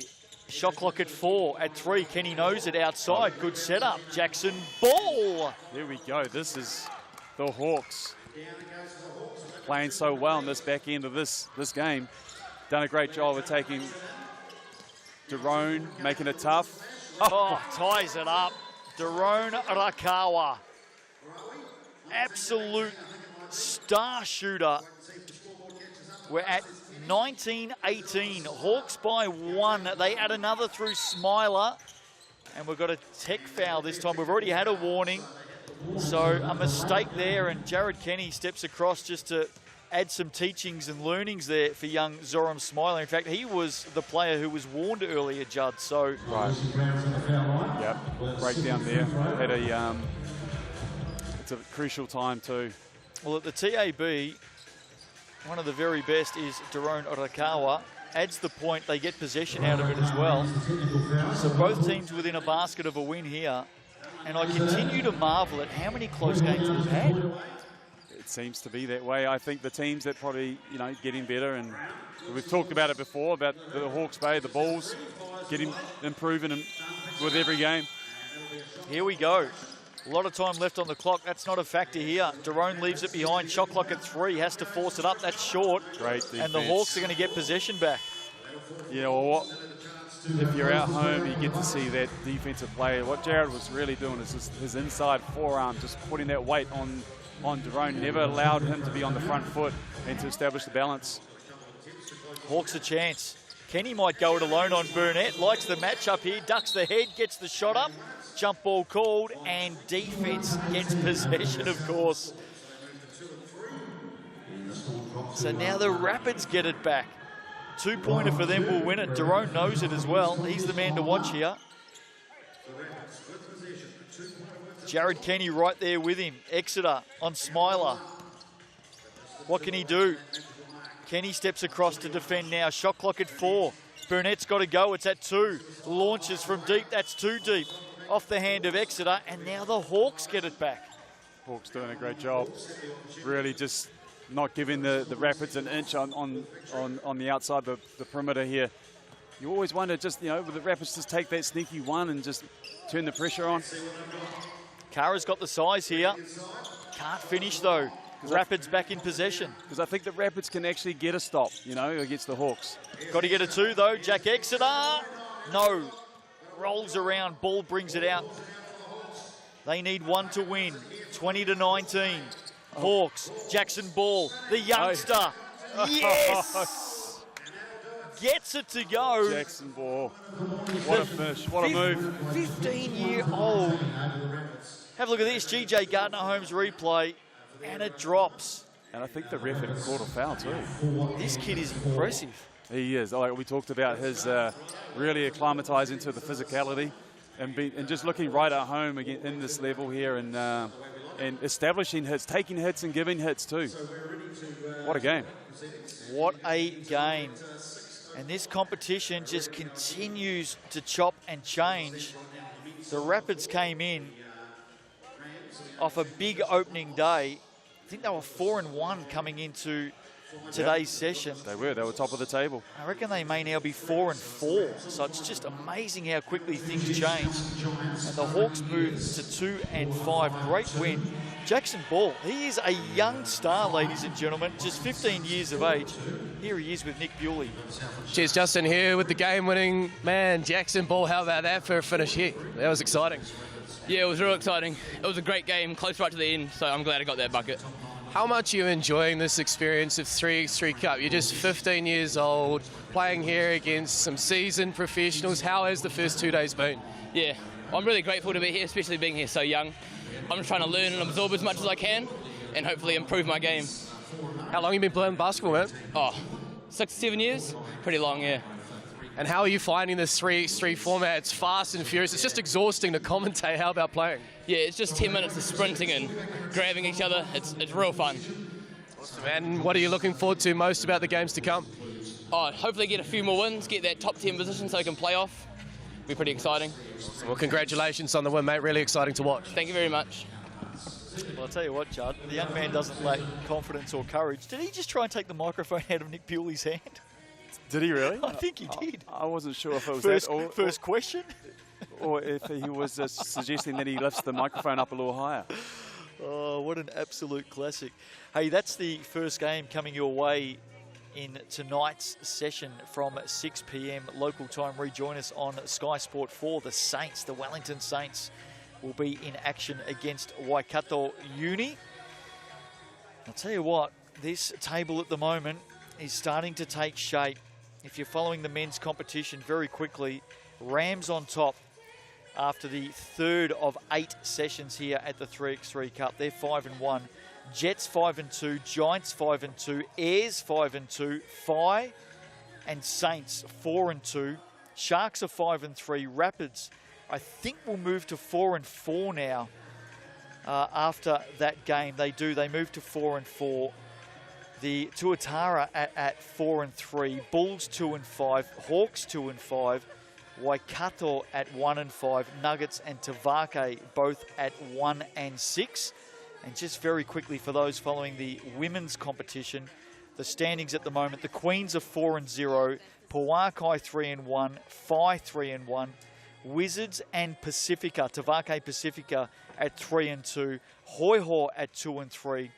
The Storm, the Rapids, the Kahu at 1-3, and the Taranaki Thunder at 1 and 4. So Saints and Waikato Uni to get us underway tonight from 6 p.m. local time. Hope you can join us then. We've got a few hours off now. We will see you for Session 4 and international basketball back again this evening with the Australian Kangaroos up against the New Zealand Tall Blacks and Tall Ferns. We'll see you then.